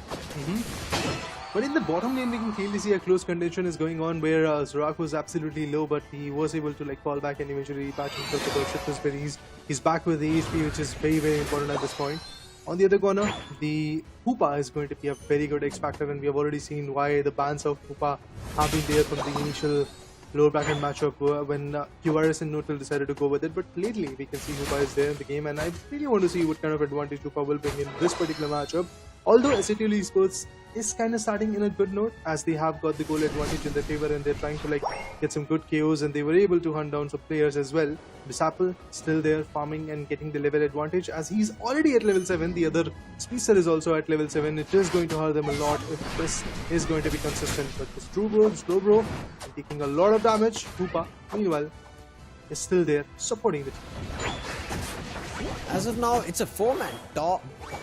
4-man top? No, 2-man top, 4-man bottom play coming through, and now with them seeing that the all-rounders are getting so much stacks in on the top part, they start worrying immediately. Disapple decides to jump in, Shadow Sneak connects, and there is the rough play. Instant KO on the Zoroark. This is what happens if you don't put a stop, if you don't have a proper front line, you don't have any chance of backing off. Greenlook does buy them some time. Their teammates all get to the top path, but there's the Hoopa as well.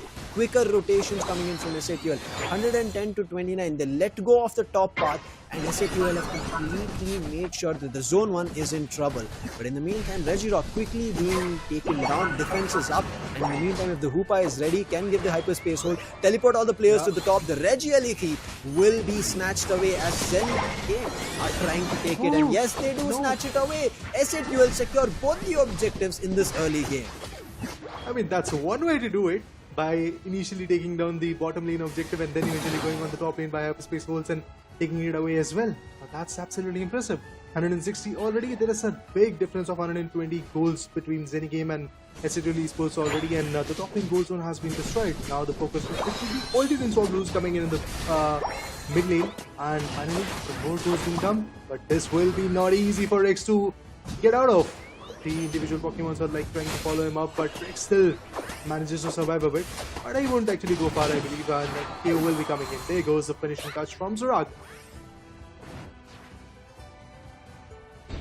Quick rotations again, 165 to 40. It seems like Zeni Game have still not found any control. Let's see if it can work out or not. It's going to be a little tough for them.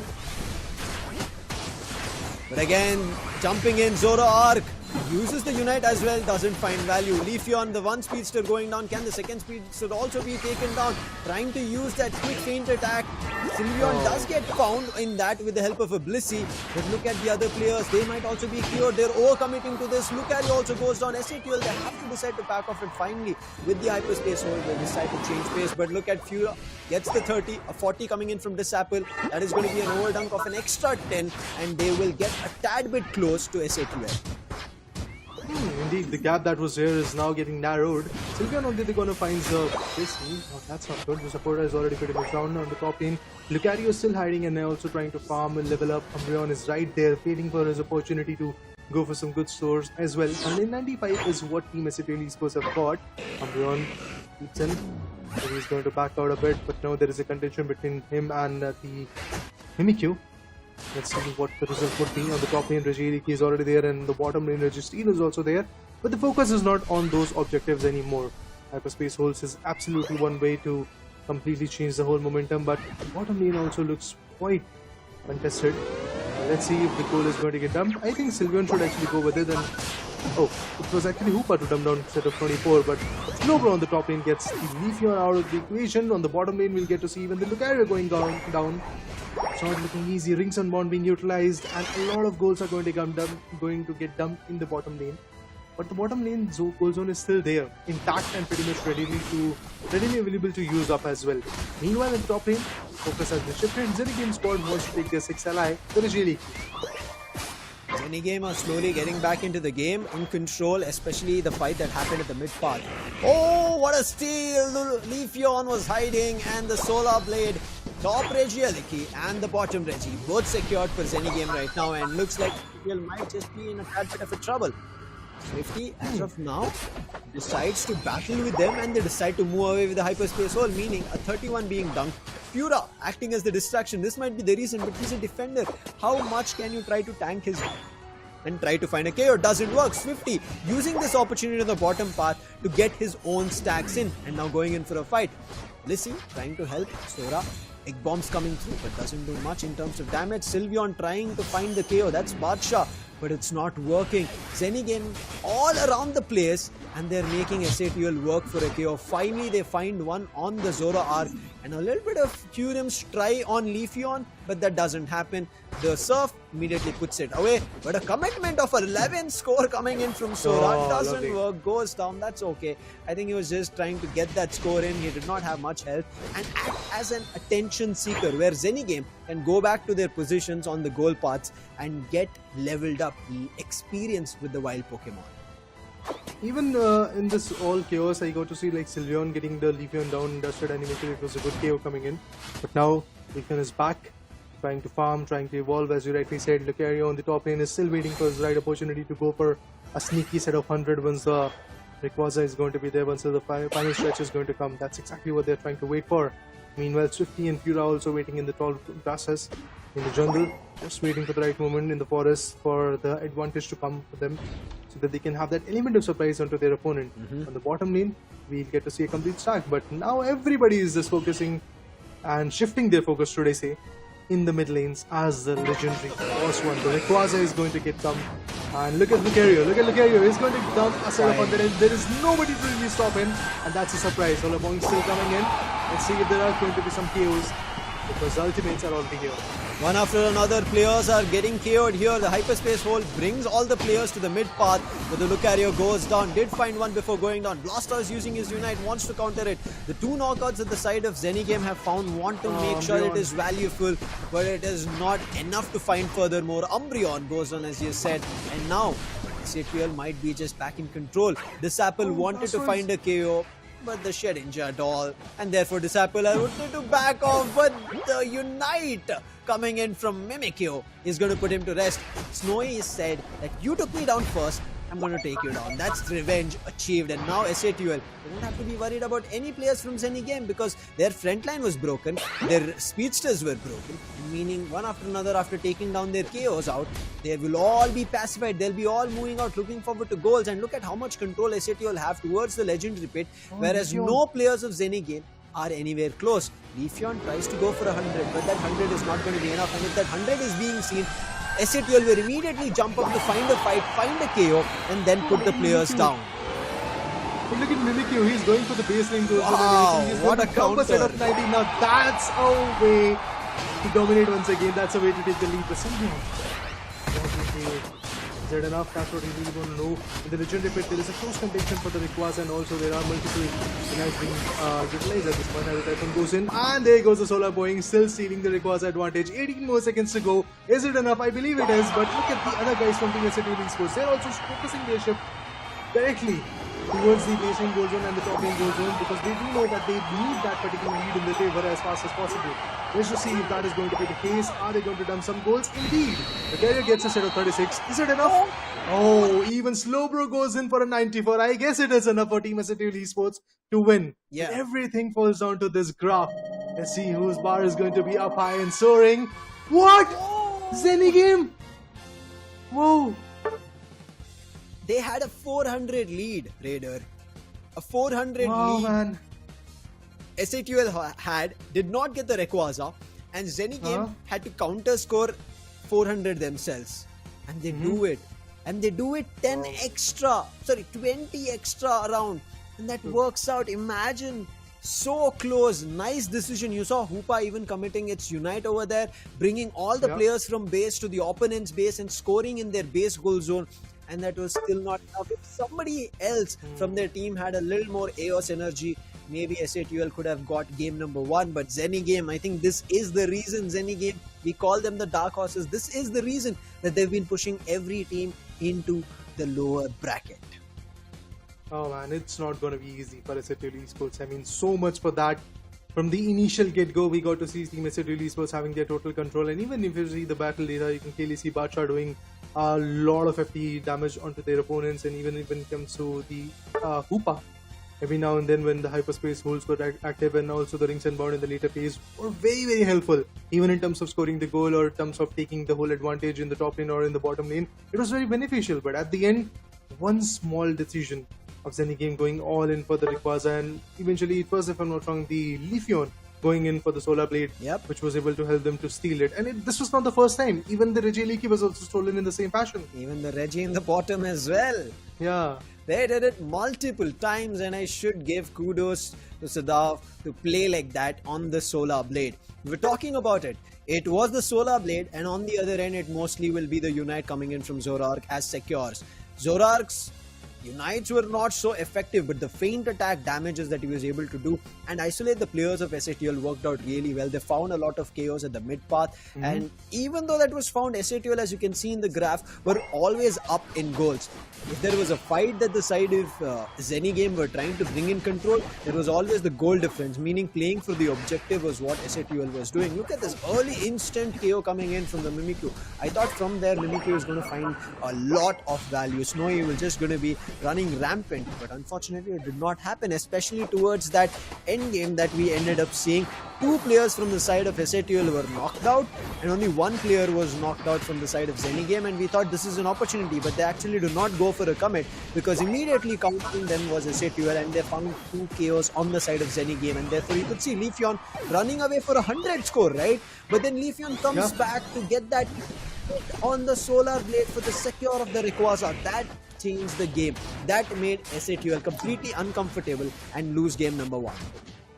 See, Leafeon did everything at that point. Eventually, if you see, the 100 goals were also dumped and then eventually faltered back to the mid lane so that they can have the Rayquaza advantage. It was so amazing that Leafeon was able to get all those values. Of course, when the legendary pit got started, like the final stretch time was there, initially it was Leafeon who got KO'd initially, but then again, as soon as Leafeon was back out of the respawn base, then everything changed. Like, there was a different type of play coming in for Palau at this point. He was trying to be away from the harm's way and just waiting for the right opportunities. Even when you see like he was not coming to the legendary pits, he was sitting on the edges of the bushes, and then after that the solar point comes in, and look at the steal from the top area of this legendary pit. What a way to like completely dominate and completely turn the tables, to be honest. I was not really expecting that this particular team is going to have that advantage. Zeni Game squad was not looking that they are going to get that advantage. And remember, it was just like 18 seconds left when the Rayquaza advantage went in the favor of Team Zeni Game squad. So the calculations that they did were absolutely amazing, and eventually after that, the difference of 400 goals, if I'm not wrong, was calculated very, very eagerly, and they knew what they were trying to do. On the hindsight, even SATUL's response was very good. I'm not going to criticize them because their response was very good. The rings and bird, as you rightly called it out, before that they were fighting in their own baseline goal zone. When they knew that it is time to secure some goals, they decided to open up with the hoopa. The rings and bound came through, and from there the rotation came through, and people started to dump in their goals. It was Lucario with 36 and Slowbro with 93 goals, 94 goals, I guess. But it was just not sufficient. There was a difference of somewhere around 17 goals. And that's what costed Team Satl Esports their first round in the upper bracket finale. Imagine being so close, countering goals when it was just not so close enough. yet so far. But that is game number 1. We still have game 2 of your upper bracket finals. They can come back, but before that there is a Q&A that we did earlier, and here's the answer. What keeps your team motivated in grinding the game together? And the answer from SATL: having fun and getting the chance of representing India at the world stage again. Again being the word that we have to look at. I mean, I was like seeking the word fun, and they are having fun, no doubt in that. But then I started to like recall that they have said again. Exactly. That means they are readily available, and they know what they have done in the past, and they know what the future is. They are looking forward to it. And on the inside, when it comes to Zeni Game squad, we asked in question: are there any team members who have achieved top ranking in official tournaments in the past? If so, who and which tournament was it? And it was Swifty. Obviously, the first WCS, the World Championship Series Regional India Qualifiers, he was the guy who was in the winning team, who actually helped his team to win and made sure that the ticket to their qualification for the world stage will be available for them. Yeah, I think Swifty has come a long way in Pokemon Unite, along with his ex-Revenant squad that was there. Every player from that. Right now we are seeing a couple of the players in Bloodline we saw earlier. I think they did not make it when we had a match against the Godlike squad. Now we are seeing him playing in Zeni Game, building his own squad. We also saw his ex-teammate Crowley as well earlier today in a lower bracket match. So I think this first WCS squad has come a long way and has experienced it all. Before this, when NeKRoz was on this, that's what I was telling him. The first WS we ended up seeing, people could pick same Pokemons. If there was I think there was no Hoopa back then. If there were a lot of AG slashes that we were using, they could use AG slash on the counter as well. So same Pokemons could be used. Charizards could have been used, but Charizards were not yet used, and we are not yet seeing Charizards being used. But let's talk about the ban. We have to wait a long time before a Charizard pick, I guess, because it's the ban of a Leafeon. On the other side, it's a Gyarados. Now waiting for the third one. Let's see which particular Pokemon is going to get banned. Of course, it is going to be very interesting to see how the whole storyline goes on, because remember guys, Satl Esports by a small margin have already lost their first game, and now they're looking forward to a redemption, and a new ban is going to come from Satl Esports as they have their first pick. But before that, we have to see Zeni Game squad what particular Pokemon they're going to choose. I believe it could be Blaziken. Yeah. There you go. Blaziken ban coming in from their side. Final 4 Pokemons have been banned. Now comes the tricky part, the pick phase. Have to see which particular Pokemon All Might is going to go for. Could be an attacker, and indeed it is a Sylveon. Now as of now, they picked the first Sylveon coming through, immediately countering with another Eevee. But should I call it so early? Because we've seen a lot of times that they don't pick it. But this time it seems like they do pick it. So I don't have to retake my words back. It is going to be Eevee. That is going to evolve to an Umbreon. But we do see a Mimikyu just like the previous one. And now on the other end, it is going to be the Hoopa still kept alive, along with a Trev joining them in the fray. I am still going to wait for the tick to come, so I'm not going to say which particular Pokemon has been logged in. I agree with you. Probably a Hoopa. Okay, finally a Hoopa and Trevenant. We can say that yes, these two Pokemons are pretty much logged in, because there are a lot of surprises that these lads have given us throughout the way in terms of pick phase and the draft phase all together. But Swifty, which particular Pokemon he's going to go for? I think a defender would be a wise choice. And see, the approach for Zeni Game squad is basically going to be to stop Satl Esports right here, because if they give them the chance for a reverse sweep, it might be possible that they bring it in.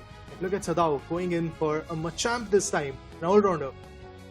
Now, Zeni Game, they do not go for all speedster build, but it looks like they might actually go for only a melee build coming through because they already have a double all-rounder. I think they might bring up a support, but already having an Umbreon, meaning healing is going to be already covered with that Wish moveset. But we have to wait and watch out if that Wish moveset is going to come into play or is it going to be something else. But on the other end, the next two locks are going to be the Sword. We see an AG Slash. We did see an AG Slash, I think, earlier in the day in our first lower match.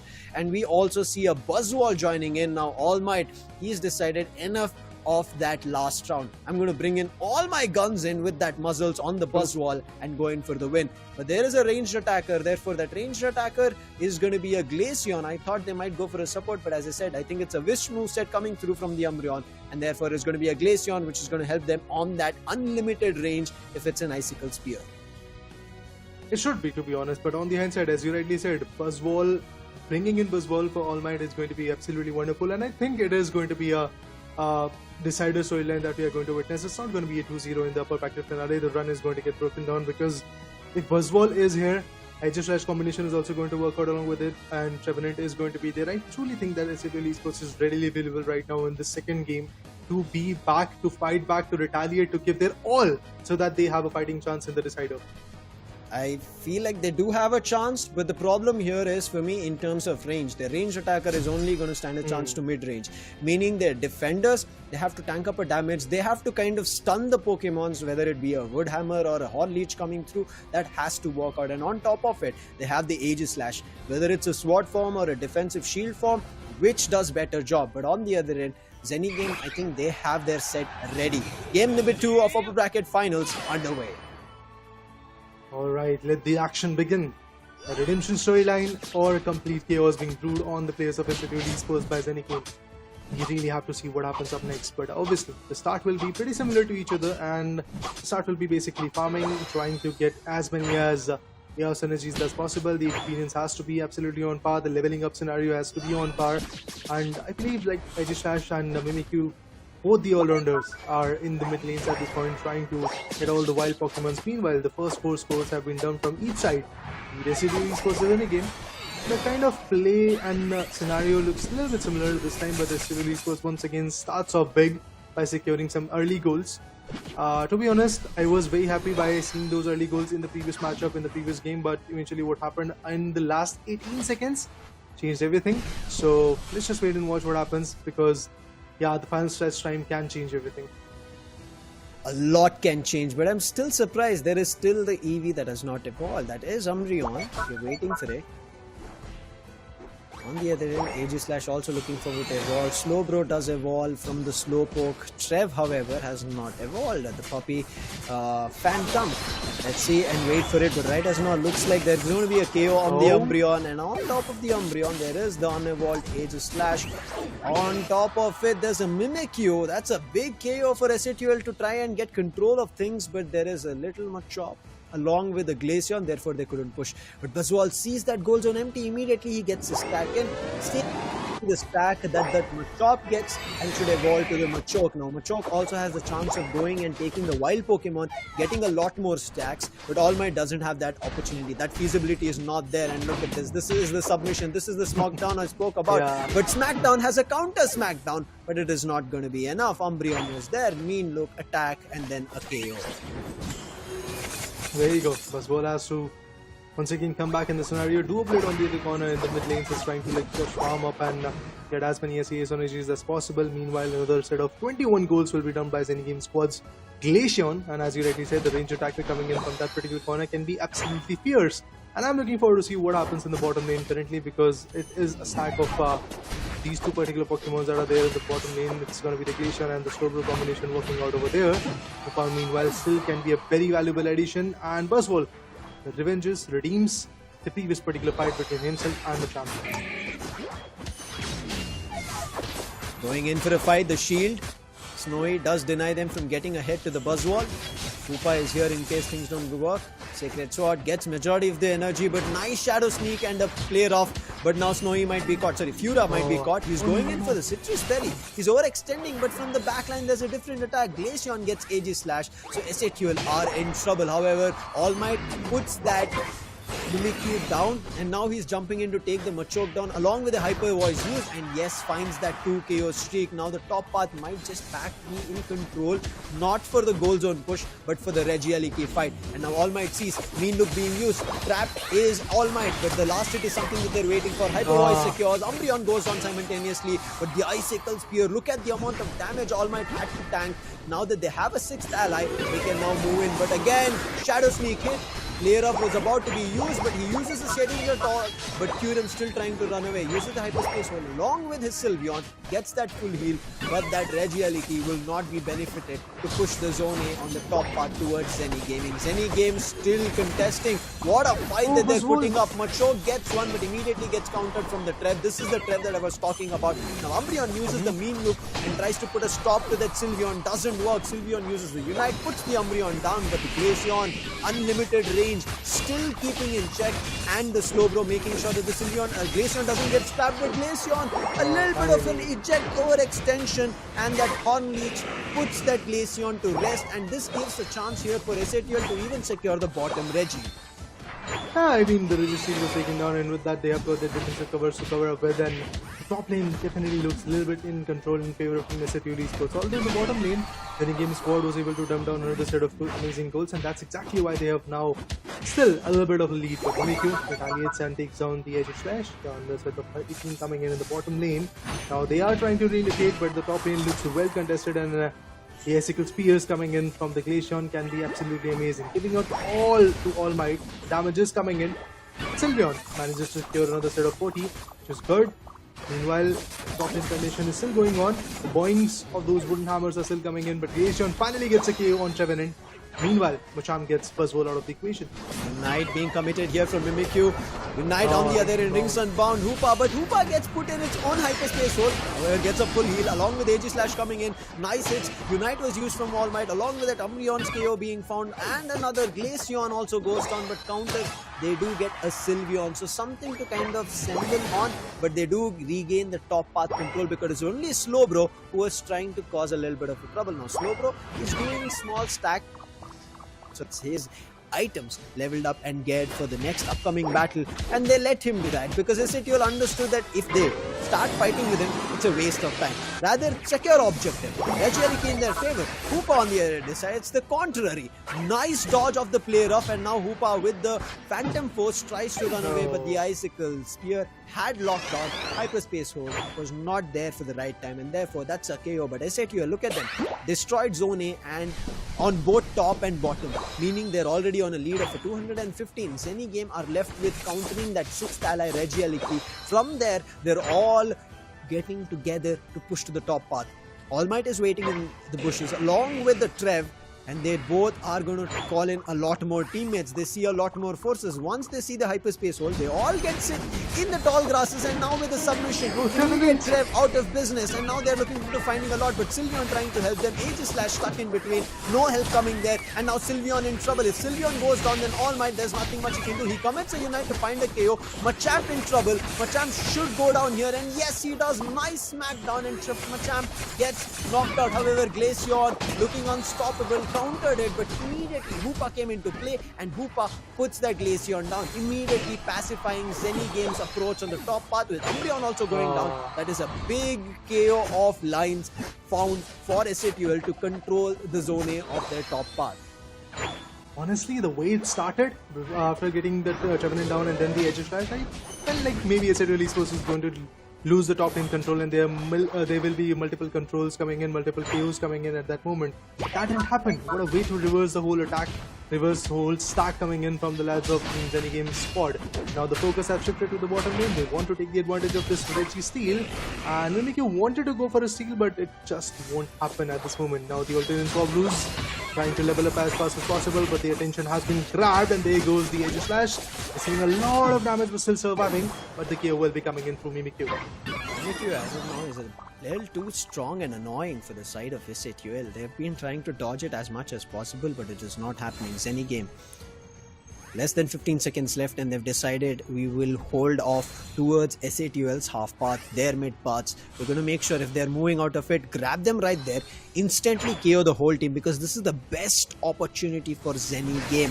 They already have a game point in their name. They have to win another and the series is theirs. They go to the grand finals and they do not want to go through a lower bracket run. They do not want to go for the lower bracket finals. Rather, they'll push SATL for the lower bracket. Again, Shadow Sneak hit. It can go jump in. Rough play on the Hoopa can happen.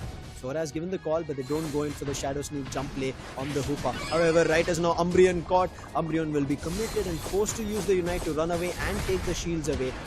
Does work for a momentary basis, but right as of now, All Might caught, commits his Unite but still fails. His teammates, however, from the backlines try to move in for a fight, but the Unite coming in from the Mimikyu, it doesn't work. Trev's better over there. The Unite find and the KO, along with Glaceon going down. That's big finds coming in now. SATL are finding comfortable spots to secure themselves this win, but where's the counter 86 score coming through? 215 to 222. Now this is an opportunity. Slow beam being used on the Aegis Slash. This is buying time. Zeni Game, if they go for another score, it can work out. They are still on the lead, but that's just a 7-score lead. SATL are committing to this fight. 1 minute on the clock. Slowbro is being denied. Now it's up to Glaceon, but Glaceon just spawned. Has to eject out quickly, but the Trev was watching it, and SATL save themselves from elimination out of this series. They should go and score, but I think they shouldn't have much trouble of going into the score. The shield is not going to break. Everybody on the side of SATL has the shields.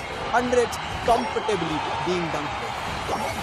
Yeah, I mean, it's an easy win for Team SATL Esports right now. Obviously, after that 9 minutes of troublesome equations being delivered in their corner, hardships being delivered in their corner, but finally they're able to get the upper hand in their favor. And I'm so happy to say, like, yes, what I was expecting, basically a decider coming to this upper bracket finale, it is going to be the case, because it's SATL Esports. One way to show down what the Buzzwole AG Slash combination can work out with. Even the Hoopa was absolutely on point with the hyperspace swords every now and then. The Rings Unbound helped them a lot. The previous game could have been theirs, but eventually that small manual decision of relocating and trying to go for some goals costed them. But in this particular matchup, we can clearly see it's SATL Esports win, and Zeni Game squad has to once again re-strategize, refigure out, and build their game back so that they can get the ticket of the grand finals. They could become the first grand finalists, but finally they have lost their only advantage that they had against Team SATL Esports, and it's going to be more or less like a BO1 now. That was one of the biggest advantages that they could have gotten themselves to, but SATL, they knew what they were fighting for, right? As that again word, when we were talking about the question and answers that we had asked them earlier and what they had answered to, again they want to get to that world stage. They want to represent India, and you could see the battle that they were putting up. There was an opportunity for Zeni Game, but as soon as players from Zeni Game, we saw one of them went for a score, that's when SATL said, their players are knocked out. Them going for a score is meaning more feeble players, lesser players in the legendary pit around. They took that advantage, started finding more KOs one after another, and made sure the whole team, not at the same time being KO'd, but at least KO'd, and they were not closer to the goal zone to secure or go for the last hit, and that is the reason SATL secure themselves the game 2 in this upper bracket finals. But the deed is still not done here, Raider. There is still game 3 up. Who is gonna win? Our grand final is still in question. What an amazing battle between these two players. Zeni Game, a new team formed, and they're putting up a battle to one of the best teams we had seen last year. It is a new team, to be honest, Lucifer, but the thing is, the players, look at them. The experience that they hold is something which is mesmerizing to talk about, and all thanks to that, Zeni Game squad is again a very fierce competition, and that's why they had their uncontested and defeated run throughout the upper bracket. Finally, of course, when they are facing their arch nemesis, which is SATL Esports, they are facing some trouble. I mean, after bagging out the first game by a small margin, we can clearly see a big difference in the second game. So it could be SATL Esports who is going to bring the reverse sweep, but even after that, when it comes to Zeni Game squad, the thing that you talked about, Machamp going in on the top lane, trying to go for a sneaky setup 86, it costed them a lot. Because after that, when Machamp decided to rotate back or move back in the whole scenario, in the mid pit, in the legendary pit, then everything changed. I mean, as soon as Machamp was there in the legendary pit, he got KO'd amidst all those Rayquaza damage and all the unites that were coming in from SATL Esports. So nothing of a value came through except those 86 goals, and to be honest, it was not enough.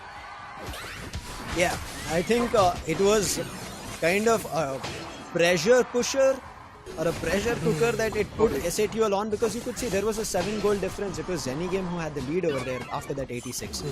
But that's where SATL also saw the numbers on the side of Zeni Game. Took advantage immediately. Fights on either end were brilliant. I think that Mimikyu, as we said, was super annoying. They couldn't do much about it. On top of it, the Machamp coming through, there was very few they could do about it. Look at this. If they double tag together, both the all-rounders, there's nothing they could do.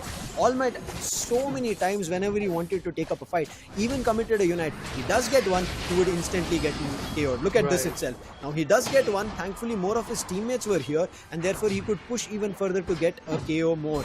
But after that, he also gets KO'd. Another fight here as well. Might commits here as well, as you can see very soon. First, Aegislash goes down. Now All Might decides, Hyper Voice over there. All Might swoops in. All Might finds one KO, but instantly gets counter KO. That's how quick the side of Zeni Game were. They were ready for every fight that SATL bought. With the last fight, SATL were ready. They said, let them bring anything. We will pick their player one after another. I think here the small decisions that they made were kind of something which mattered a lot. Like they were holding up the angles where they were trying to like get Satl Esports an element of surprise, but that didn't really happen. There was a complete control being lost, be it the Trevenant trying to get through those points. It was pretty efficient with that. Meanwhile, Aegislash coming in also as well was very good advantage, like the way it was able to get the advantage of Rayquaza. And after that, if I'm not wrong, 4 to 5 people were already, 4 people were already KO'd coming in, 4 Pokemons were already KO'd from the other perspective of Zeni Game squad. So there was nothing that they could really do.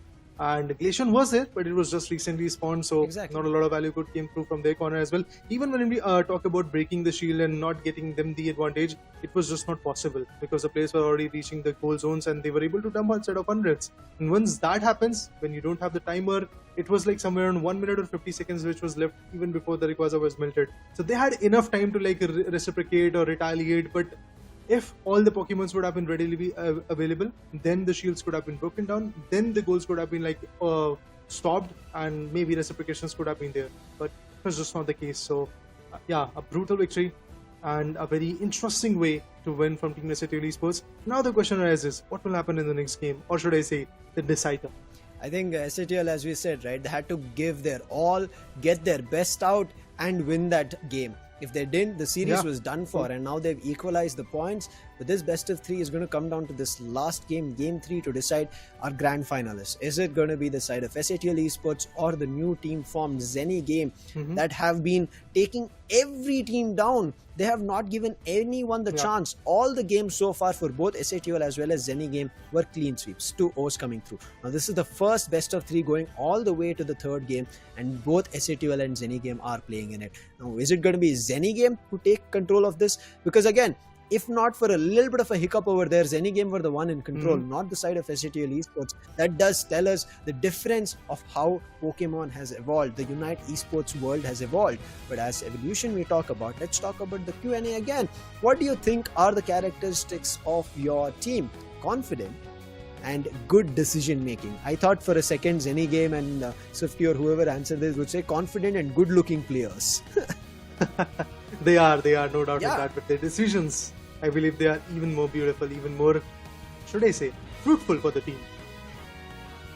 Now Swifty, Disapple, Sora, Fura and Sudha, one chance here to beat the India's best team who had made it to the 2023 World Championship Series.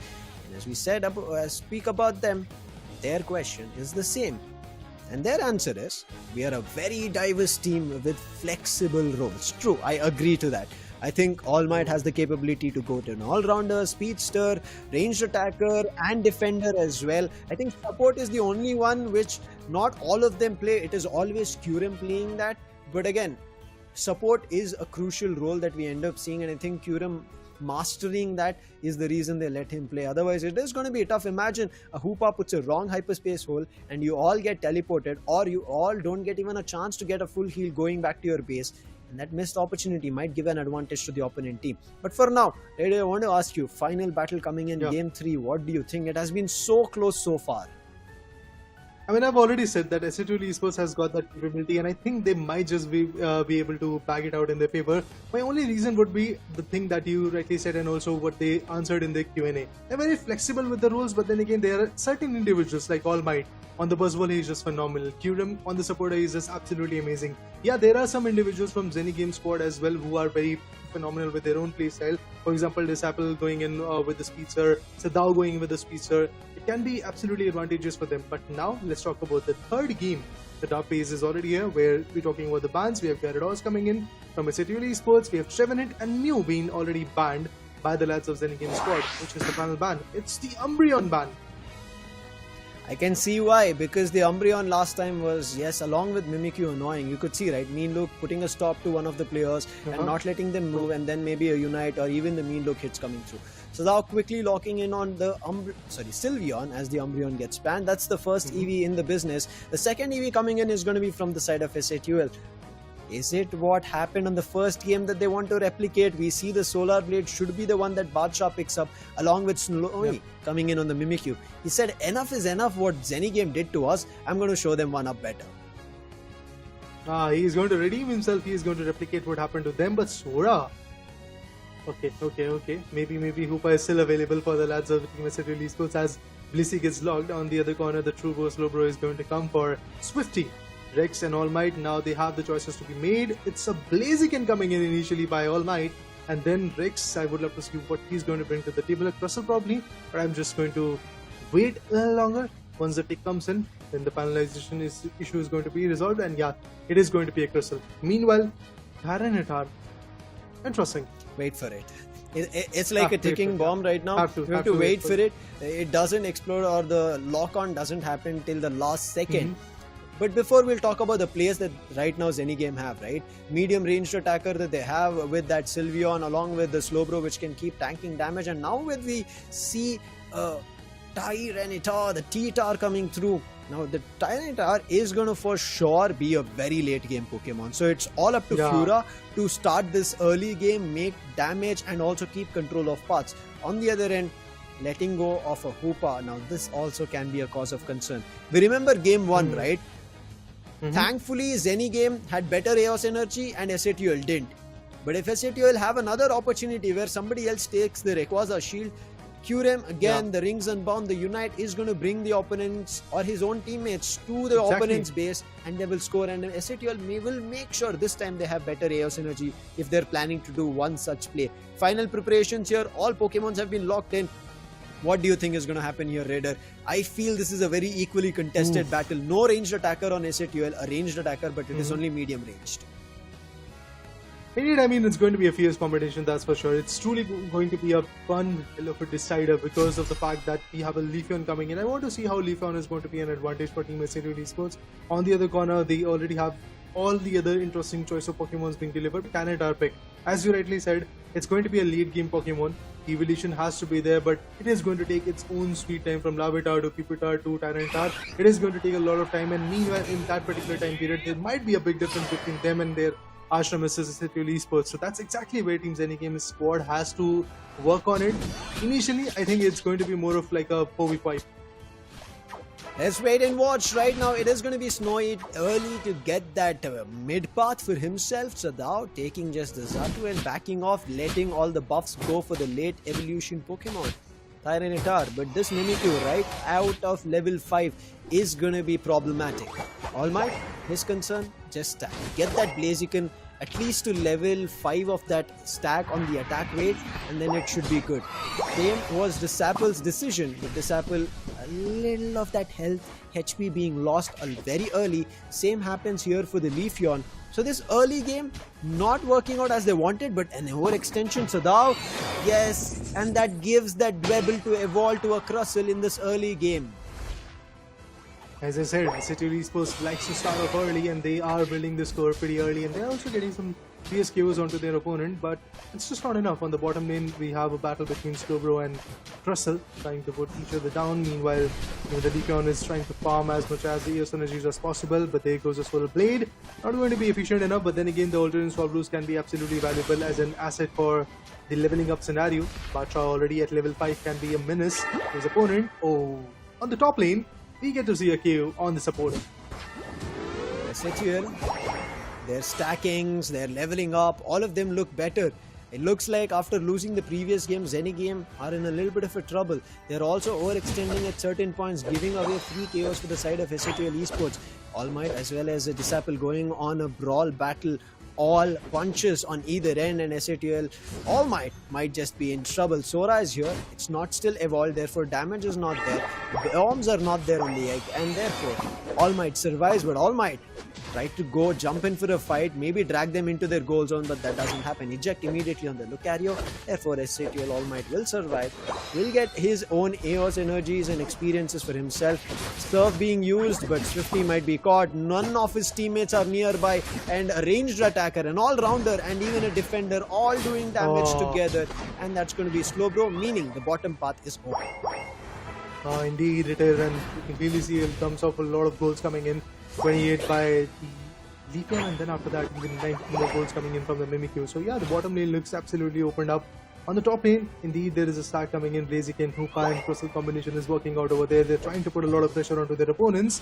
Well, is it going to be enough? That's what we really want to know at this point, because the hyperspace holes can be absolutely on point. And look at them cornering the All-Terrain Swap Blues by putting up the Rock Tomb and getting all those advantages in their favor. Once again, the hyperspace holes are going to be absolutely amazing, a way to relocate, to shift the whole pragmatics of this particular game. And meanwhile, Zeni Game squad, whatever they're trying to do, PvP, Regi Seal or the Regi Eliki, everywhere they'll get to see the members of Satl Esports, the Pokemons trying to be there and trying to melt it away. Now on the top lane is the Blaziken, which is trying to melt it away, and he gets there at a whole advantage in his favor.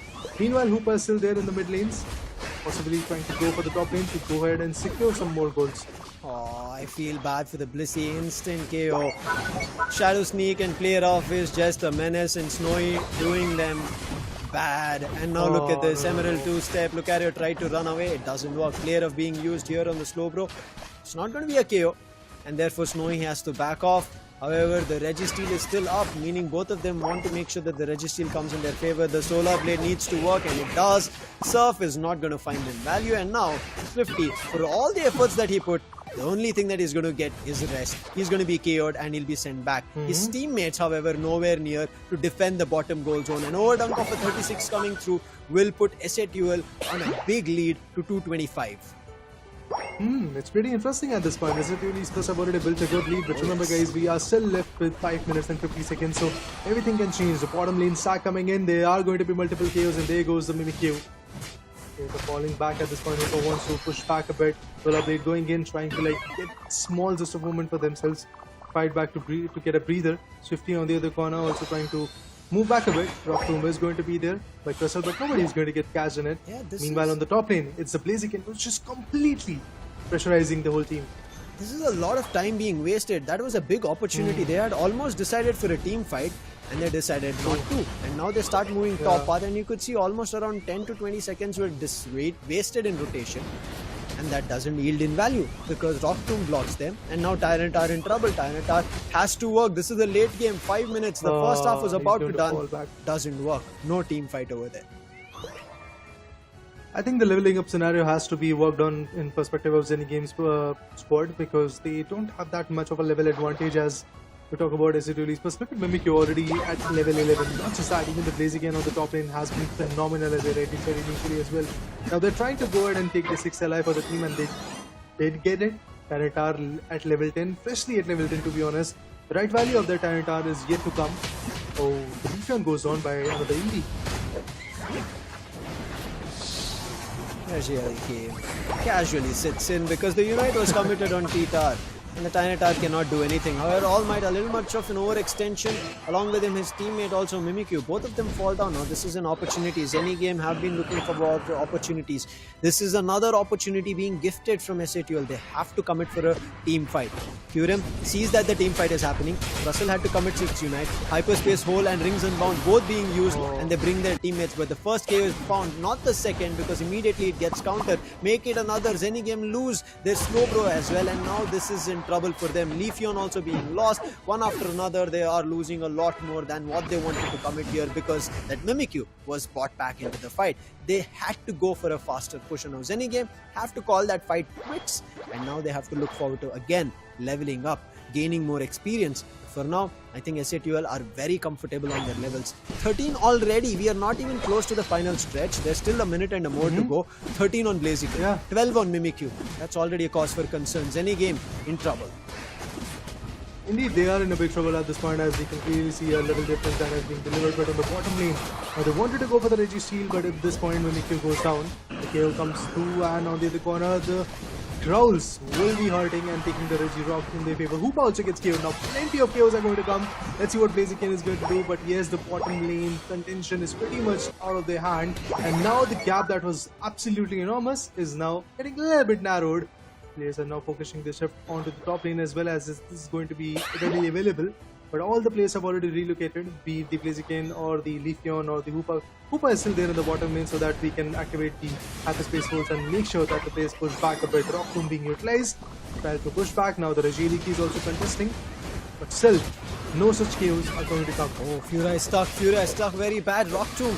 He might get a KO, but the Bliss assistance being used. 30 seconds on the clock. This is a very late Unite to be committed. Krustle goes down. If they don't win this battle and secure the Registeel, it can be a problem. But Krustle going down should be the chance for them to secure the Registeel. They do. Hyperspace hole being committed. What is this? Hoopa also committing its Unite. Now this is going to be a battle which can trouble a lot of people. But now this is a chance for an overdunk as well. But they're waiting. They're going to run the clock down to the last second and get that 100 score. Sylveon has 50. But no, they don't wait. 3 more seconds. They could have waited. Mistake being done. And now Sylveon commits its Unite, finds the first KO, making it a second should be because Blissey is also super low. That's the second KO being found. Tyranitar has to buy time, has to survive, but it doesn't look like it will. That is going to be the third KO being found. The last 2 players, Sylveon and Slowbro. Leafeon goes down. Sylveon as well as Slowbro is there. The opponents are also getting KO'd. 3 KOs over there. 2 of their own. And now Hoopa, he's being pushed back. Blaziken is just brought back into the game. And now they have to wait and watch. 1 minute 30 seconds on the clock. 377 to 173. The last final fight for the last game. Oh, this is not looking easy. Look at this. Blaziken getting the KO onto the Slowbro, and now they are contesting the Legend Repeater as well. Meanwhile, Krustle cornering out their opponent, and it's Blissey who is going to get KO'd. And has been utilized at this point. The Growls are hurting. The hyperspace holes are still activated. We talk about Leafeon getting the carry out is going to be absolutely important. 3 individuals of Zeni Game squad have already been KO'd. Now they're trying to corner the Sylveon. It's just not working out. Even Tyranitar is right over there, buying a lot of time at this moment. I have to say the last 50 seconds are going to be enormous in this game. SATL know they have the lead. That's the reason they're not committing for a legendary pet fight. Kyurem, nice sneaky play. Now that again wastes a lot of time, but does give him an opportunity to go for a sneaky goal, and he is committing for that score. Mimikyu in the meantime finds the support. Blissey's out, and now this has to be a fight that Zeni Game have to connect, convert, and win the Rayquaza. If they don't, this is done for. SATL already have the lead. They're all jumping in the pit, but players are getting KO. That's the third. Make it the fourth. As even the Tyranitar goes down, it is only Slowbro, the last one surviving, is not even close to secure the last hit, and that is going to be SATL with a big win here in this final fight and the final game of this upper bracket finals. They will be the grand finalist, and Zeni Game will be finally pushed down. So it's official, guys. We have Team SATL Esports already moving forward as our first grand finalist from the upper bracket. And whichever team is going to be there from the lower bracket, it could be Zeni Game, it could be Godlike Esports, but they have to go for a reset if they really want to beat SATL Esports in their run for the ticket to Hawaii. Because yeah, SATL Esports, a valuable river sweep coming in. And if you see, Lucifer, both the matches, the second and third game, have been there with a big difference, like 400 or 500 points of a difference between them and their arch nemesis. Now that's how SATL Esports love to roll. Of course, there was a certain setback in the previous matchup in the first game, to be honest, and that was a small difference that was not in their favor. But after that, SATL Esports was able to fight back in a very fierce way, and that's exactly why I'm so happy. Yeah, I think SATL said, wait, what? How did they manage to do that? We should have won that first game. They snatched it under our noses, and from there, they managed to just get, I think, 12 or 15 goals, as you mentioned. But going back to SATL's history, now this was a team earlier known as the River Sweep Kings. I did not say this today because whenever we started saying about this, I think from the WCS2023 qualifiers, even in ACL, it never happened. That storyline, that playstyle never happened. But finally, we can see that they reverse swept, at least in the upper bracket final. Now they have the grand finals and the chance, the advantage being the first grand finalist through the upper bracket is meaning they can be our best Indian team. They did it in 23. True. Can they do it again? Zeni Game close. That fight in the final stretch around the Rayquaza was intense, so good. Imagine Sadao and Swifty were the only two players, a Sylveon as well as a Slowbro, and they were able to counter 3 after getting 3 on their own KO'd. So that is interesting, but after that they couldn't hold it because the damage dealers were still up from the side of Satl Esports, and the others, they were again regained to full health after the cooldown, moved back into the fight, and eventually the Slowbro and Sylveon fell. Tyranitar was back in. We even saw another one coming into the fight, but it was just not enough to keep control of things because their Blissey fell again. Yeah, from the start till the end, it was looking like Team Satl Esports' game because they were having the control, they were dumping in some good goals. Now let's have a look at the replay as well so that we have a brief idea of what happened in the previous matchup. Like the third game, the decider was absolutely phenomenal from the get-go. Even in the top phase, we had so many questions that how the play is going to get established, what will happen when Zillucario comes through, and even when it comes to Tyranitar. Yeah, in the late phase, in the finals first time period as well, Tyranitar was able to establish a lot of interesting damages and also was able to tank up a lot. But the thing is, it took a sweet time, and till then Team Satl Esports already had their control. The level difference was quite evident, quite clear between their all-rounder, to be precise, Zeni Game's squad's all-rounder, or the Team Satl Esports' all-rounder, because we can see like Blaziken already at level 13 on the hindsight, Tyranitar still stuck at level 10 and level 11. So that level difference was absolutely massive.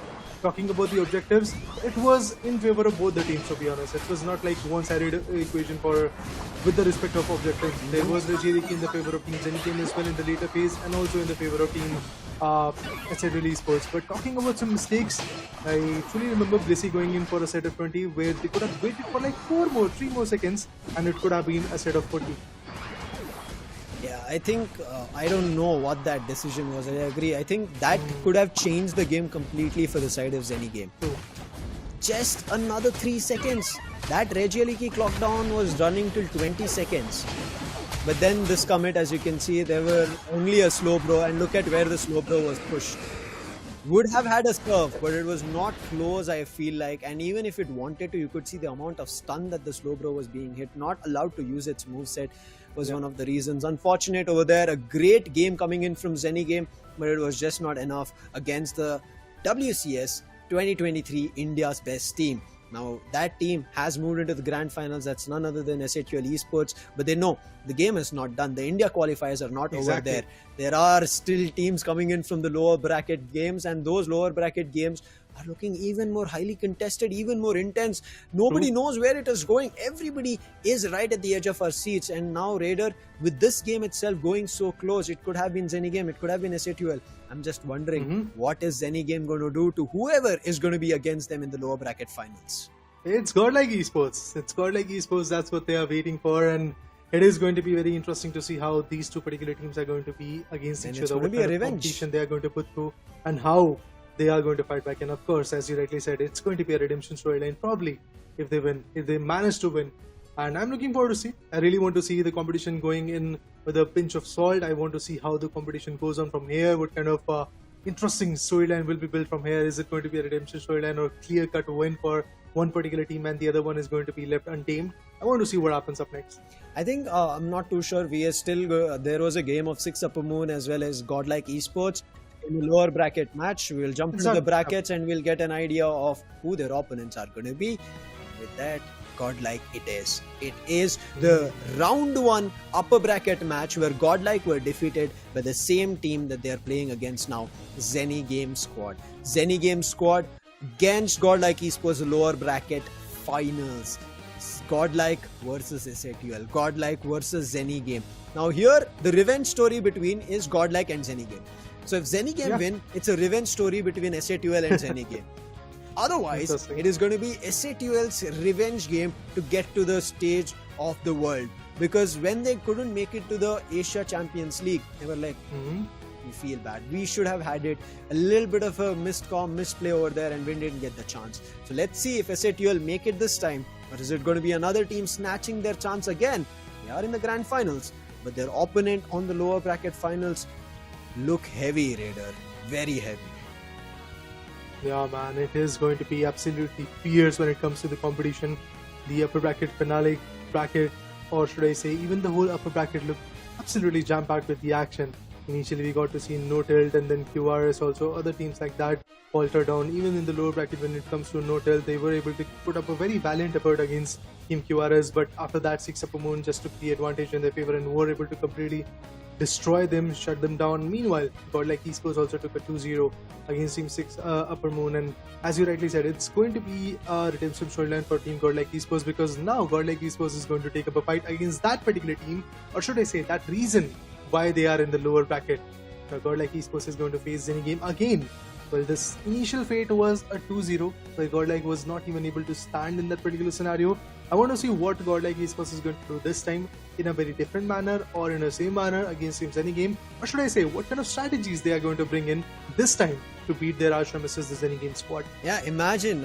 I think a lot of people on our viewers would be wondering that the arch battle between the best of the best is going to be Godlike versus SATL coming through, but Godlike had a speed breaker right at the very start. It was Zeni Game.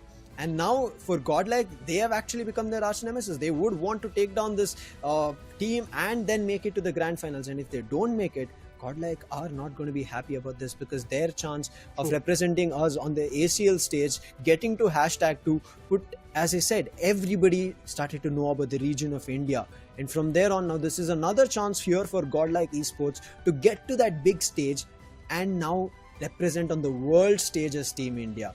Is that going to happen?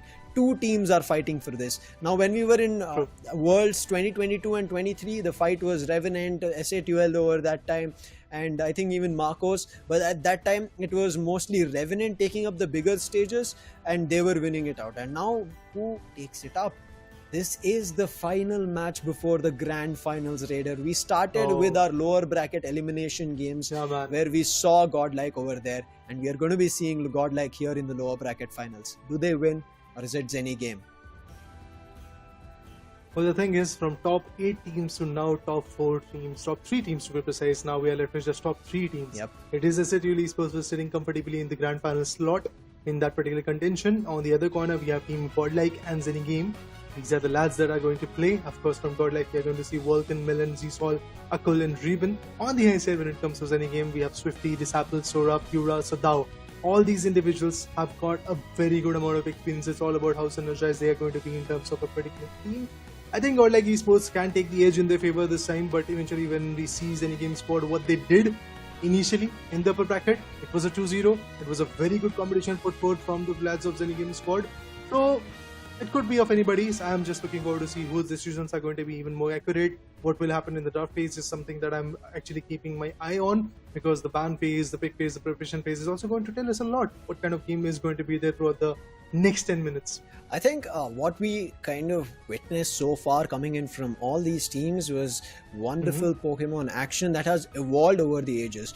Right. But Zeni Game coming into their play, right, against SATL, looked very confident in the first and the second game, but the third game you could see, right, they were all fast plays that they were trying to make, but SATL were never giving them that space. They were never committing to the fight, and therefore Zeni Game had to retreat. Now, if Godlike have watched that, now Godlike know what Zeni Game love to do. They want to jump in for a team fight. Is that going to happen? The draft phase is up. Lower bracket finals to start.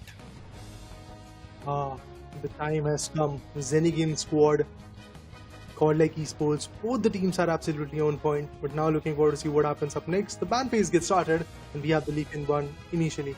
And with that, NeKRoz is going to join us for the lower bracket matchup. NeKRoz, how are you, man, and what are you expecting from this game?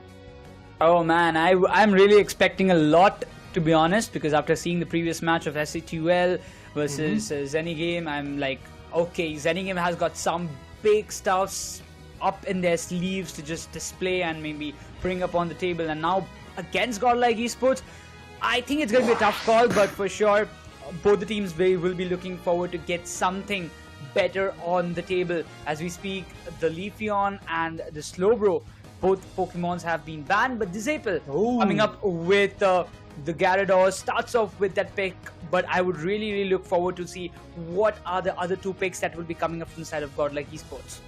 The Pokemon which has been banned from the start of this day is now here, GYaraDOS. I'm looking forward to see what kind of value this Apple is going to bring through it, or whoever is going to pick it from Zeni Game's perspective. But Ruben and Vulcan have decided to go the other way. They have got a supporter, the Hoopa, the Hyperspace also have been a menace throughout the game. We have already seen that, and that's the only reason why Hoopa has been banned in so many games. But finally, they are going to move forward.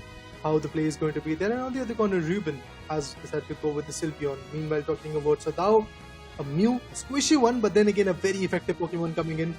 Meanwhile, when we have the all-rounder approach coming in from Pura, and they have deliberately skipped the ban as well for the Pokemon from Zeni Game's perspective, and I'm looking forward to see which particular choices are going to be opened up, because they've already gone for GYaraDOS. Now I want to see what happens up next. Yeah, I mean, I was surprised at first that, oh wait, they haven't banned any Pokemon. No I was like, bans? is it like true? Is it real? But I got it. Yeah, it's fine. They haven't banned it. But now the final pick from the side of Godlike Esports is Soul. My man, what you gonna pick? Is it definitely an attacker? But okay, Soul is back to his basics. He's back to where he started playing on the Espeon, and now this comp is definitely something that I'm looking after for, because they have got the evolution setup, 2 EVs in a single comp, followed by the Dragonite and the Crustle, as well as the one and only the main supporter Hoopa. But on the other hand, the Eldegoss and Trevenant will be somewhat of a thing that might annoy, because Zeni Game with this double all-rounder composition might be looking out for a hefty amount of damage, because Disable, being that one Blaziken, can cause a lot of nuisance for the side of Godlike Esports, alongside Fura on the GYaraDOS. I mean, just previously we got to see what kind of individual this Apple is when it comes to Zorak, when it comes to having a speedster in his favor, and also in terms of all-rounder, he has been a phenomenal player against Team Real Esports. Of course, the team faltered down, and now they're in the lower bracket. Now is the time when the redemption storyline has to be there in their favor. And I'm also looking forward to see what kind of play is going to get established when it comes to this amazing team. Zeni Game squad, this is the only chance that they have to fight back. Otherwise, obviously, they are going to go out of the equation. They are going to be out of the competition. Godlike Esports is there with the redemption storyline right now, and I'm looking forward to see if Godlike Esports is going to fight back, retaliate, or what they are trying to do, what they are going to establish when it comes to having this particular fight in their favor. So a lot of things to talk about, but of course, the next 10 minutes are going to be very, very important for both the teams. Yeah, for sure. I mean, the next 10 minutes, it's just going to be the start, but for sure, the lower bracket finals kicks off right now. Godlike Esports versus Zeni Game squad. The match for a revenge of Godlike Esports, where they faced in the upper brackets round 1. He will be looking forward to just go for a redemption and just kick out Zeni Game squad out of this WCS, but it can be reversed as well. Yeah, definitely it can be. But on the other corner is the mid lane. He's trying to farm out as well as fast as possible, because again, having the level advantage is going to be very, very important. We have already seen that in the previous game, what kind of advantage that can bring to the table. Now finally to Dragonite, the next evolution is already there for Hull. On the top lane, contention could be there. Meanwhile, if you see Zeni Game squad is also maintaining its own approach. They are not over-aggressive, over-committing at this point. With the purple and orange buff, this Dragonite can be a menace.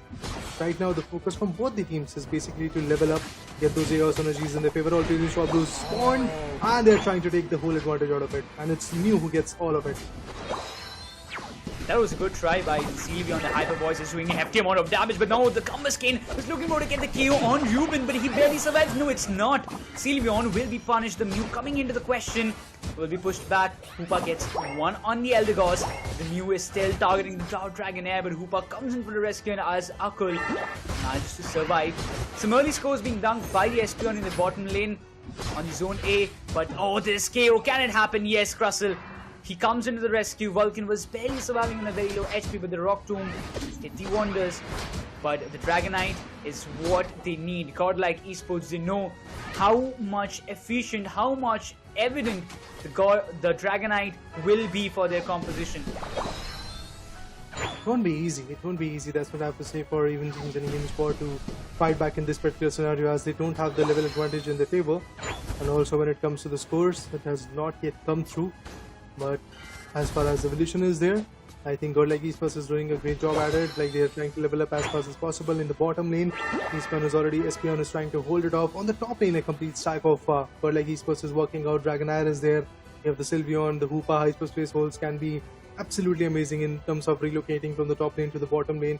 that thing can be absolutely helpful. And Dragonite is now finally there with the final form and advantages. Zsol meanwhile still guarding the bottom lane and also getting all those Material Swap Blues, the level advantage that he really want to go with in his favor. Meanwhile, in the top lane, there is a contention for the gold zone. Along with that, of course, the Regieleki is also going to be there very, very soon. Yeah, for sure. The contention is going to be very hefty. Blisten finds one on the Sylveon. That's bad news. The stored power might be giving some hefty amount of damage. Crustle also drops down to a very low HP. The Hyperspace Hole is there to just give him the heal which is possible, but the Regieleki will be pushed from the side of Zeni Game. The Gyarados also comes into the question. Aku needs to escape even though he has the Hyper Beam, but will it be enough to stop the Regieleki? The jump approach coming up from Gyarados. The Unite being committed by the Espeon finds one on the Blaziken as Crustle is looking forward to go with some hefty amount of damage, but deals a lot on an opposition side, but Regieleki is still there and Crustle will be taking care of it as Godlike they advance to go for some counter scores but will be denied by that. Even the Regieleki is not going to be that valuable anymore. Of course, on the top lane we got to see two beautiful KOs coming in from the lads of Team Zeni Game squad, but the revert of Trevenant getting KO'd was also quite interesting. Now their focus have shifted to the bottom lane and they are going to take the advantage. The Hyper Voice is going to work, the growls are going to be beneficial. Trevenant wants to go with the wooden hammers, the points can be absolutely valuable, but there is nobody really stacking on the bottom lane with Trevenant. Everybody has focused shifted their focus onto the top lane where massive goals could be coming in, but we all know that Hoopa, if it is available, can be a menace. That's exactly what is happening. There goes the first KO, but Dragonite reverts, takes down the Gyarados. Leveling up for even Gyarados is going to be very important, but Mew reverts back. Takes down the Dragonite as did the Sylveon and Espeon top lane.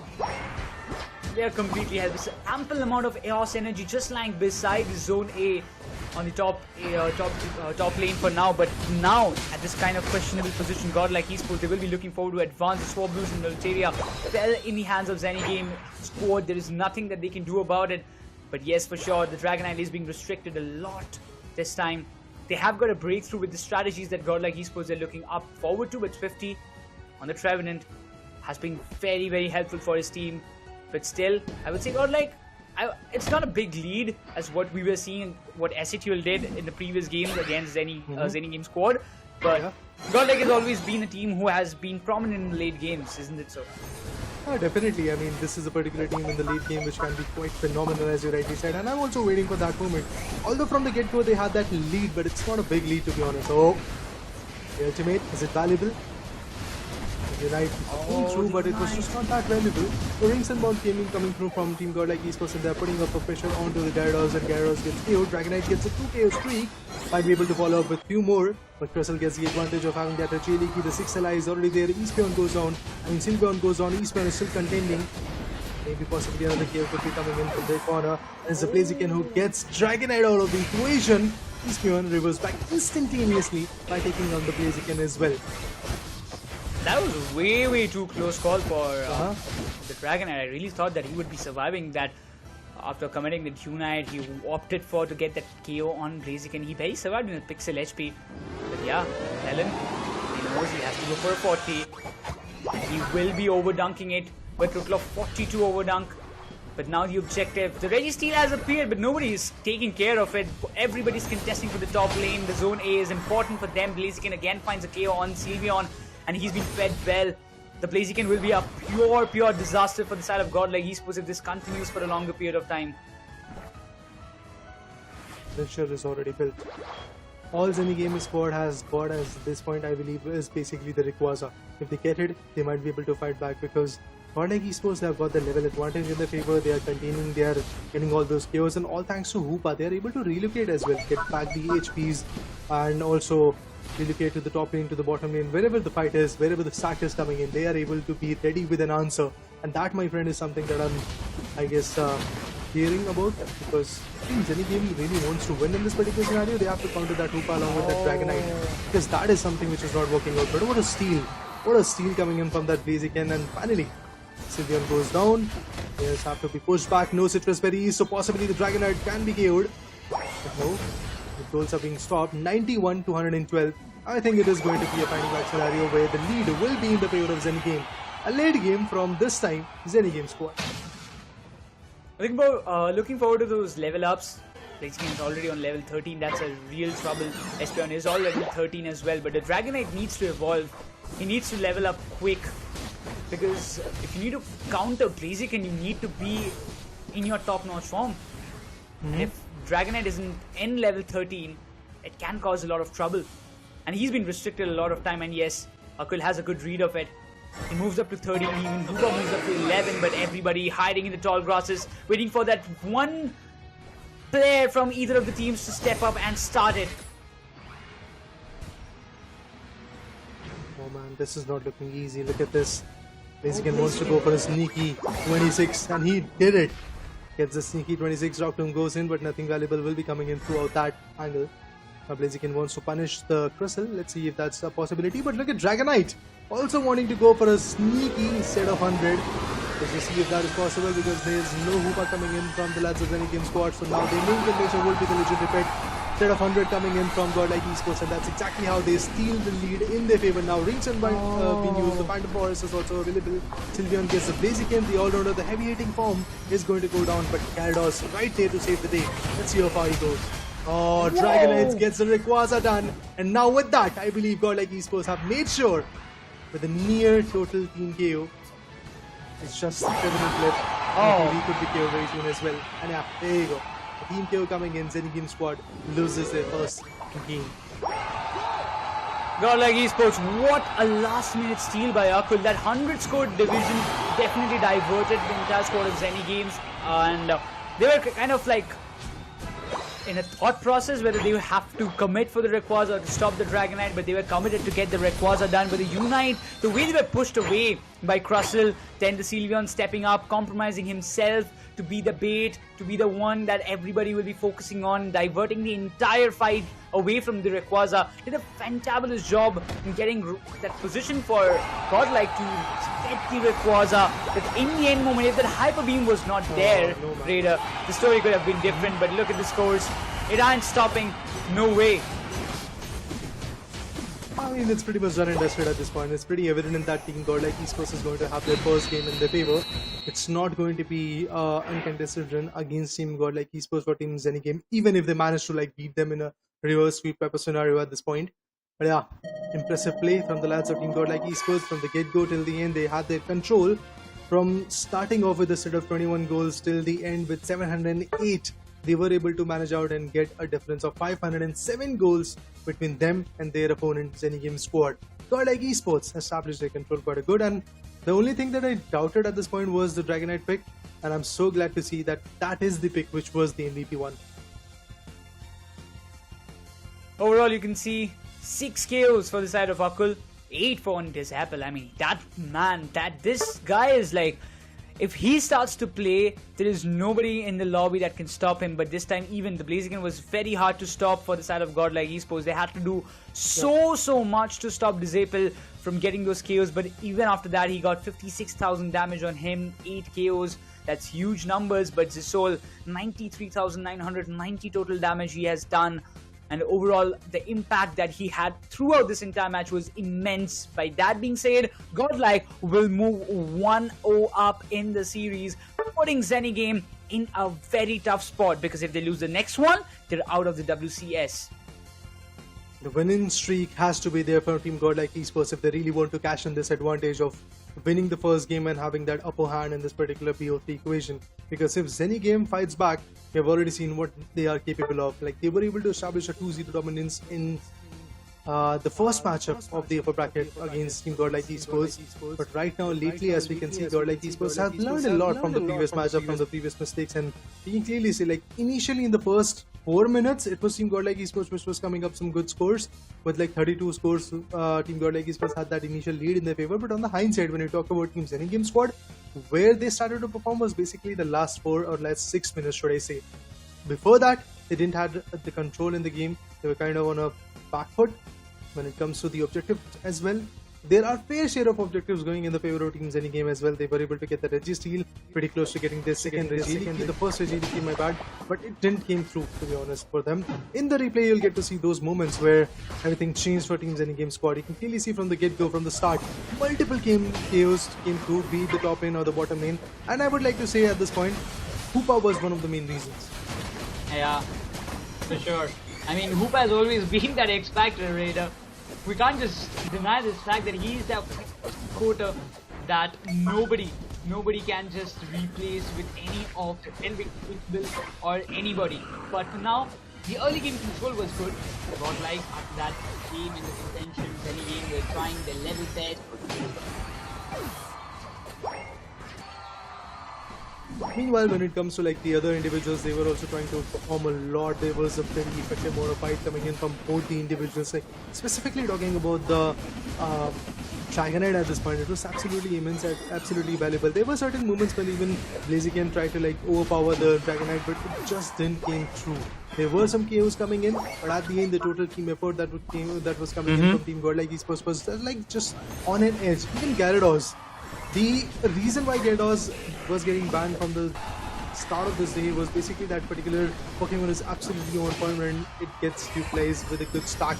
But that didn't come through from Zeni Game. They had that Gyarados, but the advantage that could have came through from that Gyarados didn't even came through. Yeah, I mean, we saw the Gyarados previously in today's day as well, earlier in the day, and that time also the Gyarados was a little bit effective in the early game, but later down the line, the Gyarados was kind of, the movesets were nullified, or kind of, they were getting the counters out of it. So I really still think that, you know, Gyarados is also a little bit squishy in the means like you can actually counter. If you let the Gyarados level up on the early game, if you let him have the feed which what he does, like kind of looks out for, then it's a GG game for you. But if it's not the case, if it's a different situation, like if the Gyarados is not getting the feed, it might be a little effective in the early stages, but later down the line, when your all-rounders, your defenders level up, that might be a different story. But when you talk about the story, we have got some questions coming up that we asked the players of Godlike Esports, that which team or player are you keeping your eyes on and why? So they replied, we are not keeping any eyes on teams or players right now. We are going to treat every player equally and won't be underestimating the teams in the regionals. So now this is a good mindset of a champion team, which I really admire. Not underestimating, not giving the advantage to anybody, like that's a great strategy, to be honest. Working on every single individual, working on every single team strategy is something which matters a lot for Team Godlike Esports, and after getting that initial setback in the upper bracket, they have been phenomenal. Like 2-0 is something that they have worked on, and now they're moving in to get few more advantages in their favor. But from Zeni Game's perspective, when we asked the same question, they said Satl Esports, as they have qualified for the previous WCS India qualifiers. They are one of the strongest teams in India and are looking in a good form right now. That's exactly why Zeni Game squad is keeping their eyes on Team Satl Esports, and it is actually a very good, should I say, insight from their perspective, because they were able to get a very beautiful competition against them in the previous game. Like the first game was in the favor of Team Zeni Game squad, but after that they started falling down against Team Satl Esports. So it's pretty much justified why these lads are trying to keep an eye on Team Satl Esports, as they are in the form. They are one of the strongest teams. They have managed to qualify in the previous season as well. When it comes to the regionals, they have dominated already. They can do it again, and they are already on the way of it, because the Satl Esports is already there with that initial advantage, with the ticket of grand finale in this India regional qualifiers. Now what I'm looking forward to is basically how they're going to fight back next.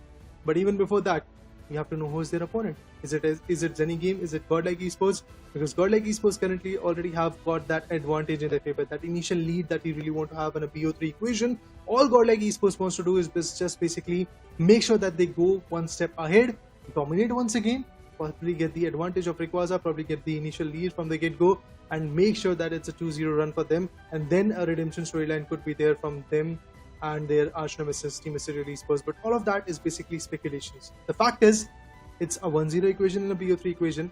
Clean sweeps are something which are pretty much factual and pretty much readily available. We have seen reverse sweeps also coming in. So hoping that Zeni Game squad is going to pitch in this particular time in the game number 2. Let's just see what happens in the draft phase as well.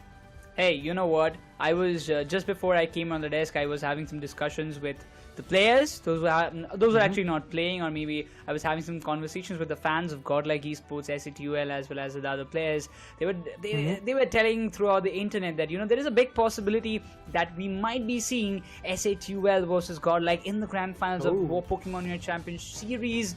Championship Series India Qualifier. So there is the probability that which is a little bit high, but let's see what happens, because this round is going to determine whether Godlike, will they be moving with a 2-0, a perfect revenge that they were seeking forward for the upper bracket round 1 with what happened to them by Zeni Game squad, or is it going to be a vice versa? Because this time Zeni Game, they have banned both of the key Pokemon of Godlike, which is a Dragonite and a Hoopa. Yeah. Well, Hoopa was a menace, that's for sure. That's why the ban was pretty much justified. On the other side, even the Dragonite, the all-rounder, was absolutely phenomenal. But when it comes to Godlike Esports, they have decided to go with the Defender and Speedster ban coming in. The Leafeon and Snowbrew has been banned. Now the question arises, what 50 is going to go for a pick? The first pick is obviously in the favor of Team Zeni Game squad, and probably a Gyarados, but it's a little bit early to say because the lock-in is yet to come. Well, finally the lock-in is here, and Satl is going to take the Gyarados in his favor. The previous game was not that advantageous for Team Zeni Game squad with the same composition. Akul, he has taken the particular Blaziken in his favor. On the hindsight, Ruben decides to go with the Sylveon. Of course, in the final preparation, things might change. The individual trainer might change, but yeah, they have logged in 2 very beneficial Pokemon of the run. Keeping the same kind of pace, but Umbreon back in the comp, followed by Sadao on that Mew. This can be challenging. The mean look to trap the enemies, and then getting the Solar Beam, or maybe Gyarados stepping over the waterfall, maybe bounce. It's going to be definitely tough. Vulcan switches to the Eldegoss, while Melon will be still there on that Crustle. On the counter, we can see Swifty backing on the Comfy. Now this is really interesting. And Fura on Zoroark. Fura on Zoroark is as dominating as what you can never imagine in your thoughts. And also the Comfy sticking with him is going to be an alarming situation for the players of Godlike Esports. Okay. But on a counter as a soul, what is he gonna pick? He goes for a Mimikyu. Now this is something I'm looking forward to. I think in the final preparation, things might change. Yeah, that's exactly what I was trying to chime in. Disapple is going to go for the Zorak. So we have seen Disapple being very phenomenal with it. And even if I try to recall the first game between Satl Esports and Zeni Game in the upper bracket finale, that's exactly what happened. Disapple on this beautiful Zorak, the Speedster, was very efficient. So I'm looking forward to see if that is going to be the case again. Although at that point it was Disapple playing on the Zorak and also Sadao playing on the Leafeon. This time they just have one Speedster to play along with, and according to that they have to pretty much figure out what they are going to do up next. Meanwhile, when it comes to the supporter combination, Comfy, pretty interesting. I would love to see which particular Pokemon is going to stack up with. It could be a Gyarados stack coming up with a Comfy, and along with that, when it comes to Zisol, he has been phenomenal with the Hyper Voice. The trolls are going to hurt a lot, and I'm looking forward to see what kind of equation team Godlike Esports is going to develop against Team Zeni Games, so that they get their advantage, so that they get their chance to represent India by beating Satl Esports if that happens. Oh, the Zoroark and Comfy, they're going to stick together and they're going to annoy and exploit a lot of situations, but all that awaits, all the answers to our questions will be summed up in this round itself. Round number 2 of the TO3 series starts. Like they have the lead. Will they be able to close the series here and now, or Zeni Game squad will be coming up to go up with an equalizer and push this series to a decider? After seeing that, what happens? Well, it does look like that. Zeni Game squad wants to start off early at this point, but the stack on the top lane is working for Team Godlike Esports, as we get to see first few goals coming in from Team Zeni Game squad, but the revert is also there from Team Godlike as Mimikyu gets a set of 8.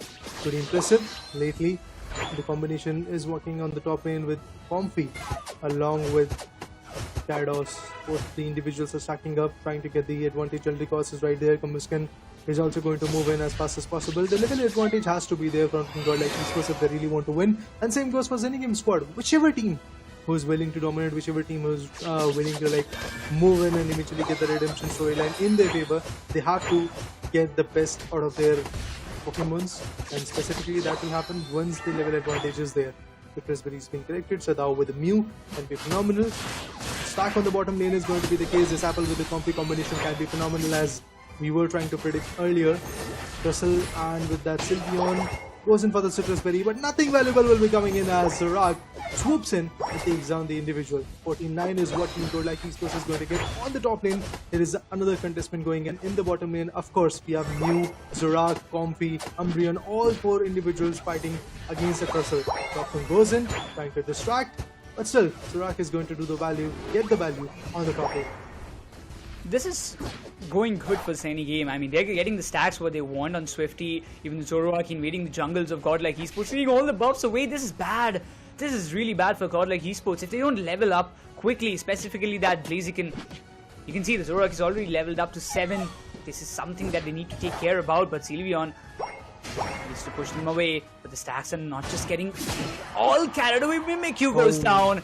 This is what I was talking about. Satl on Zoroark. This man can just dominate the hell out of you. Hard to see that, but the focus gets shifted to the bottom lane goal zone. And as we can see, there were some dumps of like 6 or 7 goals, but that's just not enough. There's a KO on Zorak. Now this is an upset which nobody really wants to deal with from the Zeni Game's perspective. Now Zorak and Comfy, both of them KOs. An open opportunity for the lads of Godlike Esports to get some good goals in the bottom lane. Is it sufficient? Is it efficient? I think it is. But they're trying to corner out, or Team Saw Blues will be getting contested. Now the level advantage or level disadvantage that Team Godlike Esports had is completely turned in their favor as they have good lead. But on the top lane, NeKRoz wanted to be sneaky. Destroyed the top lane, first goal zone. Now the focus is shifted to the Regiais. As soon as the Regiais gets spawned, they're going to take it away. Possibly, indeed, it was Blaziken who gets the advantage on the top lane. Meanwhile, we have a focus being shifted towards the Regiais. Can they get it done as well? Yeah, there will be some overdunks as well, but as we see, Blaziken, Sylveon, he has got 30 more scores that they will be looking forward to just make it possible. But yeah, the Hyper Voice is gonna get some little real threats towards them, but the Umbreon still waiting patiently for the right moment. The future side hit makes a big hit, but Blaziken needs to make a fallback. He hasn't got any covers, but these stuns are gonna make a big effect on him. The future side is just making the connection. He needs a Citrus Berry. He will get it. Blaziken survives. He survives bait time, but the Umbreon might be compromised. But the Snarl coming in, he survives the overheat. But the Zoroark, on the other hand, gets the counter on Sylveon. He will be looking forward to survive, but the Mimikyu, I don't think he's gonna make that possible. Yes, he's going with some attacks, but eventually the Zoroark will be put to rest by Blaziken. Pompey evades. Zorak has been taken down, but of course, even before going down, Mimikyu was taken on. See, remember, like Mimikyu, if it is there at the etiquette level, at level 12, level 13, 14, can be a menace. But initially at level 9, I don't think so that value is going to be there. Meanwhile, Blaziken is already there with the orange and purple buff. But a phenomenal play is what I'm expecting from Team Godlike Esports. Meanwhile, in the bottom lane as well, the Umbreon wanted to go for a sneaky set of goals, and that's exactly what he was able to get. Zorak is trying to rotate back, move forward in the mid lane, and contest the individual. Let's see what happens. NeKRoz gets the Umbreon down. Advantages are still faltering in. Mew, Zorak, Pompey, everybody is there containing the top lane in their favor. And they're just dumping down, even if there is a single goal, they're just doing it, getting that advantage. But the KO streak for Mimikyu is not going to stop as he puts on both Zorak and Pompey. Hey, now this is bad, kind of for Zeni Game, because you know the Umbreon is on level 8. He has been taken down a lot of number of times with Blaziken. Oh my god, he didn't survive that. Mew gets him taken down. Now this is really contesting. Mimikyu makes a fallback. He's on level 10, but for now this is a situation that they need to handle. Mew gets a double KO streak for himself. The Regieleki will be wide open for Zeni Game to melt it down. There is no contention for it. As Godlike Esports, they have the focus set on the Registeel. There is NeKRoz, there is Sylveon who is trying to melt down, but the Mew, he's there in the charge. Blaziken needs to just pop in right moment, otherwise that one big hit can cause a lot of trouble. Mew secures and steals it away. Both the objective fell in the hands of Zeni Game. Now this is going to be somewhat of a big contention that Zeni Game were looking forward to. It might be the equalizing match, what they might just back up for themselves, while NeKRoz also finds a double KO streak on the top lane. Zorak on the other corner gets third KO for the team, and it was the Sylveon. Now this is not at all looking easy for Team Godlike Esports. Yes, initially they kind of had their control in their favor, but lately, as we can see, the level disadvantage is quite evident. Mew, if it gets KO'd, that would be absolutely amazing for the team, but Godlike Esports is still lacking behind. When it comes to the level advantage as well, we can clearly see Zorak at level 13, NeKRoz at level 12. There is Trussell still stuck at level 9. So not a very good approach for Team Godlike Esports, but remember guys, we still have 1.5 minutes even before the Rayquaza, the final stretch time period comes in. So there is a should I say, sense of comeback coming in from Team Godlike Esports, and I would love to see if that is going to be the case, if Godlike Esports is going to fight back, retaliate and put themselves forth as a reverse sweep type of team coming in against Team Zeni Game, reverting the favor of Zeni Game squads from the upper bracket to the lower bracket. Oh my god, this is not looking easy. Look at this once again. Nocturne being utilized, Durak Pompi combination still being phenomenal. NeKRoz, if he goes down, that would not be good. They did everything to just make that Krustle survive. Godlike has been pushed back. I mean, in a very, very drastic way. If you see the Gyarados and Zoroark both on level 13, even the Umbreon has evolved big time. But oh, this is bad. This is going to be worse than you can ever expect. The NeKRoz is down. Basically, is fighting for survival. Anything is good, but he needs to survive. He won't get the chance. Zoroark is there. Even Krustle needs a hefty amount of damage. Zapple is on level 14. This Zoroark is just a pure menace to the side of Godlike Esports. Even this Regieleki will be pushed to the home base gold zone of Godlike Esports. It's pretty tough at this point for Godlike Esports to fight back. All they have to do is basically right now farm all those unites, be ready with them, and wait for the right moment when the strike would be absolutely amazing. Ruben wants to fall back. The Mimikyu is just fleeing away from the scenario. Won't be able to sufficiently push back the Regieleki. Of course, the goal zone is going to get opened up. And if there are going to be some goals, that could be some amazing stuff to do with. But Mew gets taken down. Oh my god, Unite's being dumped. Durak gets taken down. So is the Comfy, I believe. Yes, indeed, that's the case. And now it's all about the Gyarados and the Umbreon. Both of them can tank some serious amount of damage. But now the focus has been shifted towards the Rayquaza. They want to melt it away. They can possibly do it. But there might be a steal coming in from the Gyarados as well. Or the Umbreon. Let's see who's going to take this advantage away. Is it going to be Gyarados? Indeed it is. They get the advantage, but there is just the Umbreon which is left at this point because Gyarados has been taken down. So even when the shield advantage is there, it's not really there in the favor of that particular team. Mew, Comfy, what would they do?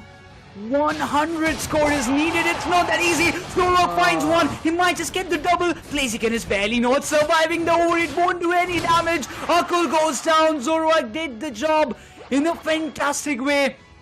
Zeni Game, they equalize the series. I don't think there is any chance Godlike can come back from this situation regarding the goal zones. But I don't know whether they know about it or not. But yeah, they don't have the scores. The shield is making that X factor. The Gyarados needed to be shuttered off if they wanted to get the secure done. I really thought they might have got the last hit, but it's not the situation. You can't stop the score. This game is done. Zeni Game equalizes. Godlike Esports, they will be pushed back for a decider. What a game! Zeni Game is still not stopping. I mean, they are still hunting for some good scores. I mean, they had to. Otherwise, Team Godlike Esports is going to fight back, but there is not much time left to fight back really at this point. Satl manages to take down the Gyarados down. This time Zeni Game was prepared, and I would like to say once again, it was the Zoroark Comfy combination that really worked out for the team of Zeni Game squad. Otherwise, Team Godlike Esports was really on the toes. Man, that was really, really close, but Zeni Game keeping the hopes alive for themselves and the chances of them qualifying to the grand finals and competing for that one spot to be Team India in the world stage. But this game, Godlike Esports, I won't say that they had everything under their control. They were facing a lot of problems from Zapple, having 9 KOs on him. Man, that guy went all berserk. Even Ruben could not make a counter out of it unless there was somebody to help him get the KOs on Zapple or something somewhat like that. But Zapple he went all bonkers. I think I would have to say at this point that the only reason why Ruben was not that effective was basically because of the level difference that he had. Every now and then Ruben was trying to level up. It was basically Zapple and the Sora combination, the Comfy and Sora combination, which was pushing in down in the mid lanes and contesting them and taking them down. So Ruben could have been phenomenal. We have seen how effective a Mimikyu could be when it has the level advantage, how chaotic it can be, how noisy it can be all through the map. But that didn't come through, all thanks to the level disadvantage that Ruben had. So yeah, Godlike Esports, the only advantage that they had against their arch nemesis Zeni Game squad has been snatched away from their corner. Now Zeni Game squad wants to go over the reverse sweep, exactly what they got against their own opponent, Satl Esports in the upper bracket finale. Now I'm looking forward to see if that is something which Zeni Game squad is going to do in the lower bracket finals, or Team Godlike Esports is just going to fight back once again. The next matchup, my god, Raider. My heart is just skipping a bit, I would say. At this moment, this is such a big stage. Godlike Esports, I would still say that they were so close for securing this match because they almost got 3 KOs if I'm not wrong. The Zorak was out, the Mew was out, the Comfy was out. What left was Umbreon and the Gyarados. But they did not pay the attention to Gyarados because they were more concerned that, we won't let him steal it away. We will have this under their control, but little did they expect that the bounce would be coming in at the right time. So that was something that they never expected. Gyarados played a big time game to keep his team still alive in the competition. Well, indeed, Gyarados with that beautiful moveset, the kind of seal that was there was something amazing. Because to be honest, it was looking like a Godlike Esports' game. They were having the total control. There were like 3 Pokemons already getting KO'd. Near about total 3 KOs coming in from the lads of Team Godlike Esports on Zeni Game squad. But as you rightly said, one small move, one small change took everything apart for Team Godlike Esports. That arises the question in my mind that is it Team Godlike Esports once again going to fight back in the same fashion as they did in the previous matchup? If they do that and make sure that the small mistake is not going to get repeated, they might be the winner of the particular next game, the decider one to be precise. And in the replay you will get to see those crucial moments where everything changed, be it the top lane stack or the mid lane. Look at the surprise that was there in the top lane, like 4 Pokemons were hiding in the bushes and then Blaziken, and along with that, even if I'm not wrong, the Mimikyu got surprised instantaneously and initially it was a total KO from that particular perspective. But look at this moment when Gyarados popped in and initially got the advantage for the team. The only thing that I really believe, if again Satl gets a chance to play on the Zoroark or something like that, it is going to be very evident that you need to stop that guy. The Satl needs to be stopped on the early game if you want to win. If that guy goes rolling in, you just have to sit back and enjoy the game. That's it. You're done. No other chances is what you are going to get if this Satl reigns on top. This Satl along with the combination of that Comfy was absolutely amazing. Now we already know what this Satl is capable of, and he has a speed and specifically when he has got a Zorak, he is going to be phenomenal. He's going to be a menace. Along with that, an asset coming in as the Comfy combination was something which was absolutely amazing. The stack really worked out. Every now and then when the lads of Team Godlike Esports was trying to evolve, was trying to level up, it was Team Zorak, it was Team Zeni Game squad, Zorak and the Comfy combination which was making a full stop onto that particular node. So it was brilliant. Like they were not just leveling up themselves, but also making sure that the opponent is not going to level up by taking them down, by getting all those multiple KOs that were there by Team Zeni Game squad. So it was a phenomenal play, but it all trickles down to one last game. One last stretch of 10 minutes. The draft phase, the pick phase, the ban phase is going to be there for sure, but the last 10 minutes of this lower bracket finale is going to tell us which particular team is going to say adios to us and which particular team is going to move forward in the grand finale to take the ticket from Team Satl Esports. SATUL, they're already sitting and waiting and watching the matches live, like what all the audience, those who have joined with us in different channels are, as they will be looking forward. This is a tough competition. Zeni Game, they have put up a great show against SATUL as well in the upper bracket finals. It was a 2-1 scoreline as well there, but now when it comes down to Godlike, it's again a 1-1. It will be turning out to be a 2-1 as well, but is it going to be Godlike for 2-1 or is it going to be Zeni Game on 2-1? That's a question mark, because I really believe the way they have stepped up the game, being a new team which has formed very recently, not a long time back. So a team like this, if it can perform to this level, to put a lot more pressure on the top tier teams who have been playing together for a longer period of time. I really believe, or I really wish that this team sticks together for a longer period of time so that in the upcoming tournaments or maybe in this WCS as well, we might be seeing the better versions of themselves, because in this short period of time, if this team has evolved and worked on their synergy so nicely that they are almost close to reaching the grand finals, there's nothing more beautiful than that. And when we asked Team Godlike Esports in the Q&A that what keeps them motivated, the answer was basically the team's trust and collective mindset serving as the motivation for them, driving each player to give their best in their respective roles, be it the attacking role, the supporter role, the defender role. Thus, grinding continuously for their goals was very important for them, and it keeps them motivated. Now that's what Team Godlike Esports wants to tell us, and of course it's pretty much evident in their game style and their play style as well. Yeah. They've done a fantabulous job as Godlike. as what they have said. But on the other side, Zeni Game squad was asked who would you say are your biggest competitors for this tournament. They had said clearly it's Godlike and SATL. They have faced a defeat against SATL, so they all will be looking forward to get a revenge against them in the grand finals. But will they be able to? That's a question mark, because again, Godlike Esports, there is still one more match against their arch rivals. What they have only talked about SATL, they have defeated them. Against them, they lost it. They are the best teams again.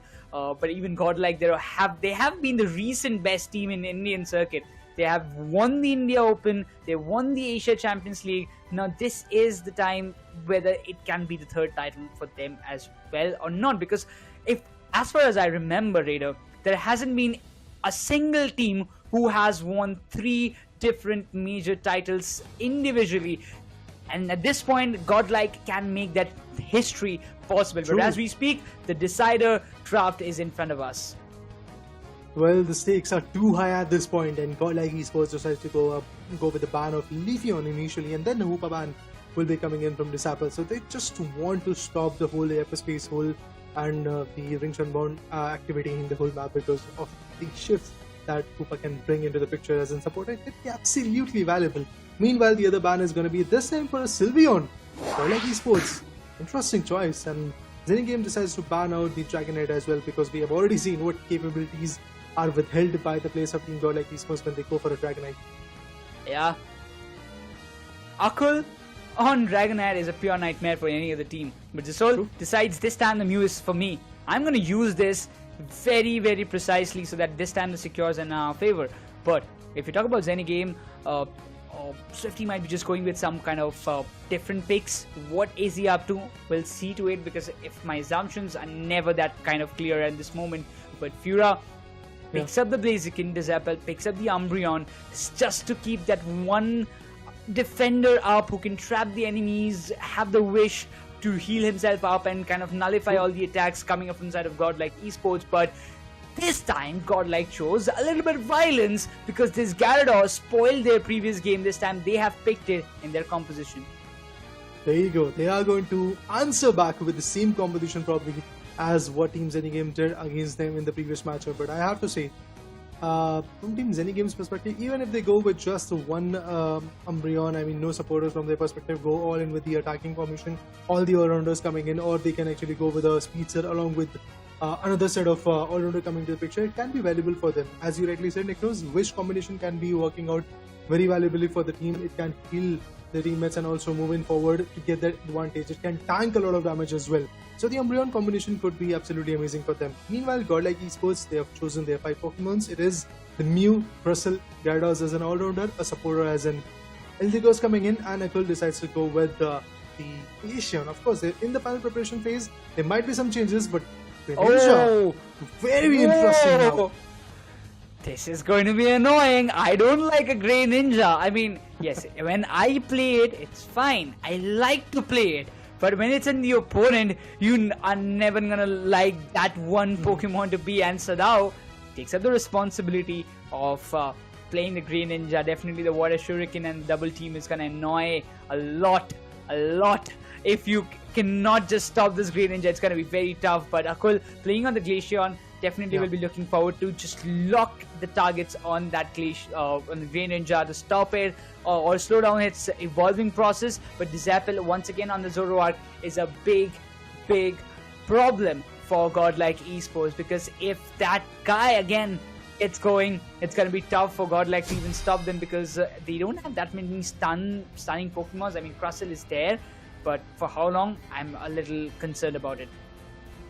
Crustle had been effective in a lot of matches, to be honest, and I'm looking forward to see if that is going to be the case again, because that's been the choice of Team Godlike Esports. Now, the main question arises, what Godlike Esports is going to do in order to counter the whole aggressive formation coming in from the lads of Team Zeni Game squad. Now, with that, the decider, final stretch of 10 minutes are going to get started. Of course, it's not that final stretch of time, last 2 minutes when the Rayquaza gets on. It's basically that particular stretch of 10 minutes where we might get the result. I mean, we are for sure going to get the result that which particular team is going to win, but how we are going to get it is basically going to be a very interesting journey for us. It can be a close call, it can be a one-sided domination. Let's see what happens. Greninja was playing on a stack build. He had an attack weight. Will be looking forward to complete his stacks as early as possible. Even the Magikarp came in for the stacks to get completed. He's got the Eldegoss to support him. The Torchic will be helpless, but for now, the Umbreon again using tears to just melt down some HP. But Magikarp, he looks a little bit aggressive, and the Eldegoss completely supporting him. But Magikarp, will he be able to get the KO? He has a good chance of it, but surely and steadily Magikarp finds that 1 KO on the EV as Umbreon on the early phase gets taken down. Satl completely leveled up, turned into a full-fledged Zoroark. Will be looking forward and will be going for a hunt to get some beautiful KOs in his name. I mean, that's the most important stuff at this point. Getting those KOs and evolving as fast as possible. Being the speedster, you can really do it. And that's exactly what the lads of Team Zeni Game squad are willing to do. Because they know the stakes are quite high at this point. But the Glaceon locking its target with Icicle Spears can be phenomenal. But Sora won't be able to survive this moment. And he goes down. With that, another set of 18 goals will be getting dumped by Godlike Esports, equalizing a whole stand between them and Zeni Game squad.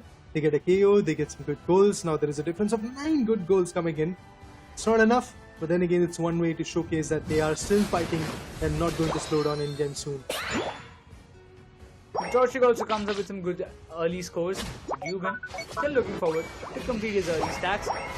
It probably will be his 3rd or 4th stack for sure, but Citrus Berry being collected, Zapple will be looking forward to make a fallback. But oh, this is bad. He would have got stunned a little, but oh my god, the damage is way too high. Zapple will be going for a reset as the slow bro is there to take care of him. With the Kumbaskin, again, completing his stacks. 5-2 goals that he's dumping on the Zone A. Again, the Glaceon will get another KO, and I am really surprised the Umbreon hasn't even evolved to level 4. So this is very much concerning. True.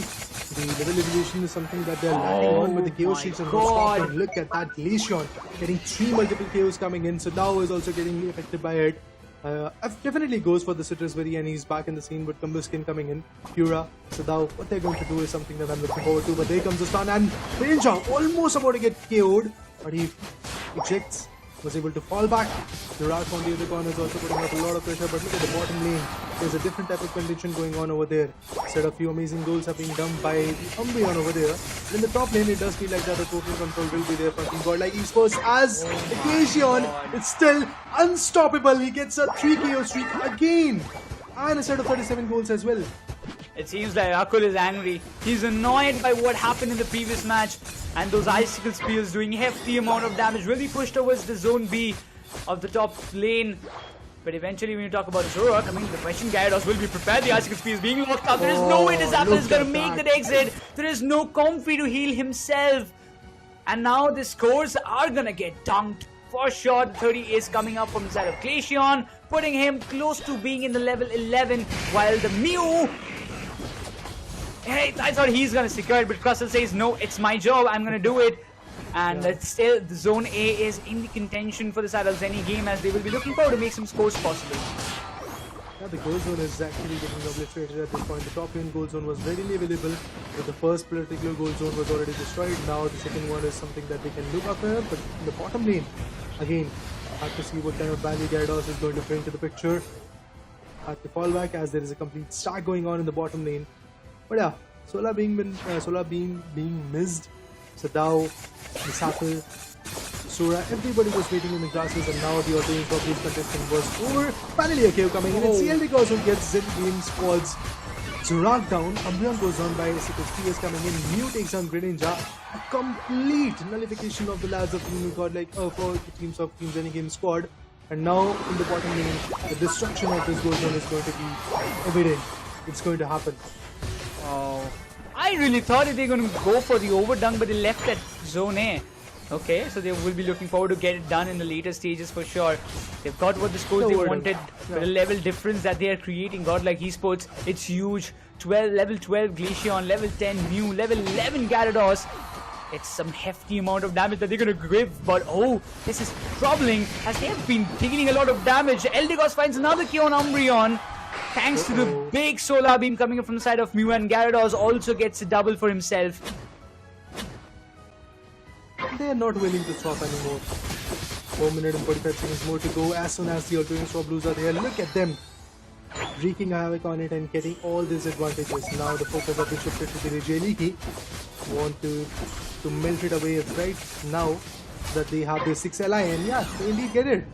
Now Ruben has been spotted. Oh, they And he's getting survive. pressurized a lot. Ruben survived, but how far he's gonna go is something that I'm looking at. Because the total stack is there on the top lane. Everybody is shifting their focus on it. Oh, Zeni Game squad finally gets a good KO on GyaraDoz. Not just that, Glacian reverses back. And from a range, from a long range to be precise, from an ultimate range that Glacian gets, and locking on to with the icicle spears, easily bringing the right value, and that's exactly what is happening. Look at him going ham onto the slow bro. The Scout comes in. Is it enough? Is it beneficial? Well, not at all. You have the Glacian right away, readily available with the lock on. You know what? They're literally feeding the Pokemon of Godlike Esports. There is no way Exactly. Russell. He's just using the X-Resource. This happens barely surviving. The Blaziken was there to just save him from that kind of hindrance. But for sure, it's gonna be a tough job. Gyarados goes to Zone A in the bottom lane. The Electro Ball might be causing a lot of hefty damage, but yes, no overextension from the side of Godlike Esports. They know how crucial it is. They know they have the level difference. They know they have got the buffs. Even Zorak has leveled up to level 12. So now this is something which might be concerning, but that level 14 Glacian is what giving the hefty amount of damage. The Crustle tanking as much as possible. Umbreon will be trapped. There is no way he can escape from that situation, and instantly finds a KO by Gyarados. Oh, so many KOs coming in. Godlike Esports is just going ham every now and then whenever lots of teams in the game squad are trying to make an approach, they're just getting KO'd. Look at Blaziken waiting in the grasses or shrubs for the right moment to spot on, but Mew gets his Zorak down. Now I want to see if Glacian is going to take the Blaziken down or somewhere else. We are going to see the competition going in.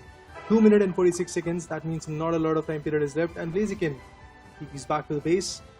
Goal zone, now Milan on the other corner in the mid lane is also there, readily available. Sora has been spotted, there goes the Rock Tomb, nothing valuable will be coming in through it. But with the purple buff, Mew is already waiting on the top lane. The Spout goes in, Solar Beam going in and definitely going to pressurize a lot when it comes to Swifty. Milan gets the HP back. 24 seconds on the clock. The Glaceon went up to get the Regieleki done. Eldegoss keeping the tall grasses in a check.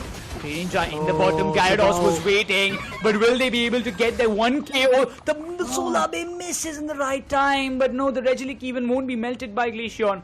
He's going to guard that Zone A for sure. The Blaziken still hiding in the tall grasses.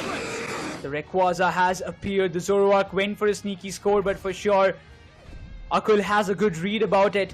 The Rayquaza is in a very big need for Zeni Game. And Godlike knows it, that they don't require the Rayquaza to win this match. They just have to defend it. True. They don't have the Hyper Source this time as Uber was banned. So the main focus would be basically approaching on every particular goal zone. Mew gets the Greninja out. Now this is not looking good. A very important KO coming in. It will take like somewhere around 10 more seconds before the Greninja gets respawned. But this is a very interesting amount of time period, either to like basically safeguard the Rayquaza or basically to safeguard their own goal zone. They don't really have to melt the Rayquaza because they do know that the seal could come. From the other corner, the Spouts are there. We will get to see Zorak also coming up as the sealer. Granger could be coming in as the right value. Blaziken with the fire can be valuable. So they are just basically avoiding the time and making sure that they are the one who is going to get the advantage. But look at this, a complete stack onto the top lane. Zorak wants to push in first so that he pushes in and gets the value, and then finally every single individual is going to push in. Probably a KO will be coming in and there is no stopping to the squishy Pokemon being KO'd. Not just that, even the Eldegoss has been KO'd. But this is not looking good. This is bad for Godlike. This is very bad for Godlike. The Crustle is down. Zeni Game playing the big brains. At this moment, the Unite is still not committed, but the Rayquaza is being melted. Ruben knows this. Unite can win the game, but no, it's not. Zeni Game secures the Rayquaza. This is the change in ties that nobody expected. A complete team KO for Godlike, and it seems like dreams are going to get crushed. Zeni Game writing a different story, and it seems the game is done and dusted. Zeni Game will be advancing to the WCS 2024 India Qualifiers Grand Finals to face off against Satl Esports once again as Godlike takes a big exit from this WCS itself. The prayers of all the fans have been cherished, has been welcomed as we get to see Team Godlike Esports sitting back. Meanwhile, Zeni Game squad moving in forward as the champs of this beautiful lower bracket finale.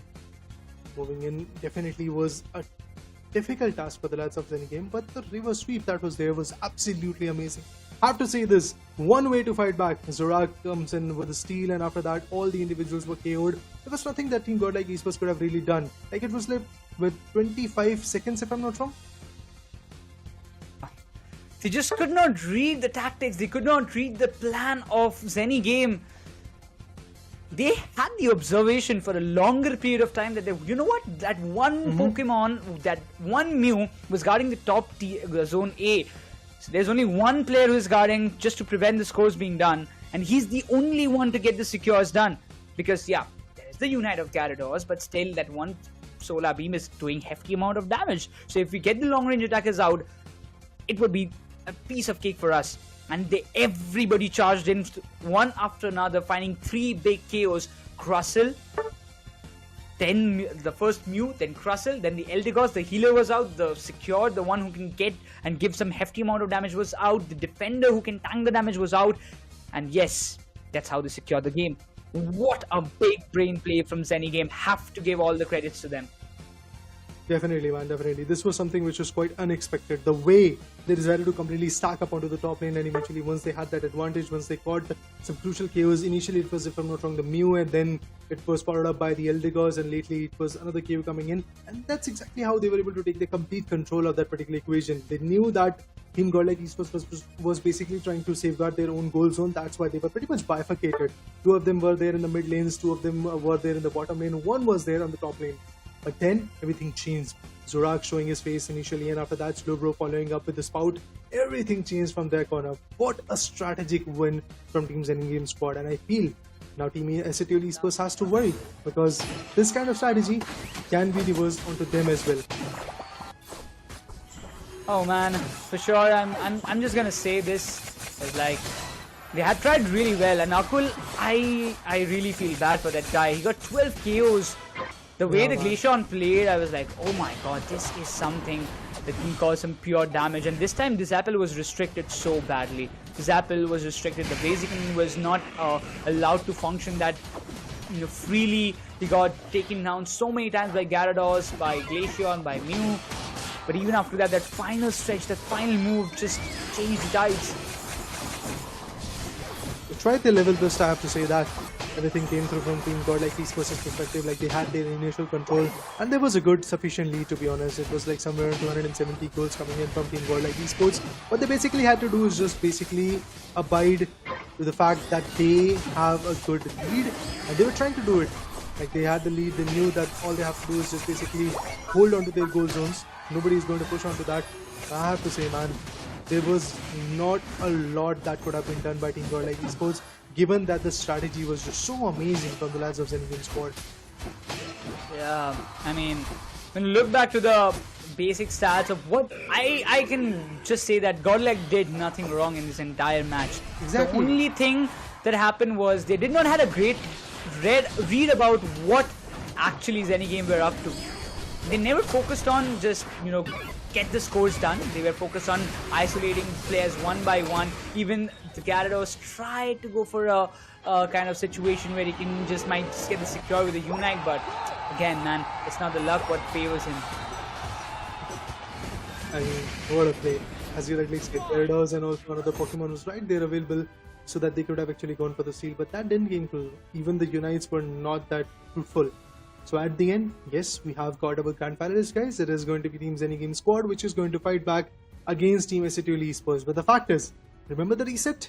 Well, I have to once again tell you guys that Satl Esports is there with an advantage. All they do have to do is basically win 2 games. If they win 2 games, they are the winners in a BO3 equation, which is going to come up very soon. And other than that, when it comes to Team Zeni Game squad, even if they are able to win the first BO3, I'm saying first because there will be a reset because the fact is Zeni Game squad is there from the lower bracket. If they are able to win the first BO3, they have to go in for another set of BO3, where if they are able to win it again, then the advantage will be there for them, and then they will be crowned as the champions of Indian subcontinent and as the team which is going to represent the Indian nation.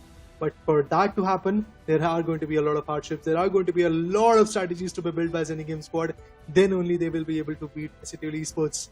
But what Satl Esports have to do is just basically make sure that reign of terror is going to be there from their side. Make sure that the lead is going to be there, and they just want to win, I believe. For sure, I mean, this is again the contention for winning to become Team India in the global stage. SATL have done it in the previous season. It's another time that SATL will just fly down to Honolulu, Hawaii to play the World Championship series against the best of the best teams around the globe. But once again, we'll have a look on the brackets. Zeni Game, again, a new team with a lot of old veterans coming into the question. Had a great run throughout, but that one X factor remained the same. Zeni Game obliterating Godlike Esports in the round 1 with a 2-0. This time the situation was close enough, but again, this team have to give credits to all the players those who are playing for Zeni Game. I don't know what the results will be in the grand finals, but for sure the entire run that Zeni Game had so far is tremendously well. Yeah, definitely. I mean, there were certain setbacks for them as well. Zeni Game's squad in the upper bracket finale faltered down. It was a reverse sweep coming in from Team Satl Esports. That's exactly what they did. Now it's a redemption storyline. The only reason why Team Zeni Game squad was there in the lower bracket was due to Team Satl Esports comeback in the last 2 games that they had in the PO3. Now that's exactly what they're going to fight for. But remember guys, the reset is something which is very, very important to take in count. If Zeni Game even manages to win the first game, they have to manage to win another PO3.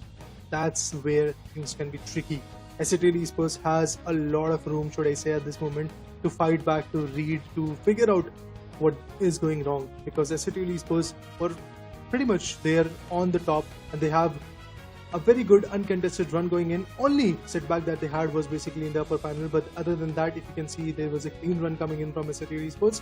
Now what Satl Esports' objective is going to be basically to bag out the next particular game as well, and all they have to do is just basically do a 2-0. It won't be easy to come up with a 2-0 because we have already seen what Zeni Game squad is capable of, how on-the-go strategies can be built from these individuals. So I'm waiting for a fierce competition.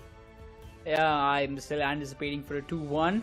I mean, if you ask me which team's favor, I don't know what to say. After seeing, I'm also not going to say anything else. But if you ask me, yeah, it's a 2-1. Anticipating for the first BO3 series.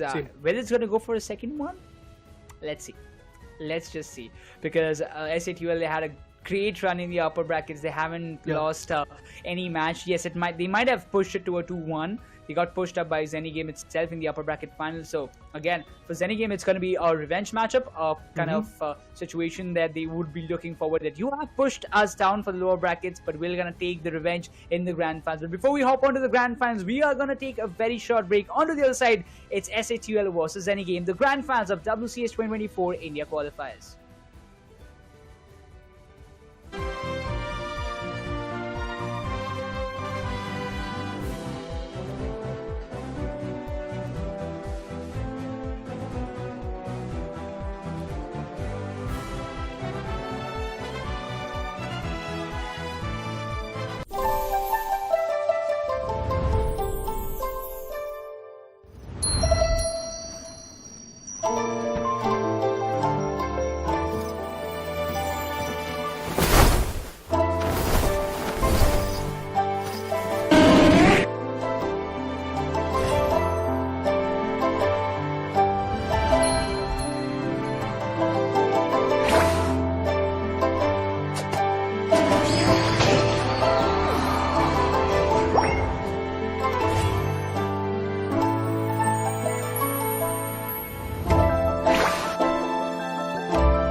A big upset for the Indian Unite circuit. The World Championship Indian qualifiers have come down to Satl Esports and Zeni Game squad.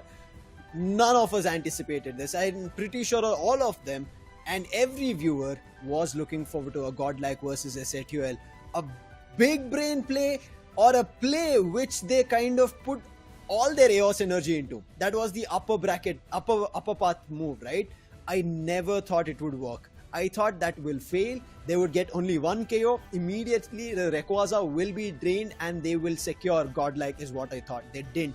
They let Zeni Game move. And now Zeni Game, they have an opportunity here, NeKRoz. Welcome everybody to the one last game or maybe a reset. If Zeni Game do the same thing, Satl will not have it. My name is Lucifer and I want to know, NeKRoz, what are your thoughts of this grand finals? Oh man, I really wanted to know what was the call out. I really wish I could just listen to the comms what that was going between the teammates of Godlike Esports and Zeni Game as well. But as you mentioned, they could have melted down the Rayquaza. They could have the things could have been different. But Godlike, I really thought their intentions was clear, that they don't want to melt it. Rather, they want to defend it. And from the very start of the day, we have seen Godlike, rather than melting or going for that Rayquaza fight, they were opting for to defend it whenever they feel like they have a good lead. And again, this is a kind of situation which kind of anticipated and made it in the very same flow. They thought they can defend it, but they never expected both their healer as well as the defender going taken down. And that made the biggest impact that Godlike never expected. But I would say, in a debate, whether it's a big brain play or the EOS energy put all together for one single gamble move, I would say the gamble move, it worked out. Because even without that, if it was different team like Satl, I would have said that, they would have gone for that meltdown for the Rayquaza. There's no second thoughts about it. But now this is the grand final. Zeni Game, a new team with the old veterans coming up with the experience that they've accumulated throughout these years and now putting up in a single frame of work is what they look forward to. But Satl,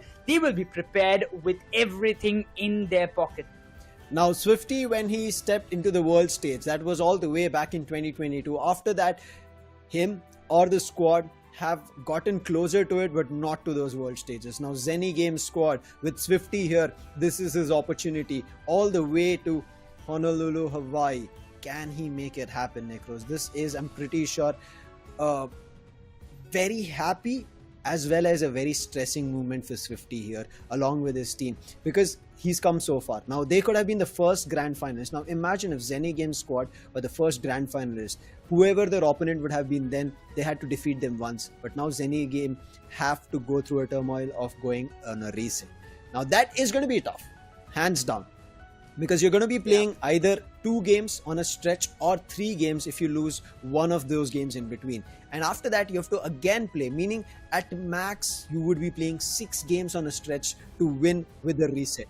It's not going to be easy, but Zeni Game squad have shown us that even when they have lost games and when they have lost composure, while they bring up such plays like we saw in the lower bracket finals, if they have something more in their playbook, NeKRoz, anything can happen. Yeah, I mean, this kind of strategies or movesets, if it can be read by the players of Satl, like if you talk about Rex, All Might, Kyurem, Badshah, Snowy, they haven't just played one international tournament. They have played, like for All Might, yes, he have went to the Worlds for only one time. But if you talk about Badshah, Snowy, Rex, and Kyurem, they have been to like twice, if I'm not wrong.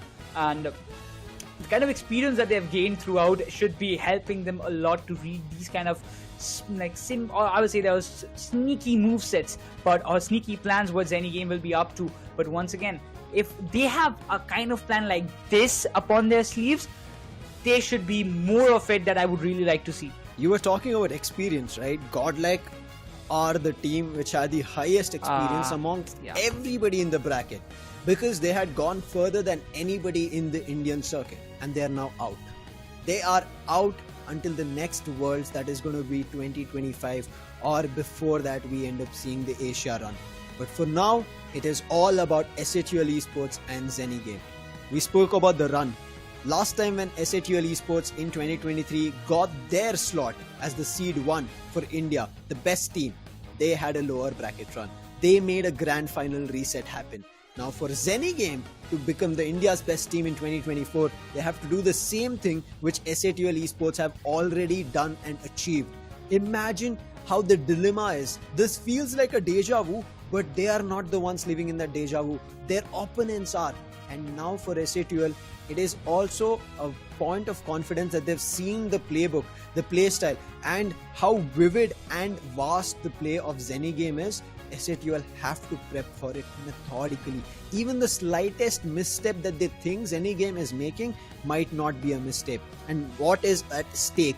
It is this prize pool of 37,500 USD, out of which the first team from the Indian circuit will get 15,000 USD for themselves. Imagine this prize money and a ticket to Honolulu, Hawaii, NeKRoz.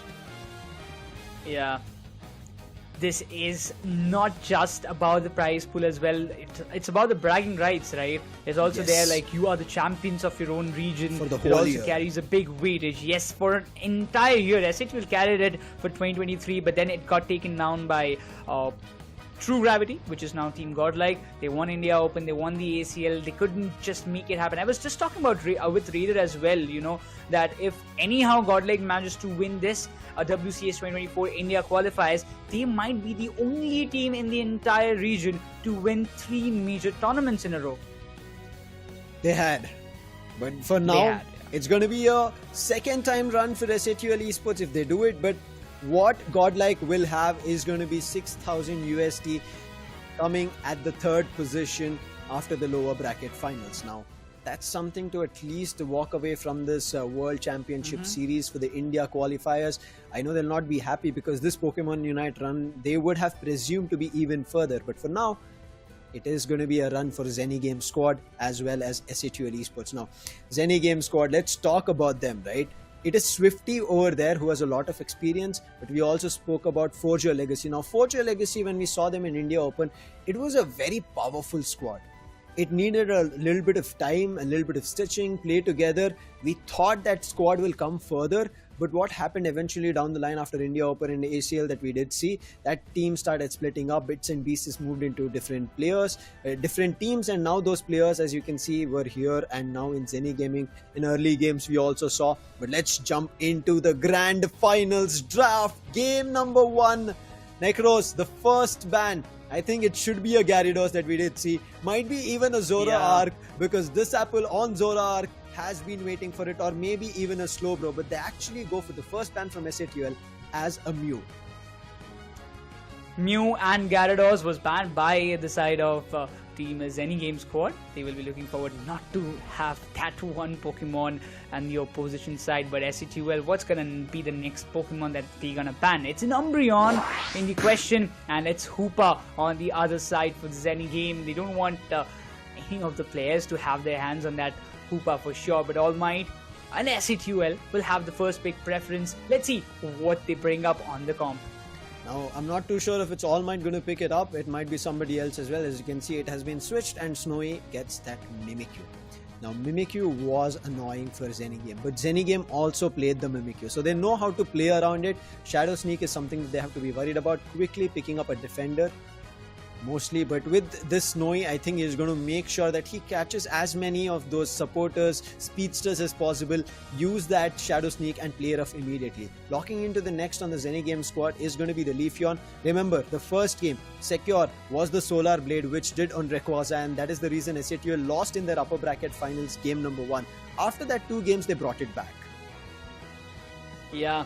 And now it's time for the other 2 players to even come up with the picks. Zapple, he has been brilliant on that Zoroark, but this time definitely Satl will have a read that how to counter it, because they will be prepared for Zapple to come up with a speedster or something different. But it seems like they are going for some all-rounder, but it's still very early to say. I mean, Zapple on that Blaziken has also been very, very much phenomenal against even Satl Esports that we have seen previously in the upper bracket final. So now having the Trevenant on the other hand, All Might with that mighty Blastoise. It has been ages I've seen him play that Blastoise, and I love him playing on that. And Rex on that Crustle. It's going to be very interesting. Top path in trouble right now. After All Might picking up the big bad Blastoise. Look at the mean look that it has. Umbreon has the mean look, but Umbreon is banned, right? And especially with the first gen Pokemons evolving at level 7, that is already a problem that Zeni Game have to counter against. Now for that, they do have 2 tanks. Disapple will try to drag if he's playing a Hornbeach. I do want to see. But in the circuit, I've also seen certain of Pain Split as well as Curse coming through. So if Pain Split and Curse come through, then All Might might be in trouble, but he has the special attack specs coming through. Eldegoss on the other end to help. Now let's quickly talk about Secures, right? For me, there seems to be only... This is 2 Secures for Zeni Game. That is going to be the Overheat on Blaziken and the Solar Blade, which I already pointed out. But Satl Esports, I'm not clearly sure. Now, All Might, if he comes with Water Spout, maybe another Secure with Hyper Voice, but Hyper Voice you have to be close by. We have not seen Mystical Fire, so I don't think we'll be seeing a Mystical Fire. But in the previous game, NeKRoz, what the side of Zeni Game bought were a Greninja also, which we don't like. Nobody in the Unite Esports circuit enjoys, and they made that play work. And now for them to come up here, no Greninja, but if they are brewing something, I hope SHUL are ready. Grand Finals Game 1 underway. Let's go! Yeah, this is just the beginning. Whether we're going for a reset or not, it's still a big question, but for now, this is the start that they will be looking forward to it. The Mimikyu, Snowy, going for the farming area alongside Furo on the other end, just trying to level up his Leafeon. This is going to be a very head-on battle. There is a stack on that Blastoise, that's for sure. He's definitely will be going with the moveset of maybe the Rapid Spin and Hydro Pump, or maybe something like Water. If he plays on Water Spout, that's a different scenario, but recently we have seen playing Hydro Pump and Rapid Spin very often, and if All Might is playing and trying to opt for that kind of strategy, it can be a good situation for them. But even on Trevenant, they're also playing on that stack build, so even Trevenant will be looking forward to complete his stack on an early basis. Now, very early game, the Squirtle is a little annoying. The Water Gun not just does damage but also pushes you further away, stuns you, and that does give an opportunity for somebody else to take away the experience. For now, All Might just got an early stack. After that, Squirtle has still not had a chance to evolve to the Wartortle. But on the other end, Leafeon, fully evolved Eevee, he is out moving to the top path. Dwebble right now hiding for none other than the Altaria and Swablu, but Swifty has already evolved. He is going to try and take away the experience. He's waiting for Dwebble to do the damage, and then I think Surf will come through. But there is the other Eevee on the other end. Sylveon also evolved, moved on the top path, finds the first KO, and they're committing into a fight. Mistake done, and they lose. They end up finding a KO on their own Eevee. For now, this is a kind of situation that they will be looking for. Just suppress it as much as possible. They might have got a little bit of good level up for themselves, but that Solar Blade damage is gonna bring in some hefty amount of consequences. Using the Shedinja doll, trying to survive it, but still finds the KO as Zeni Game squad. They starts off with a big blockbuster way.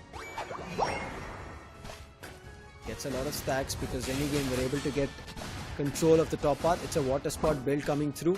Skull Bash doesn't find value. There was a 5 stack that he could have done, but he thought maybe more players would come through up. Right as now, Cumbuskin gets KO'd. Not much HP to work with, but nonetheless, it's an early game HP KO. Not a lot of experience being taken away, but this contention at mid path is not stopping. They want to find that KO, but it is not being allowed. In the meantime, stacking coming through on both the top and the bottom because Zeni Game were a little glued towards the mid path battle. All Might gets an opportunity to use the jump pad, move away, but I'm not too sure if he's going to survive. He's making his best, even using the Salak berries as well to increase his speed.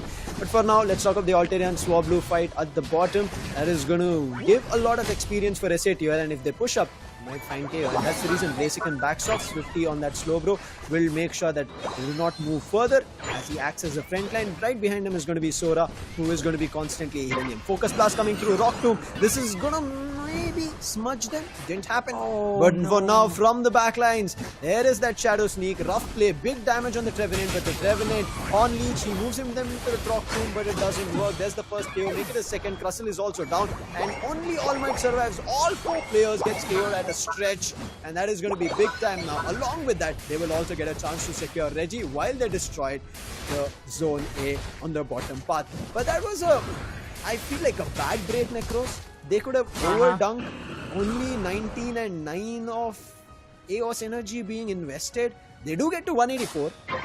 Maybe no complaints over there. But let's wait and watch because SATL just secured a Regieleki for themselves, and look at that. A big 30 was about to be dunked. Revenant stops it with the Horn Leech. I don't know, Lucifer, but it feels like Zeni Game, they have that kind of, heat in the moment, but the overheat completely messed it up. And this is the score. The Regieleki also hits the Zone A. The Sylveon will be pushing the players away, but the Unite 2 Emerald Step coming in, but barely. He was trying to survive, but Mimikyu finds the Leafeon down, and even this apple has been taken down by Blissey.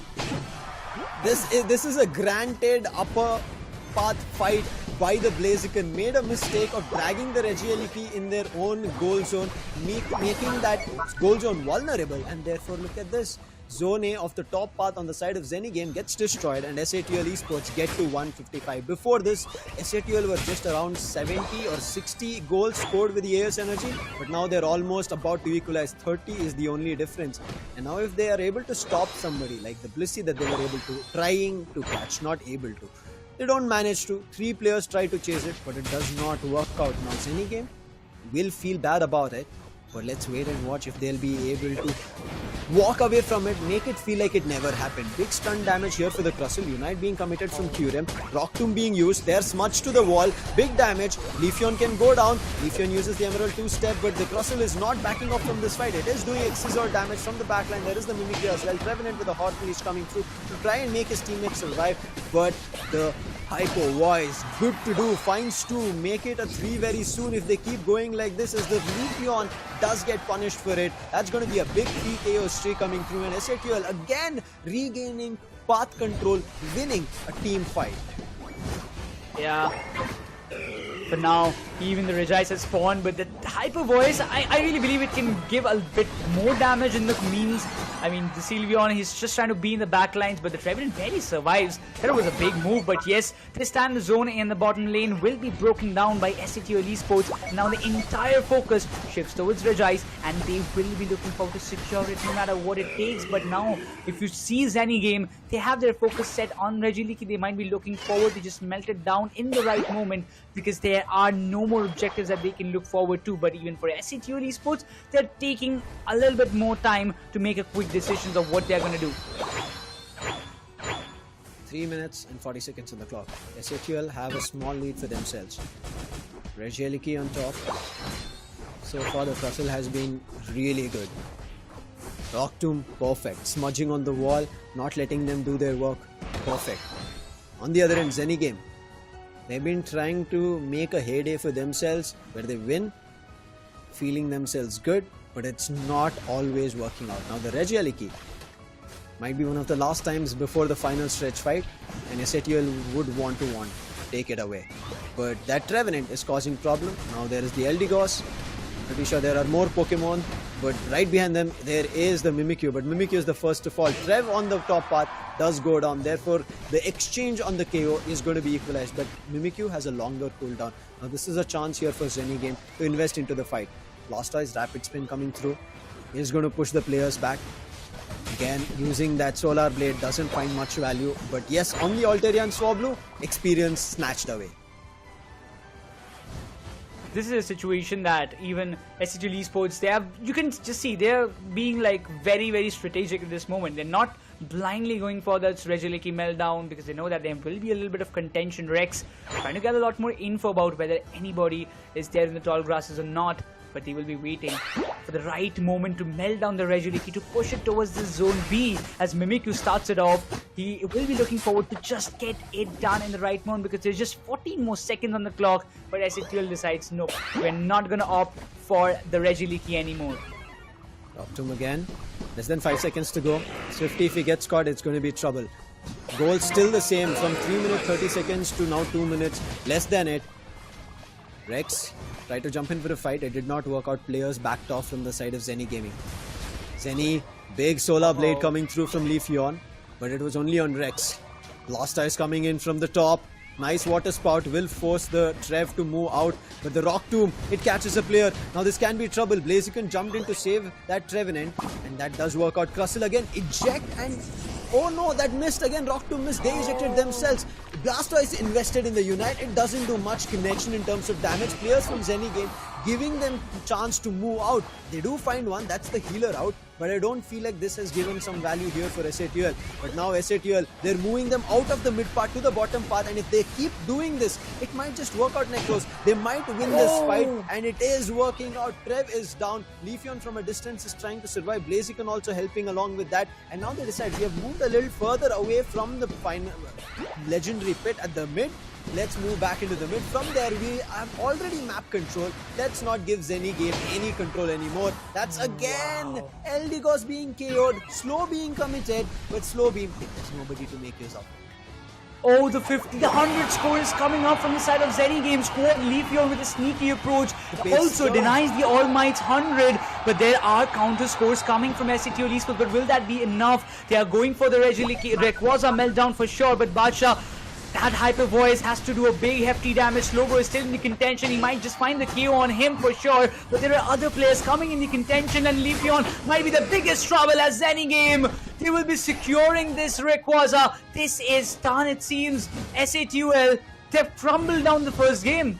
Yeah, this was a little bit of a mess up. They did not expect the Leafeon, who they were keeping an eye on, to kind of lose that opportunity. Even I didn't see when that Leafeon immediately started swooping in and gets that 100. Because of that 100, you could see SATL Esports knew that they were making a mistake. And then the Blissey also went for a 62, but that 62 was not enough. And then letting that Leafeon come and move into the late part of that final hit gave that Solar Blade the advantage. And Zeni Game, they get that game number 1 against SATL Esports. Oh, that is trouble here for SATL. Who would have thought Zeni Game will have a journey like this?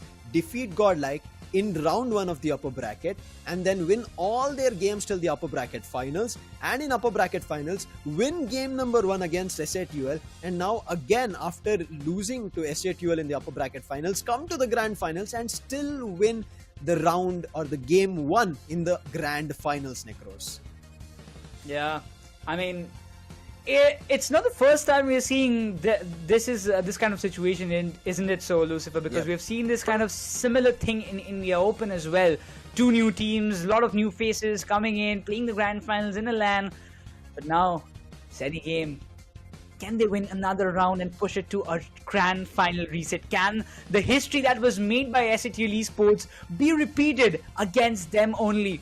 That's a big question mark, but this game was close until and unless that 100 came from Fura. I think that was a very smart move coming in from Fura. And also SATL, I think backing off over there gave a little bit of a breathing space for Zeni Game. If they didn't back off as they were pushing them to the bottom path and their mid path of their own buffs, maybe there could have been a situation that SATL would have kept control of all of it. But look at how quick Fura's thinking was. Dunks 100. They do get counter dunked by Curum's 60, but that was not enough. But on top of it, a pressure builds on SATL and they start draining Rayquaza. They start trying to defeat Rayquaza. And that's where the opportunity strikes. Zeni Game had enough time for their players to, after cooldown, respawn. And that worked out really well. And the only majority times the KO was being found was on the Eldegoss, and then I think once the Crustle. And that was not much of a problem for the side of Zeni Game because their attackers, their damage dealers were still alive and up for a fight. Yeah, I mean, if you just talk about the way the Blaziken was there, Blaziken was constantly providing the damage, even the Solar Blades preventing the players of SATL to even step forward and deal the damage. That's where I really thought, this is a game which, I mean, they have a good control. Like, they can just win this if this kind of thing continues for a longer period of time. And it did actually happen in the ending phase. And the way Fura stepped up, the game he has shown throughout so far now in this India WCS, it's really, really something that every aspirant who is looking forward to reach this stage should learn from him.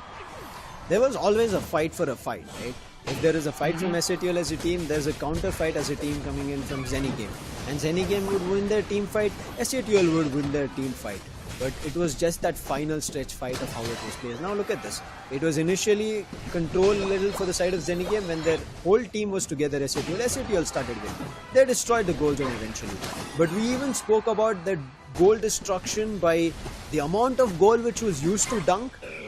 There was no over dunking situation. A little bit of a quick haphazard calls maybe coming in from either one of these teams when they were trying to break zone A on either top or bottom. But this was the fight. They found the Eldegoss first. There was another KO here on Trevenant that they found. These were the 2 KOs that they found, right?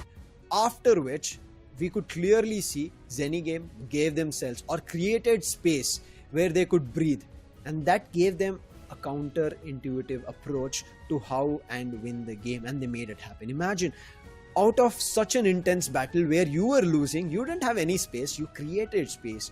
And this is what we spoke about when we started. What Zeni Game showed us against Godlike, if their playbook is vivid like that and somebody falls into a trap as such, anybody can fall. And that pit is deeper than they think. And right now SATL have lost in one such game. Yeah, we were anticipating, right? Just before the game got started, we were like, if they have got one trap like this, if they have some kind of strategies like this up on their sleeves, they might have some more, lot more. I would say, tactics. They're just hiding for the grand finals itself and to trap SATL, because these kind of tactics, it doesn't come in a single day. It takes time, it takes experience, it takes matches that you've played throughout, you've grinded, you've also watched the other regions teams, the top teams play all together, and you've observed that. So when you put all those things in one single match that you are playing in and execute it properly, you will find the values, and that's what they are doing. Zeni Game, they're just putting up their A game as what they are looking forward to against SATL. But as we talk about, even there were questions that we asked SATL Esports, whether are there any team members who achieved top ranking in official tournaments in the past? If so, who and which tournament was it? And they said the 5 of us have represented India at Asia Champions League 2023 Malaysia and at WCS 2023 Honolulu. Okay. 24 Honolulu, they would want to. 23 is Tokyo that they had represented. Now it is going to be interesting. Now this squad, why?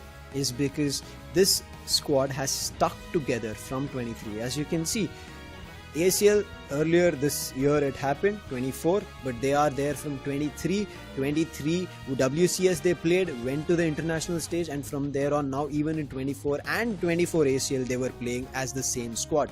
Now we'll talk about a Zeni Game squad as well. Their question: how was your team formed? I want to know the answer. We used to play ranked games and win a lot, so we decided to form a team. The most basic answer, but the basics win you the game. That's what Zeni Game is doing right now. Yeah, after just seeing this statement, I feel like if we had a chance, Lucifer, you, me, Captain, and in that same frame, forming a team like this and participating in WCS, maybe if we're not casting it, we might be participating and playing against these teams. It could have been a different situation, isn't it? Where do you see us in the bracket then? Well, that's a big question. Maybe, maybe we will be pushed down to the lower brackets, maybe in the top 8, at least what I expect. But top 8? Okay. Yeah. I mean, why not? Just right? because you brought out this instance, what would be our team name? I'll give you the chance as we jump into the draft. What would be our team name? Mike Bleeders. Let's go. Mike Bleed. Oh, Mike Bleed. Okay, it could have been better in terms of finding a team. We could have been those annoying people on desk. Right? It could have been those interesting names, or it can be like always on mic, always talking team name. It's okay. See, you have got the creativity, man. I don't have that much creativity within myself, but we'll come back to it later, because the draft says there are these 4 Pokemons being banned: Gyarados, Hoopa, Mimikyu, as well as the Leafeon. SATL doesn't want the Mimikyu to fall in the hands of Zeni Game, and neither the Leafeon as well. Now SATL again bring back the Sylveon. Now Sylveon was, as we saw in the previous game, trying to get that last hit with a Hyper Voice, just not enough. Solar Blade's better. Leafeon being banned, Satl will be happy about it that Solar Boink is not going to be there. On the other end, Sora seems like because Umbreon is not being banned this time, they will get that, meaning the wish on Umbreon is going to work out. On top of it, they do lock in the Mew as well for them, and that's going to be Sadao with a long range secure that they can play for. Now, Badshah, he is a very interesting player. One of the best Mew players when we were seeing in the 23 era of Unite, right? But here it seems like he's moved into different ranged attackers, but not the ranged attackers that we would want to see, which has been effective so far, right? The long ranged attackers. I can see your expression, NeKRoz. Hold it. Pause. Just hold it until they lock it. And you see why I said hold it. It doesn't come through yet. So we'll talk about the Blaziken and the Trev, which has been locked from the Satl side. Stacking is going to be there. Trev, let's see how it works out on the other end. Zoroark with a Comfy. Now we've seen how menacing and HP draining the Satl is on his feint attack. Let's see if it fares through. All Might brings up a Machamp. Now this is interesting. I mean, All Might on Buzzwole, he's unstoppable. All Might on Blastoise, he's unstoppable, and he was even unstoppable in the previous round as well. But All Might on Machamp, he's just not unstoppable, but he can literally wreck things in his own way. But on the other side, Fura, he locks a Scizor. Now we are talking. Now we are really talking. You know what? When Swifty changed from the Decidueye to the Comfy, my heart literally sank. But now as Fura picks up the Scizor, my heart is literally happy. Let me give you a count here. Healing 1. Yes. Umbreon, Wish. Healing 2. Yes. Comfy. Healing 3. Oh. Scizor with a Sword Dance. What else do you need from this? They are almost self-dependent as individuals. On the other end, Satl have to completely depend on a Blissey for the whole of the team. Oh man. The Comfy sticking with Scizor is itself a big impact. No. That's gonna make. Oh no! I'm going that way, Luzo. You can't stop me. I have seen this. I have played it. That Scizor sticking with that Comfy is the least that you would expect in your nightmare Satl. I don't know what's gonna happen, but my inner soul thinks like we are going for a grand final reset if it happens so. But now all the questions will be answered as the second round goes underway. Round 2 here, Scizor has to quickly get to evolve from the Scyther. Same goes for Zoroark, has to evolve to Zoroark. Snowy also has to evolve from the teeny tiny Torchic towards the Blaziken. But we did see a couple of missteps coming in from Zeni Game last time when they were playing the Blaziken. That Blaze Kick, through which they drag their own teammate, but right now All Might trying to run away. There's the slap, but that slap doesn't work, and that is going to be the Scyther finding a KO and will also get its dunks through. There's a little more Eos energy lying around, can go for a second stack, but the last hit comes in from the Comfy, therefore the stack will not be there for Fura as of now. However, gets another one, but decides to actually move back, not go in for the second stack. Whenever I play the ranked matches, Lucifer, this is one of the biggest kind of duo I really fear about. Scizor and a Comfy. And on and top now of even it, exactly, it's a Zoroark. Oh my god, I don't know what to say, but look at that, it has already been started. The Shedinja Doll might just bring some justice to the small Chansey, but Zoroark, he's just on a next level as the Zapple, he's just not stopping. Getting his stacks through. Hyper Voice is there, but he'll quickly move out from the situation. Fura on the other end, I'm not too sure. I think maybe by the Blaziken, and yes, the Blaziken is invading for the buff, and so says the Satl. You're not the only one who can invade. I'll bring in a second invader. Umbreon also invades along with that Zoroark, but it seems like neither of them got the red buff, or I'm not too sure. Oh wait, they let that red buff through because that Chansey had not evolved, and therefore the Chansey immediately gets KO'd. This yet to be evolved, but right as now an evolution which doesn't go through for a Scizor, NeKRoz. It is a Scyther build that they play. This is even more interesting. Recently Scyther got a buff, and therefore I want to see how this dual wing beat works. Along with that, maybe they're playing the double hit. Oh my god. you can see so many thought processes are actually overflowing within ourselves, isn't it so? And now we are thinking, you know, this might be the moveset, this is how they're gonna play it. But, well, all the answers will be coming in front of us. But SATL, they are seeming like to play more steadily and strategically this time. It's going to be a tough game here. Honestly, for SATL, looking at how Zeni Game are building themselves. Blaziken not looking great, will be KO'd. Slow smoke being used. Sylveon also not going to survive. Quick hits coming in from Disciple and big stacks as well as Umbreon gets itself. Scyther on the other end, the build that we were talking about. Instant KO on that Machoke. This is insane. This is and just an overdump of insane. a 30. Oh my god. Zapple alongside that Comfy is just wrecking everybody. The backlines being invaded is the biggest problem for SATL right now, because Sylveon was always behind the defenders, behind the all-rounders, supporting them and providing the damage. And if that Sylveon is falling down, there is not a single all-round long-range attacker that can just save them. Even the healer goes down, commits the Unite. Blaziken gets Regieleki on the top, but for sure the Trevenant won't be surviving for a longer period of time. The Wooden Hammer won't be doing any hefty damage as the Trevenant goes down in the hands of Scyther. And Zeni Game, they're just literally ripping things apart for SATL Esports in the bottom lane. Yeah, they're not giving them a mile, an inch, or nothing to play with. Zone on the bottom path also being destroyed, but it was not an overtime, just a mere 8. However, the score difference of 198 to a 123, meaning around 75. And Disciple is not stopping on these invades. Glues both the Sylveon and Trev together to find a 2 KO, and now immediately backs off. Doesn't give the Blaziken anything to work with. Quick feint attack. Looks like the Blissey was about to be KO'd if it was not using its Unite. Mew now having a little bit of a tough situation, but look at the commit coming in from Disciple. He is not backing off.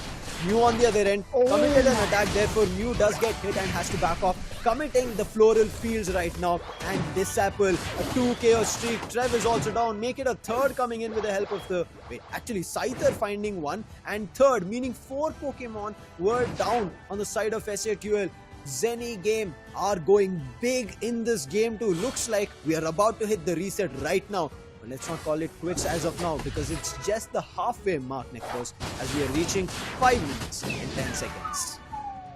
I really still feel like the end, the final thing that can just change the tides, turn the tides, it's gonna be the Rayquaza flip. That's the only hope SATL has, but oh my god, the stuns not working. This Apple is unstoppable. He is an unstoppable monster at this moment, but the Hyper Burst prevents the score, and even Blazing comes in, joins the party, might just come up with a feint attack, but the Sylveon might just face him a little bit of consequences. Badsha, he will be the next target, but the Trevenant hops in, and Zoroark still manages to just flee away from the position as Mew comes as a savior. There was a 24 by Machamp on the top path. Scyther wants to chase that Machamp. Doesn't happen, successfully evades. Umbreon, they want to catch it. Oh, Mew also gets caught in between, but there's no attackers here, no damage dealers. Trev stuck right now. And if the Blissey cannot help the Trev, it's going to be tough. With the Horn Leech does come through, and the Blissey moves out, commits a Phantom Paris, and that Phantom Forest will be put to waste. Blissey does again move back to the bottom part, but what was this decision making? Now forced back with the Mystical Mirage is going to be the Mew, but in the meantime on the top, the Regieleki was secured from Zeni Game. At all fronts, Zeni Game are looking unstoppable. Overheat again, trying to push the Regieleki away, but I mean, doesn't it seem like, Lucifer, that SATL, they don't have any control in this entire map? It's all about Zeni Game. Oh, what? Fura, he missed 3 players, now can be stuck. All Might doesn't get his opportunity with the cross chop. He tried to move in close. Nice wood hammers coming through. Fura might be stuck. That's going to be a lot of experience. Submission. Can he catch him? Yes, he does, and that's a KO. All Might gets a chance to evolve and level up to 12. There was some experience being lost. Now look at this commit from Disciple. Wanted to find the KO but did not find as of now. But he's right behind the Sylveon. And before the Sylveon could go down, the Blissey goes, and now it's time for Sylveon as Blaziken also falls. Sylveon falls. That's a 2 KO streak, and less than a minute to go here for the final stretch, and we are about to take the Regice for free is Zeni Game. However, SATL, even with all of these battles so far, they've gotten the score close, NeKRoz. 226 to 261, a difference of just 40 right now. they've narrowed down and even they have leveled up. Like the Machamp is on level 13, you can see the Blaziken on level 12.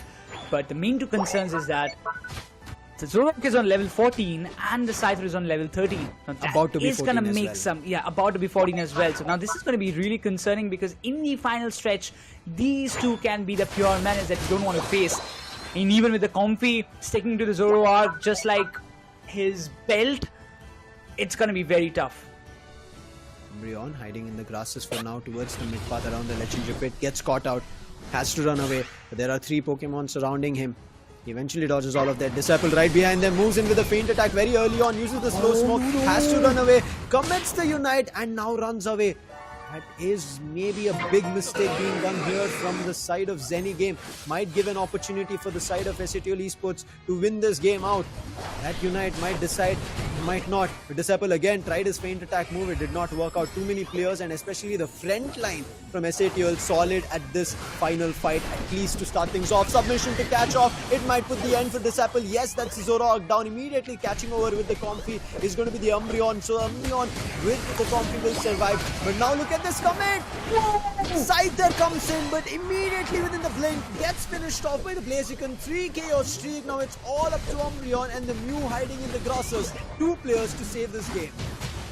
That one solar beam could have done the damage, but Umbreon comes in, but no, it's Sylveon who secures it. SATUL, they keep themselves alive in this BO3 series as well because the 100 dunks won't be ignored. Here the scores are yet to come and they will come for sure. Another 200 being dumped. SATUL, they equalize this BO3 series to keep themselves alive in this first grand final matchup. If that Blaziken had to come up alive in any position, that was the position to come up. Yeah. What a way for Blaziken to find that 3 KO streak, put everybody to rest, and now again a 2 KO streak. Satl will try to take down All Might, will do it, but look at the difference. It's a difference of 500, meaning all the 5 Pokemon from Zeni Game need to have 50 AOS energy to win this counter goal, but that's not going to happen. Revenant is already guarding. All Zeni Game is doing here is making sure that more dunks don't come through. The Disciple, he might be caught. Instant KO for him as well. Nice play, Blaziken as well as Sylveon. Now again trying to do the same thing. The overheat as well as the Blaze Kick doing damage, but this time doesn't find the second KO. Scyther finally puts him to rest, but Sylveon, he's still causing trouble. Badshah about to find another KO on that Comfy as well as Umbreon. Look at them barely surviving on that HP. I really thought that they're gonna get the 2 KOs, like the Umbreon and Comfy both would have been got taken down if we had like one or 2 more seconds left. But what a comeback by SATL Esports! That Rayquaza flip, that entire final stretch fight. I won't say the Rayquaza flip. It was only because Disciple took 15 KOs throughout the match, but it all went in vain for that final fight where Snowy stepped up as the Blaziken, also with the help of Badshah. The Zoroark's KO was necessary, stopping Disciple was necessary, and they got the breakthrough at the very perfect time that you can ever call out for. Yeah, I think Disciple thought maybe his teammates were nearby. After him committing the Unite, maybe somebody else would jump in, and that did not happen. After that, he also had a chance to again teleport back to base, get full health and come back into the fight. He rather doesn't do it. He again tries to swoop into the fight. Mistake again, second time being done. And that's where I think there was a call that everybody press your Unites, jump into the fight. And once everybody tried to do that, everybody either got stuck and hit with the Blaziken's Blaze Kick, Focus Blast or O-Hit. All of these 3 moves, or maybe itself the Unite, the spinning Flame Kick or the spinning Flame Fist, one of them, and instantly one after another 3 Pokemon vanished, fainted right before Rayquaza, and that is where SATL regained control. Otherwise, level difference, control, score, everything looked in favor for Zeni Game squad. Yeah, I mean, I was literally talking about like SATL, they don't have that much control at all in this entire matchup because it seems like, you know, Disciple and then Fura stepping up. Do you think, Lucifer, that Fura just staying on the Scyther, not just switching to Scizor, was a big game changer? I don't think so. I think it was a very well played move. Scyther did do damage. We could see most of the 1v1 battles that Machamp and Scyther were taking, it was Scyther mostly to win it out. I think the decision to jump into that final fight, if we could just play it in slow motion to see how many hits, what and all moves made that damage, that significant impactful damage for the side of Zeni Game squad Pokemon to faint, to get KO'd.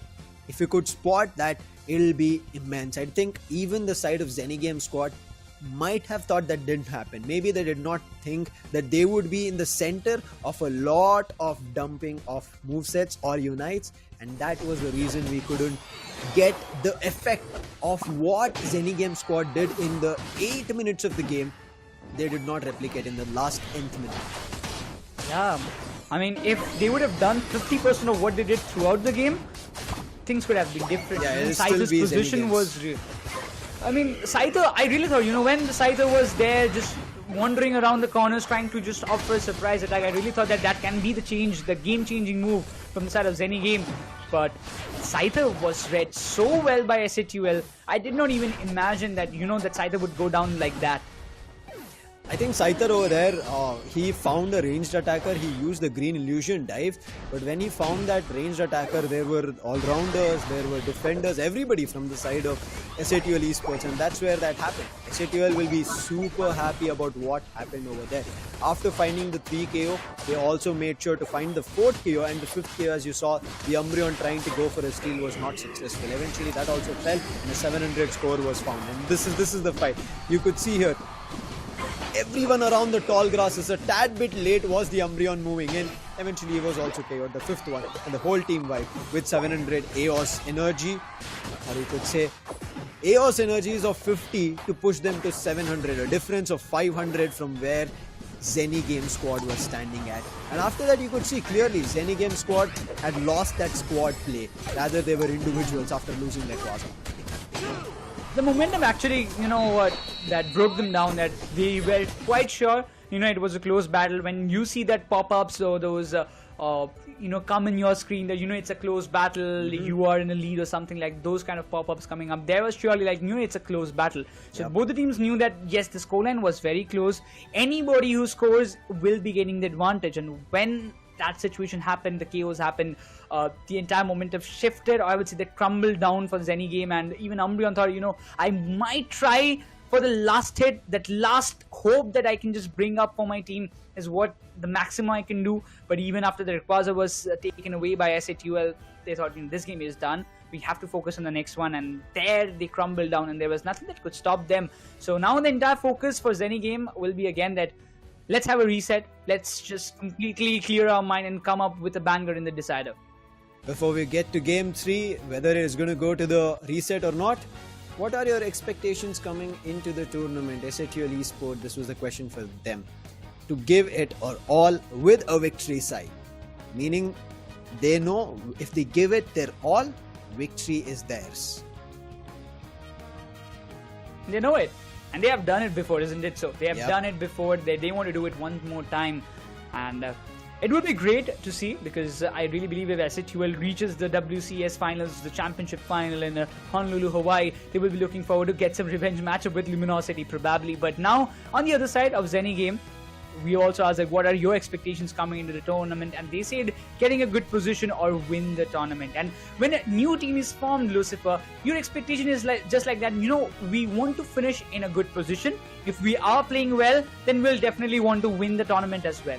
Now who wins the tournament? Giving it their all or getting the best out of this? Zeni Game so far have given and got the best of the best, defeating, upsetting the whole bracket itself. They were the dark horses. We spoke about this even when the question, right, how did this squad form? He was like, we were playing ranked games and looks like it worked really well, and so we brought this roster into a team.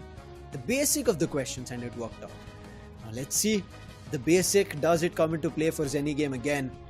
Game 3, first ban. We saw a Leafeon being banned, making sure it doesn't work out. Gyarados being banned, make sure it doesn't work out. And now it is going to be Zeni Game with the first pick. They ban out Gyarados. I want to see what SATL Esports do. Do they go for a Mimikyu? Do they go for a Leafeon? And it is going to be a Leafeon from there. And they don't want that Leaf Boinks coming in at all from Sadao at any point. Immediate Mimikyu ban from Zeni Game. They also don't want those kind of hindrances for themselves, but what's going to be the final ban? Oh, it's a copy, is it so? Ah, yeah, that's a comfy ban coming up from SATUL. So could there's no see. one, like, you might have a chance to pick the Zoroark, you might have a chance to pick the Scizor again, but no, you're not getting the comfy, but that allows Zeni Game to get that Hoopa for themselves.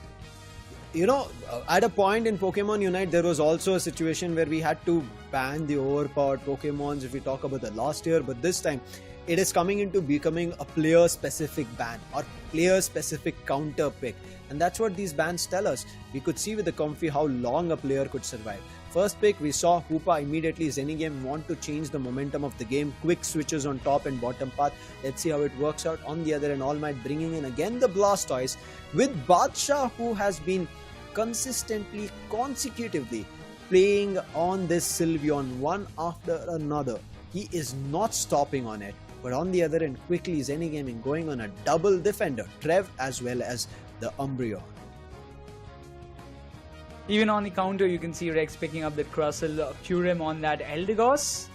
And this is something that I have to think about. I really thought, you know what, All Might will be playing that Blaziken probably, or might be an all-rounder like maybe a Buzzball or something. I really expected for the Decider one, but Sadao and Fura, two interesting players with two interesting picks. Still, I'm gonna wait for the final thing. Wait.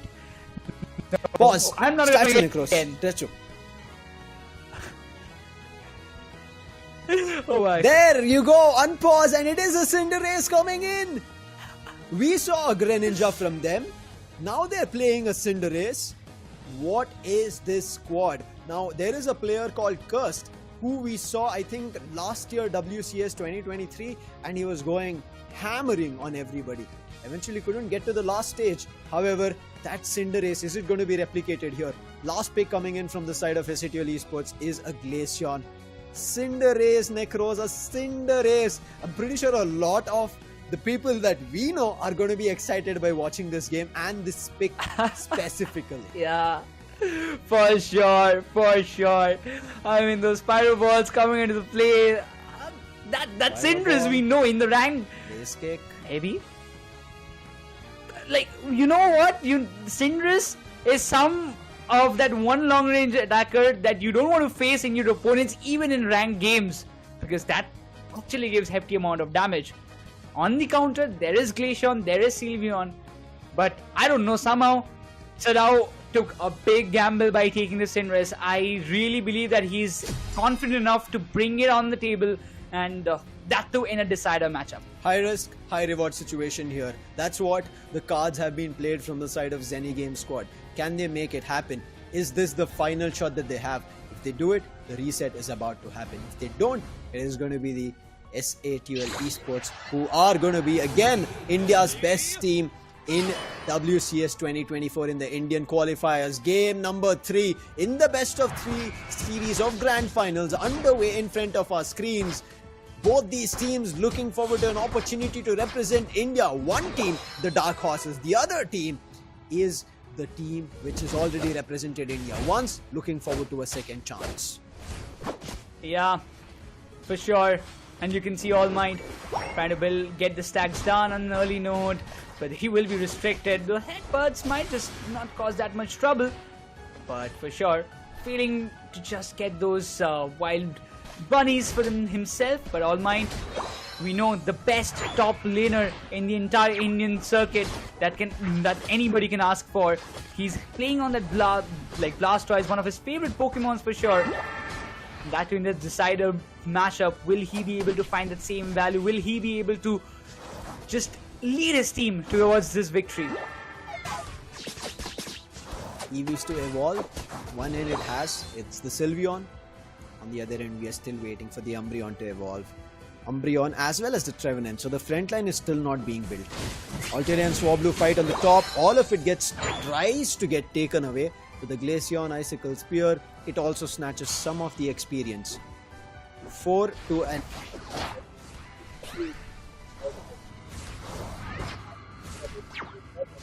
But the HP not that great. Sylveon chases, finds the KO. So it's Crustle on bottom for now. Sylveon comes back. Cinderace slowly evolving. This bunny with a fiery football has a fiery stomach to win the game. Zeni Game. This is a game that they have to prove worth all the efforts, and Swifty has to dig deep in his playbook to figure this victory out. For sure. All Might looking forward for every opportunity to survive, but this is not the case. Hoopa is still there and they will be looking forward to get something better out of it. But the top lane is being contested very, very nicely by Zeni Game. Fight starts. Blation finds Travis down, but countering that, Blaziken almost tried. But Trussell comes in between, and therefore Blaziken doesn't get that KO on the Glaceon. Blaziken also decides to fall back.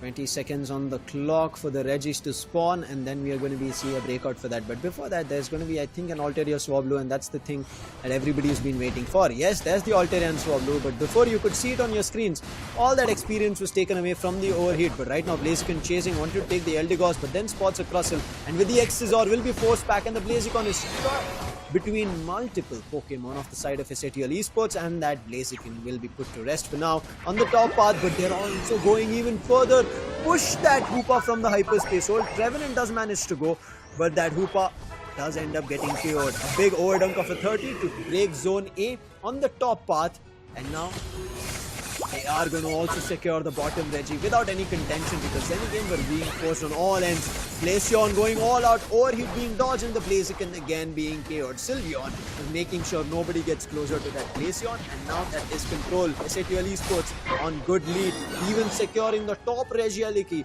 Zeni Game squad under pressure completely from the side of Satl Esports in this early game.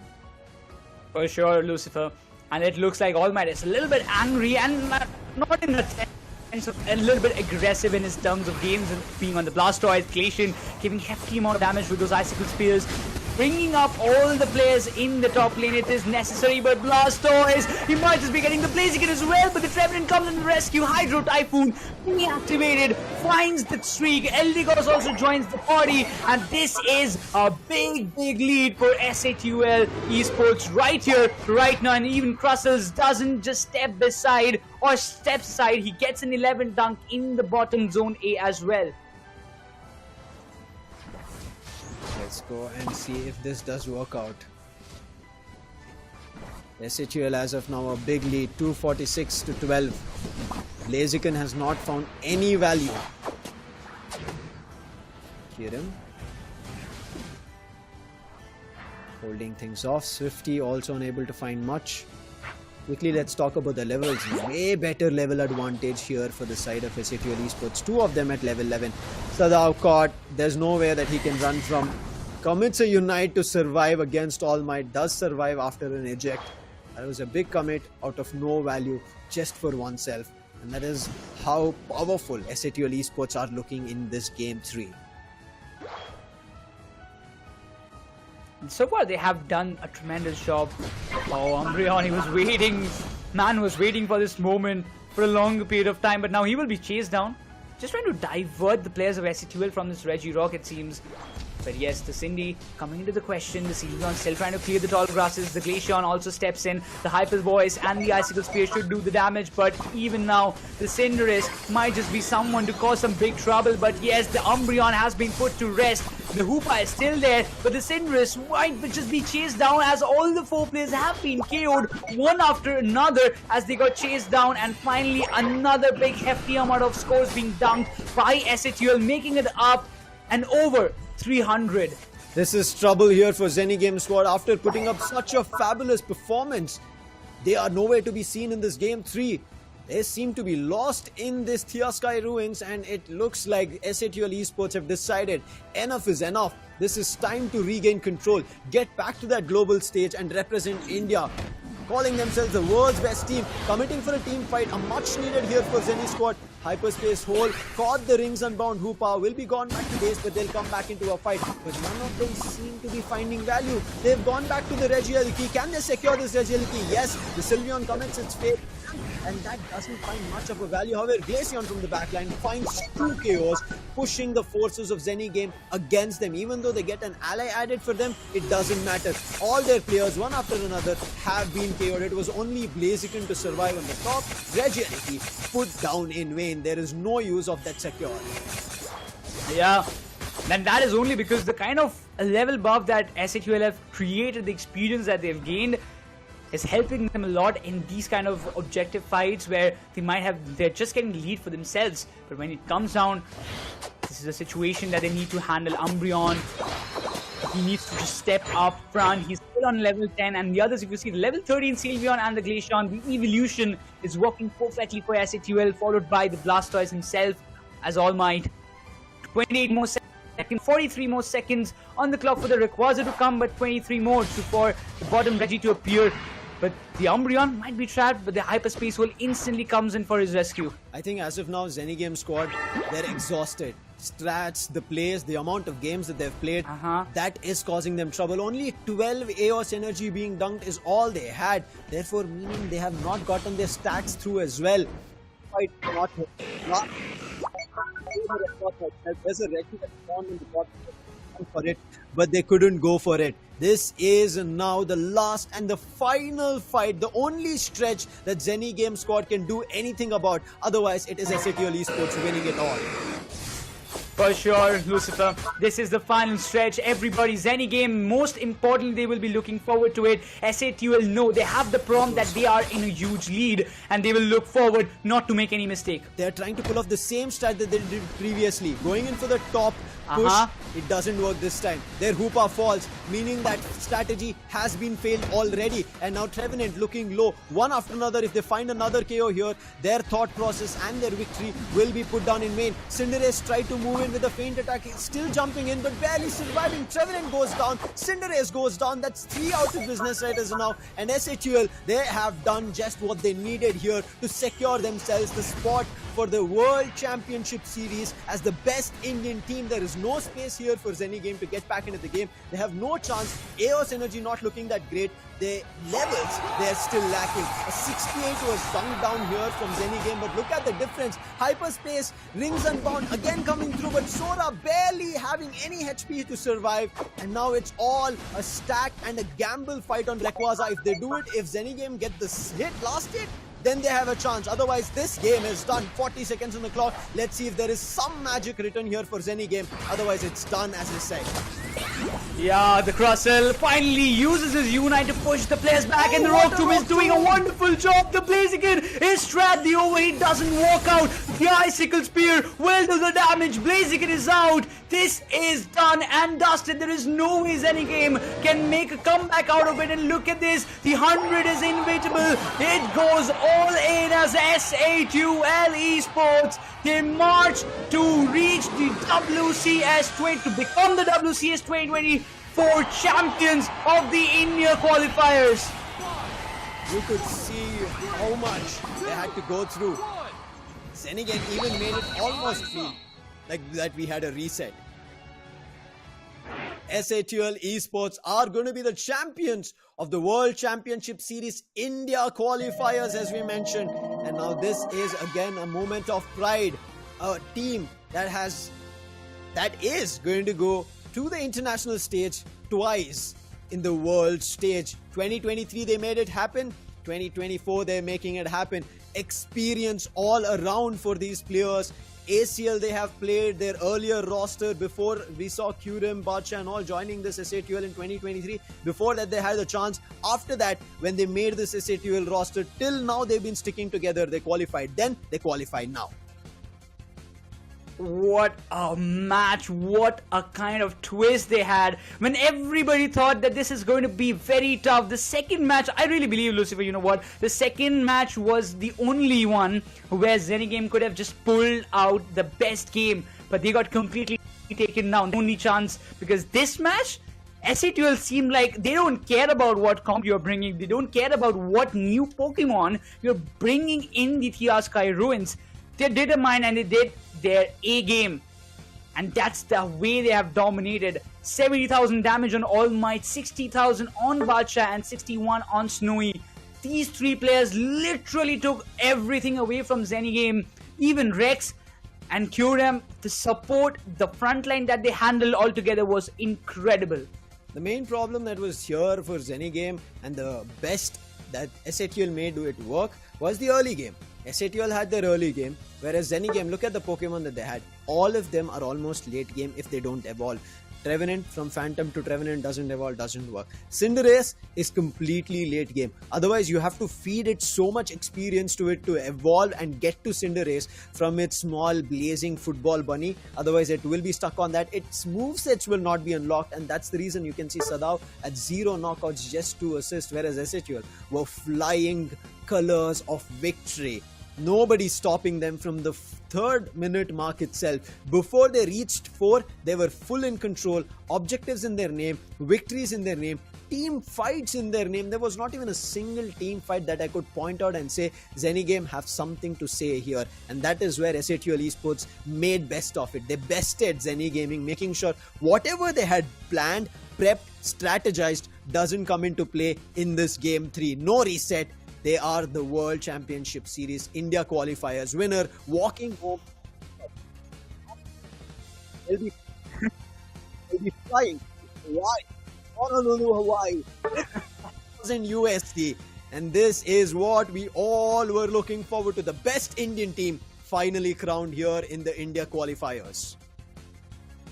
Not just once, but 2 times representing the Indian flag in the world stage in 2 consecutive years. 2023 Japan, 2024 Honolulu, Hawaii. This is a proud moment for every Pokemon UNITE player in India that they have made it done once again. Previous time it was a hard luck, but this time you never know, because what Team True Gravity, or I might say Godlike Esports did in ACL, might just be repeated once again by Satl.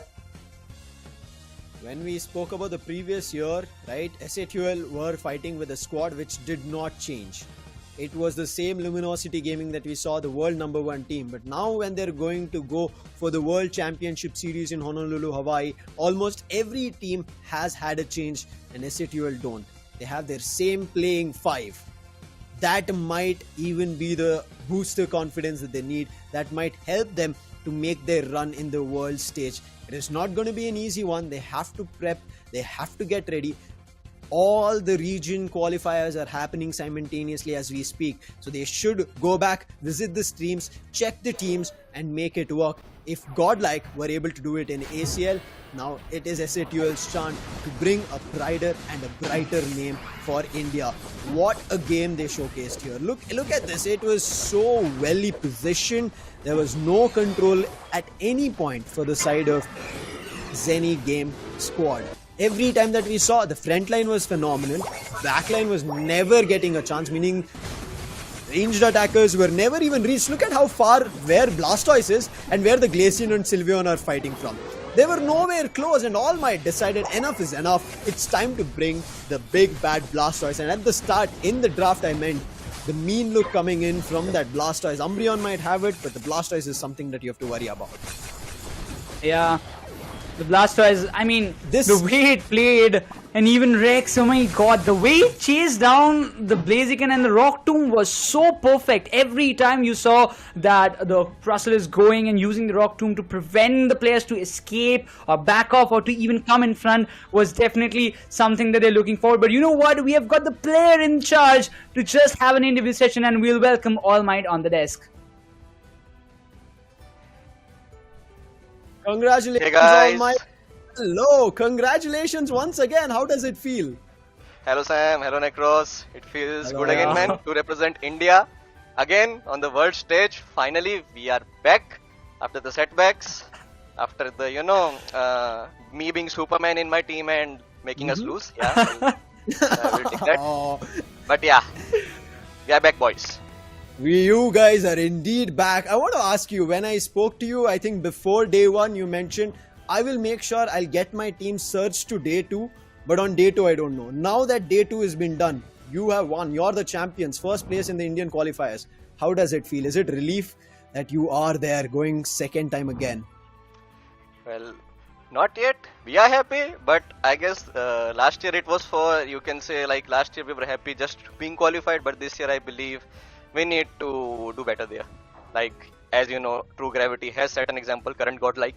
They have set the example, and well, we would have loved to play against them, but well, yeah, it stays the same. They have set the example, we need to stand up to it, and yes, international, we are coming. Well, I really want to ask you one thing. The second match, it was like a very confusing pick coming up from the side of your opponent. What were the thoughts after seeing the draft being done? You mean Machamp? Like the Satl coming in, the Comfy, the Zoroark, everything like that. Well, we kind of like knew like Zeni Game has those, you know, individual plays. Like they try to make the game themselves, but we can kind of beat them at the macro, like, you know, outplay in the map. So we just picked our, you know, like comfort picks and counter picks, and as you know, in the Rayquaza fight, well, we did counter them, although they played really good. Like both of the matches against them, it went 2-1, and we did almost the same mistake in both the losses. But yeah, you know, every game makes us better. So yeah. It does, and now that we are building the anticipation for the World Championship Series, before I let you go, I want to ask you one last question. How was your whole overall journey, and also what do you want to tell your fans that they will be looking forward to rooting you on the global stage? Well, the overall journey has been spectacular, starting the tournament from, like, you know, worried standpoint, because, you know, we haven't been able to do that good in the previous tournaments, but still staying calm. And compared to last year, where we had, like, you know, like everyone in the team did those individual plays in the regionals, and although there was some, like, you know, teamwork, but all of us did our own individual plays in one. But this time I would say it was like more subtle. Like we did shine individually, but it was more like we shined as a team this time, and that's what makes me happy, you know. Like that's like in a MOBA, that's the best thing. Individual plays are fine, they are, you know, they're good in like, you know, for once, but getting that teamwork, yep. And to our fans, well, thank you for supporting us. We are here because you guys support us. We grind because you guys support us, and I hope you support us in the future as well. Thank you for staying with us in our downfall, and thank you for still staying with us in the future as well. Thank you guys. Thank you so much, All Might. Thank you so much. Congratulations, Team India. It is. We have it here for the World Championship Series. See you soon on the big stage. Thank you, man. See you later. NeKRoz, UNITE for. This was fun indeed, as I said. It was a little bit of a dicey journey when things started, and this is the storyline we were talking, right? SATL were the best team, but after that WCS run in 23, they were looking forward to doing a lot better, but surprisingly, other teams started stepping up and they couldn't get to there. But now we can see they have got back to the 24 WCS stage, qualifying from India. India's best team again being crowned as SATL Esports. The second time world's fight title is what they're going to be trying for, NeKRoz. I think All Might, we knew this player from a time when everybody around him was going into the world stage, playing internationally, and he never got a chance. Now back to back, he's made it possible. Yeah, and you know what makes this kind of victory so memorable?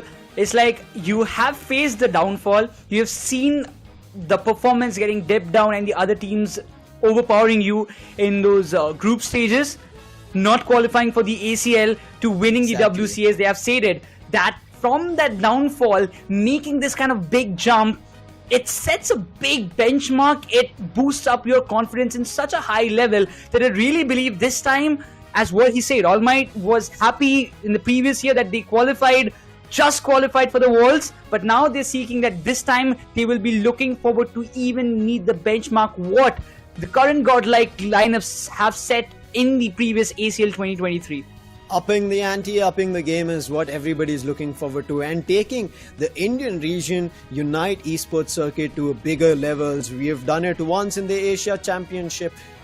We are going to be doing it very soon in the World Championship Series. That's what these teams give us, that confidence, and that's the reason we keep coming back, hitting the grind, hitting these pedestals to get to positions. Now, as I said, 15,000 USD, but Zeni Gaming, they're not walking empty-handed. After putting up such a brilliant performance, second place for them, 7,500 USD. We already spoke about Godlike.